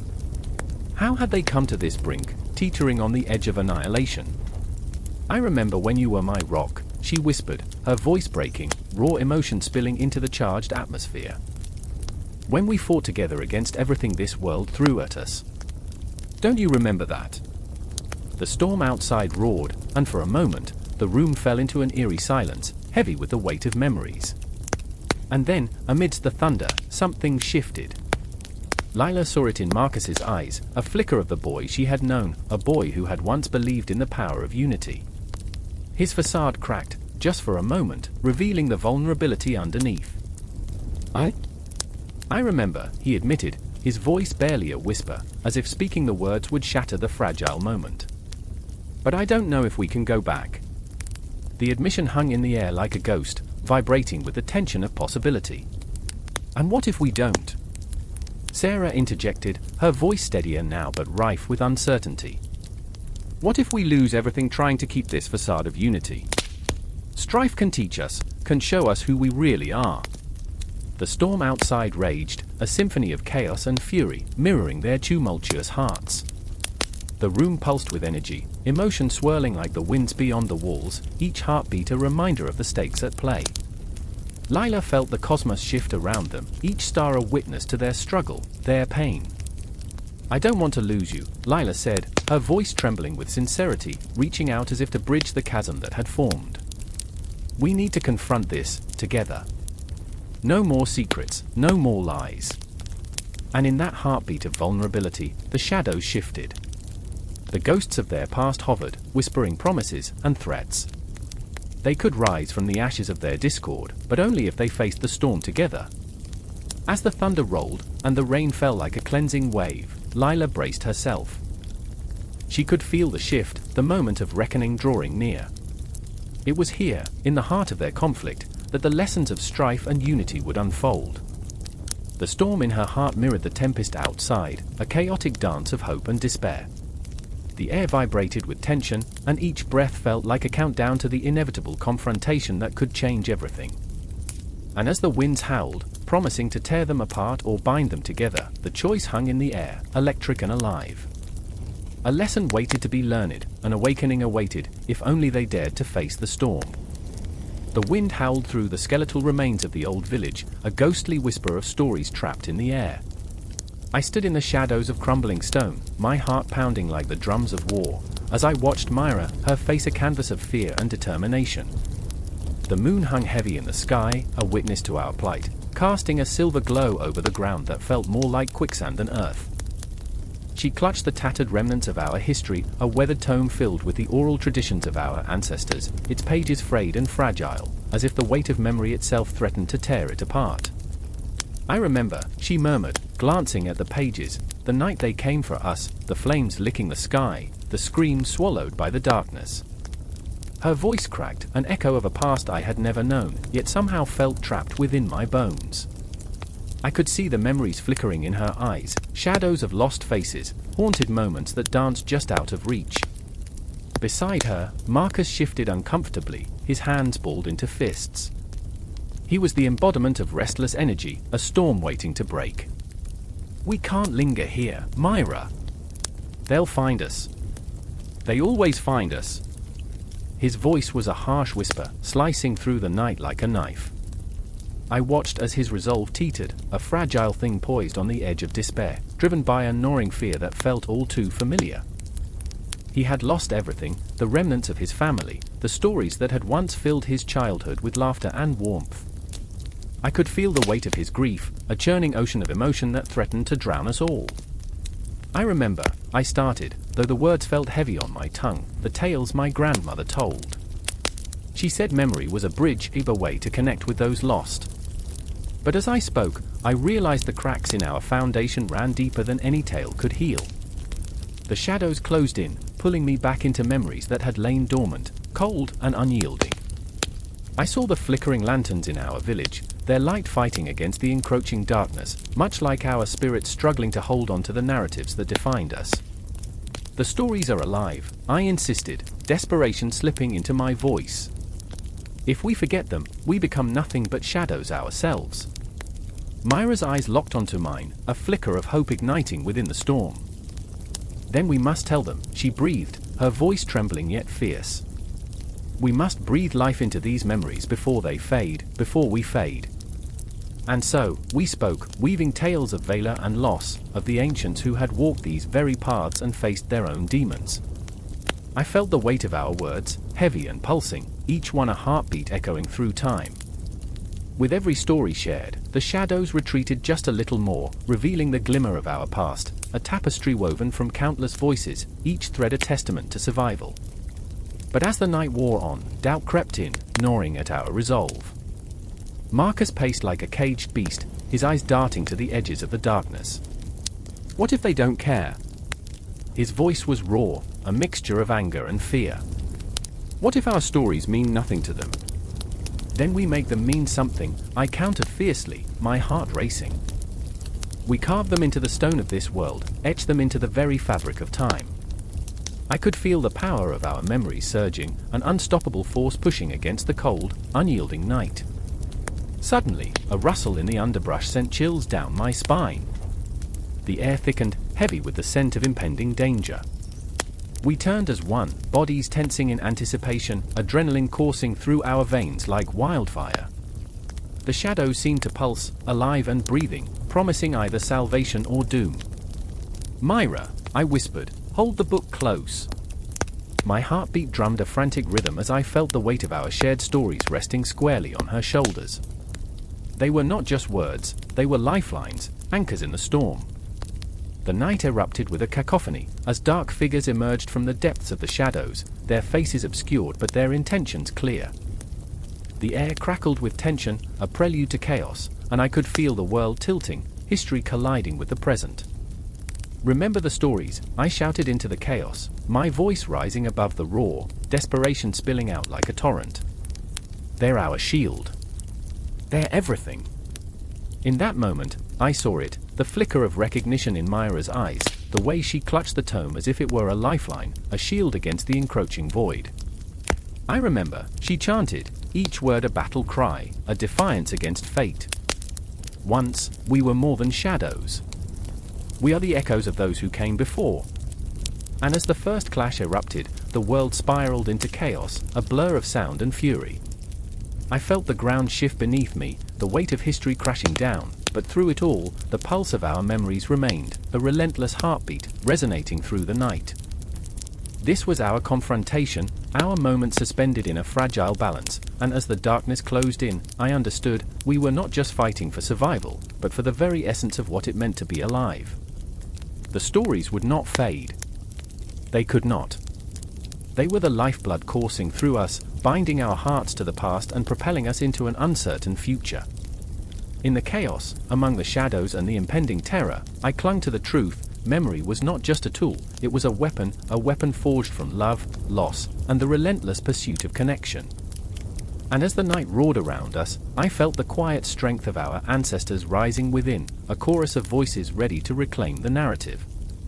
I could see the dawn's feeble light breaking through, a promise that even in the darkest of times, the stories we carry, the memories we share, will always light the way.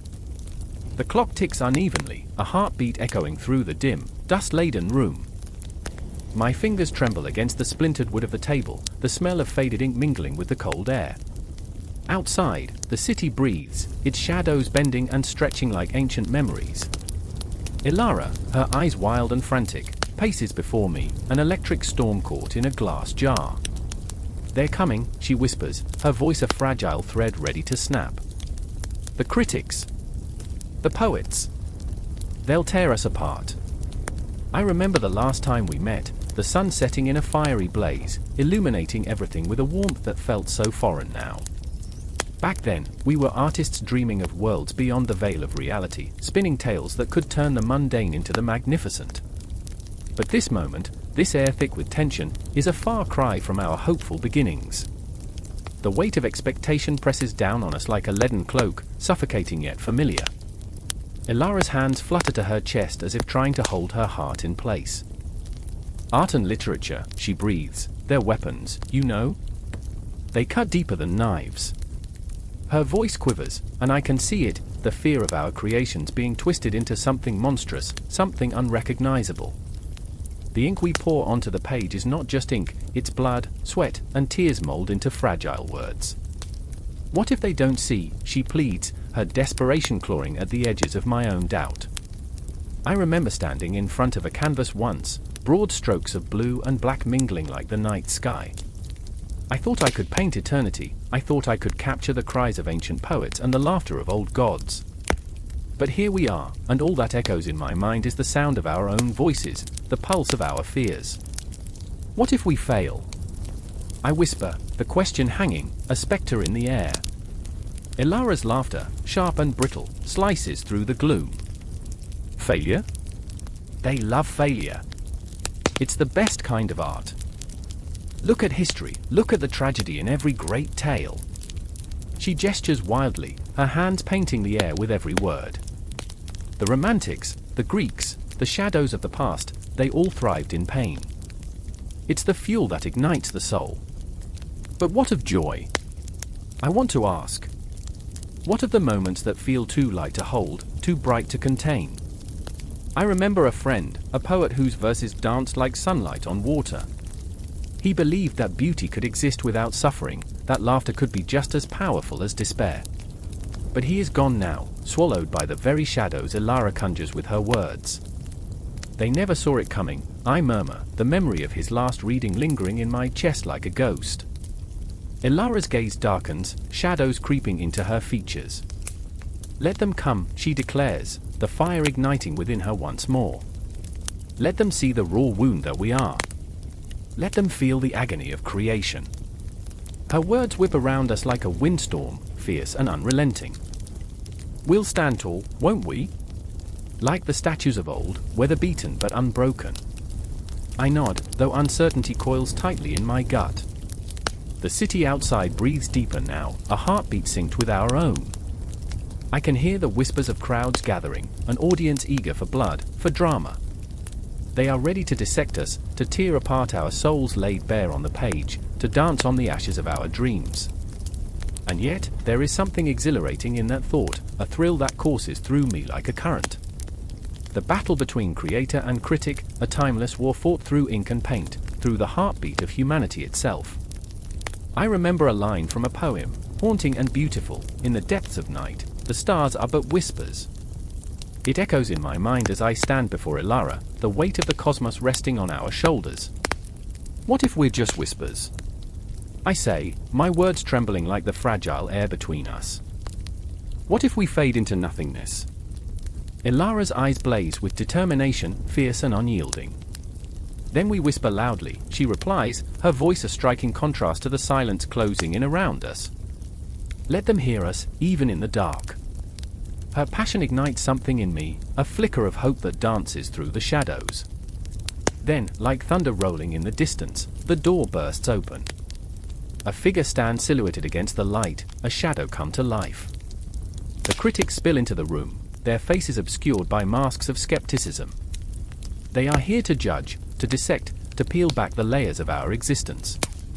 My heart races, fear clawing at my throat.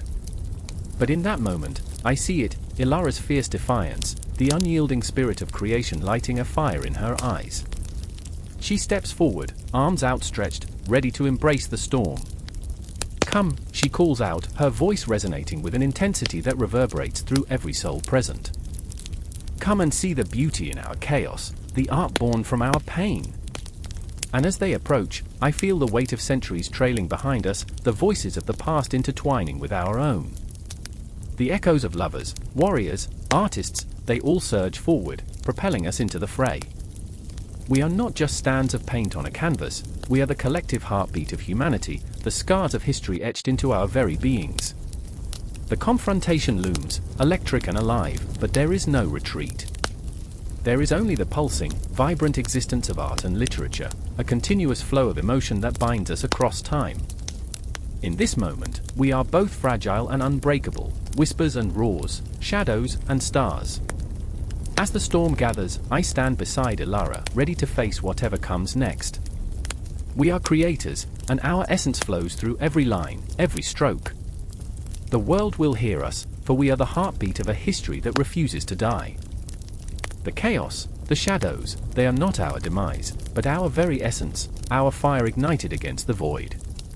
And so, we prepare to face the night, knowing that every breath we take will echo through eternity, an unending tale of beauty and agony, intertwined.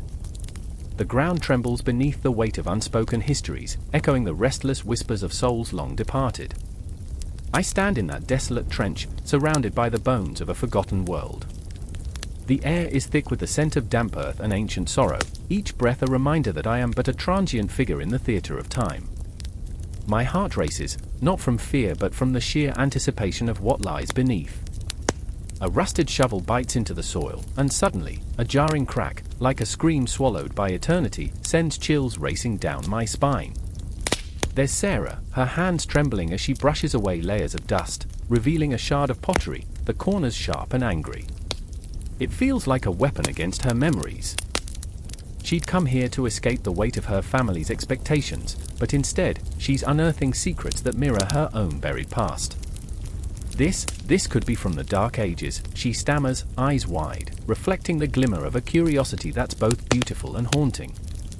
But in that moment, she's not just a budding archaeologist, she's a daughter grappling with the shadows of her lineage, where ambition meets ancestral shame.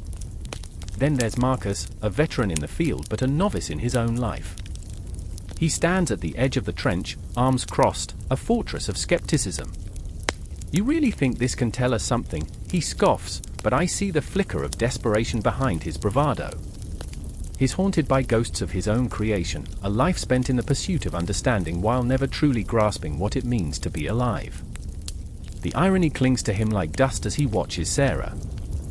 I can almost hear the echoes of his past, a chorus of failures that resonate with every hesitant breath. "You can't dig up the past," he mutters, but the bitterness stings more than he knows. The sun hangs low, bleeding crimson into the sky, as if the universe itself understands the weight of their turmoil. I remember standing in ancient ruins, the shadows of history wrapping around me like a shroud. How many hands had touched this earth? How many lives had been lived, loved, lost? The walls around us whisper stories of laughter that once filled these halls, of tears shed in darkness. I remember the ache of yearning, the relentless pursuit for a truth that may never reveal itself. "We're just digging through dirt," Marcus says, a smirk threatening to surface, but it's thin, like a mask ready to crack. There's a tension, electric and taut, between us. I can almost see the memories swirling in his mind, specters of a childhood overshadowed by expectations. "You can't resurrect the dead," he insists, but I want to scream that we do, every day, with every story we tell, every moment we remember. I dig deeper, and suddenly, the earth gives way, a wooden box, its edges frayed and splintered. My heart races, a wild drum echoing in my chest. What is it? Sarah gasps, her eyes reflecting the glint of hope and fear. I want to scream at her to step back, to protect herself from the ghosts that might be stirred. Let's see, I whisper, knowing that this moment will bind us in ways we can't yet comprehend. The lid creaks open, echoing the sound of fate unraveling. Inside, fragments of lives long past, a rusted dagger, a pendant of unknown origin, a letter yellowed with time, each item a thread weaving us into the tapestry of history. Look at this, Sarah breathes, her fingers trembling as she picks up the dagger. It's not just an artifact, it's a weapon, a symbol of conflict, perhaps of love turned feral. I can see it in her eyes, the yearning for connection, the ache for understanding, the fear of what the revelations might mean. It's bloody beautiful, Marcus concedes, his earlier bravado cracking under the weight of discovery. But the beauty is marred by the realities it represents. The dagger, once meant to protect, perhaps now stands as a reminder of betrayal. Each artifact is a ghost, whispering secrets that demand to be told, whether we're ready or not. I feel the weight of their histories pressing down on us, a heavy cloak that binds us all, a reminder that beneath our modern selves, we are still made of the same flesh and bone as those who walked before us. Why do we care? Marcus asks, his voice barely above a whisper. What does it matter? But as the question hangs in the air, I see the glint of vulnerability in his eyes, a deep well of longing that he tries to mask with bravado.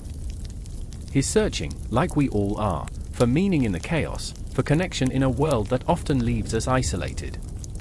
Because, I say, my voice trembling with the weight of truth, every piece we uncover is a thread in the fabric of who we are.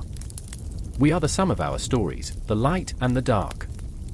I can see it in Sarah's eyes, the flicker of understanding dawning, the realization that we are never truly alone in our struggles. The sun sinks lower, shadows stretching like fingers reaching for something lost, and in this twilight, we are suspended. The air is thick with the promise of revelations yet to come. As we sift through the remnants of lives lived, I feel the intensity of our emotional landscape shifting beneath us, an earthquake of understanding. I remember the silence, the kind that swallows you whole, that amplifies the heartbeat of time. Each moment stretches out, a taut string ready to snap. I feel the weight of the dagger in my hands, a piece of history that could bring us together or tear us apart. The confrontation looms ahead, a fracture in the fabric of the past that threatens to spill into the present. And as the darkness creeps in, wrapping us in its embrace, I sense that the real excavation is about to begin. We're not just uncovering artifacts, we're unearthing the very essence of our beings. And in that moment of shared vulnerability, we stand on the precipice of understanding, hearts racing, breathless in the face of the unknown. Each shattered memory, every flicker of hope, binds us together in a web of time, a reminder that history is never truly buried, it lives and breathes in every heartbeat, waiting to be felt, waiting to be heard. The clock struck midnight, a bell tolling through the chilling silence of a town draped in shadows. In that moment, I stood poised on the edge of a crumbling rooftop, the cool wind biting at my skin like the whispers of long-forgotten ghosts. Below, the streets throbbed with an eerie heartbeat, alive yet suspended in a weight of dread. I could hear the scuttling of rats, their tiny claws etching a symphony of panic into the stillness. Fear clawed at my insides, a raw, visceral sensation pushing me to leap into the unknown. But I hesitated, gripping the cold, rough edge of the rooftop, wrestling with the shadows of my own fears. It was a choice, a leap towards what lay beneath or a retreat back to the suffocating comfort of myths. I remembered the stories, the tales spun by gnarled fingers around flickering flames, each one an echo of truth and lies intertwined. They say, echoed in my mind, like a taunt. But who were they? My heart thundered in my chest, drowning out the whispers, and I felt the weight of the night pressing down, demanding I confront the reality of the world below. Across the way, Ivy crouched in the darkness, her sharp eyes glinting like daggers. She was a tempest of contradictions, brave yet haunted, fierce yet fragile. I could see it in the set of her jaw, the way her breath quickened as she scanned the alley below. The city was both her sanctuary and her prison. She lived in the cracks of its existence, playing with fire, brushing too close to the edge. "We need to go," she shouted, her voice bordering on hysteria, laced with urgency. My heart twisted. She was a wildfire, consuming everything in her path and leaving destruction behind. I can't, I breathed, the words tearing from my throat. What if it's true? The words hung in the air, dense and suffocating. She turned to me, eyes wide, a storm brewing just beneath her skin. What if it is? She shot back, fire sparking in her tone. The myth had clawed its way into our lives, wrapping around our dreams and twisting them into nightmares. Ivy's brother, Leo, had vanished 3 nights ago, swallowed by the darkness of the city, leaving a chasm that echoed with heartbreak. They said he'd stumbled upon something that shouldn't have been unearthed. I remembered his laughter, bright and full of life, now silenced. They say he was taken by the shadows, I murmured, the words tasting bitter on my tongue. But shadows weren't real, they were figments of fear, tales spun to keep children close to home. I had told myself that, time and again, until now. Ivy's eyes glistened with unshed tears, a fierce resolve battling the tide of sorrow. I will not let them take him, she whispered, the conviction in her voice igniting something deep within me. It was intoxicating, a fire against the cold reality that seeped into my bones. I remembered the stories that told of people disappearing, of figures lurking just beyond the veil of comprehension, like living nightmares. It was a tale as old as time itself, a myth that stroked the back of our minds, teasing us with the notion that perhaps there was more lurking in the shadows. Ivy, I said, voice trembling. What if there's no truth? What if it's just a story? The words felt like a betrayal, but they hung heavy between us. She laughed, a brittle sound that cracked open the fragile shell of tension. Stories are all we have, she snapped, driving the point home. They shape our reality. They keep us alive. I felt the weight of those words, each syllable a stone dropped into the abyss of my soul. It echoed the very fear that had kept me from the ledge, the fear of confronting what lay beneath. But I couldn't stand still. I was a vessel of doubt and desire, caught between the myth of safety and the reality of danger. Ivy stepped closer to the edge, poised like a hawk ready to dive. Join me, she commanded, the darkness swirling in her eyes, a tempest of desperation and rage. We will face whatever lies beneath. My breath caught, my heart pounding against my ribcage like a caged animal desperate for freedom. I glanced at the streets below, a labyrinth of secrets cloaked in shadows. The myths had shaped my fear, had painted the world in hues of terror and trepidation. But what if there was a truth waiting to be discovered, one that could pierce through the veil of deception? I can't, I hesitated, uncertainty clawing its way back up, a grip of icy fingers. But Ivy had already jumped, an act of defiance against the myths that had bound us. I watched her descend into the dark, swallowed whole by the very fabric of the city that had once felt so alive. And in that moment, I felt the chains of fear begin to shatter, splintered by the raw intensity of her bravery. I took a breath, the air thick with anticipation, and leapt. The ground rushed to greet me, my heart racing, a wild drum echoing through my veins. I landed with a thud, knees buckling, fear morphing into exhilaration. Shadows danced around me, whispering secrets I had been too afraid to hear. Ivy was right, the myths we held onto so tightly were the chains that had kept us bound. Together, we charged into the depths of the unknown, fueled by determination and the haunting reminder of what we had lost. The city stretched before us, a breathing entity, both familiar and terrifying. I could feel the weight of countless stories pressing down, merging fact with fiction, reality with myth. And as we stumbled into the darkness, I clung to the flicker of hope that lay within the chaos, a hope that perhaps the truth wasn't a monster lurking in the shadows, but a light waiting to guide us home. And so we ran, chasing the echoes of our hearts, the pulse of the night driving us ever deeper into the embrace of the unknown, where myth and reality danced together in a reckless waltz, leaving us breathless and yearning for more. The air is thick with smoke, acrid and choking, curling around the remnants of a civilization that once flourished. I stand at the edge of what was once Troy, my heart pounding like a war drum, the echoes of 1,000 heartaches whispering through the ruins. There's a ghostly chill in the night, a palpable tension that hangs like a shroud over the stones that still remember the clash of swords and the cries of the dying. I can almost hear the distant roar of a battle that changed the course of history, a symphony of chaos and loss that seeps into the very marrow of my bones. And there's Hector, the brave prince of Troy, his face etched with the weight of despair. I remember the moment when his hands trembled as he clutched the hilt of his sword, bloodied and battered from the unrelenting assault. His spirit was fierce, but the shadows of doubt danced behind his eyes. "What is glory?" he whispered to the wind before the clash, "if it brings only sorrow to my family?" A hero, yes, but a man, too. A man steeped in the conflict of duty and love, torn between the call of battle and the longing for home. I can almost feel his heartache, a visceral pull that drags me into the depths of his soul. Then there's Achilles, that fierce warrior, his rage and unquenchable fire.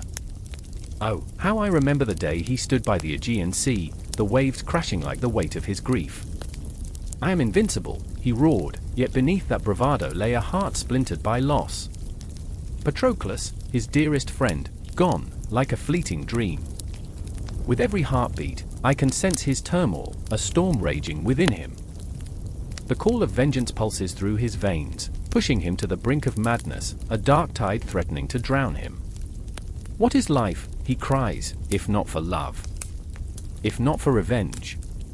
Each word, a dagger thrusting deeper, reminding him of the cost of war, the price of glory. And the city, Troy, stands like a beast, bruised but defiant. The walls have heard the whispers of promises and betrayals alike. I remember the nights painted in the glow of torches, the laughter mingling with the sorrow of mothers who lost sons, wives who lost husbands. The air thick with the perfume of desperation, of hope clinging to survival, even as the city crumbled. The echoes of the past are not mere shadows, they are living ghosts that weep between the cracks of stone, a reminder that history is never truly buried. As the dawn breaks, casting pale light over the battlefield, I can almost feel the tension crackling in the atmosphere. I can see Hector standing before the walls, the last bastion of hope. "I fight for my people," he declares, voice like thunder, "but what if victory tastes only of ashes?" His words hang heavy, a poignant reminder that the line between courage and folly is razor thin. Time stretches, an elastic band pulled to its breaking point, and I can feel my breath hitch in my throat, the weight of his fate pressing down like a leaden cloak. Achilles, consumed by rage, charges forward, blinded by vengeance, a force of nature unleashed. For Patroclus, he screams, a primal cry that rends the air. I remember the moment when fury and grief coalesce, transforming him into a storm, a whirlwind of vengeance. He brings death, but at what cost? The price of blood is steep, and with each enemy he slays, the shadows deepen around him. The gods, those capricious figures watching from Olympus, have tangled their fates, weaving a tapestry of destruction that will echo through eternity. Yet, in this maelstrom, I feel the flicker of something fragile and beautiful, humanity. Through the relentless tide of war, the pain and the love, the sorrow and the joy, I see the threads of connection that bind us all. The laughter of children playing in the ruins, the whispers of lovers clutching hands in the face of despair. We are all but whispers, I think, haunting the corridors of time. The confrontation is near, the air electric with anticipation. I can sense Hector preparing to face Achilles, the two titans of this tragic narrative. It is a clash of ideals, of love and vengeance, a reckoning that will resonate through the ages. I remember the moment before their eyes meet, time seems to hold its breath, a ghostly silence descending over the battlefield. Will Hector's courage hold against Achilles' wrath? Will love or vengeance claim the day? Both men stand at the precipice of destiny, their fates intertwined, echoing through the annals of history as they prepare to unleash their fury upon one another. I can feel the weight of their choices, a suffocating reminder that glory comes at a terrible price. The city of Troy, caught in the balance, holds its breath as the final act nears, an unending cycle of war, love, and loss. In this moment, the war is not just a spectacle, it is a haunting echo of our own lives, the choices we make that ripple into the future. What will we carry forward as the dust settles? What scars will we bear? The legacy of the Trojan War is not merely etched in history, it lives on in our hearts, in the stories of our struggles and triumphs. I remember standing there, amid the ruins, feeling the pulse of a world long gone, yet forever alive in its lessons. The shadows of Hector and Achilles loom large, beckoning me to ponder the weight of their choices and the echoes of their lives. Time does not erase, it transforms, reminding us that from the ashes of the past, we must rise, weaving our own legacies into the fabric of civilization. The saga of Troy is not merely a tale of war, it is a reflection of the human spirit, a mirror to our own battles, waiting to be written, waiting to be felt.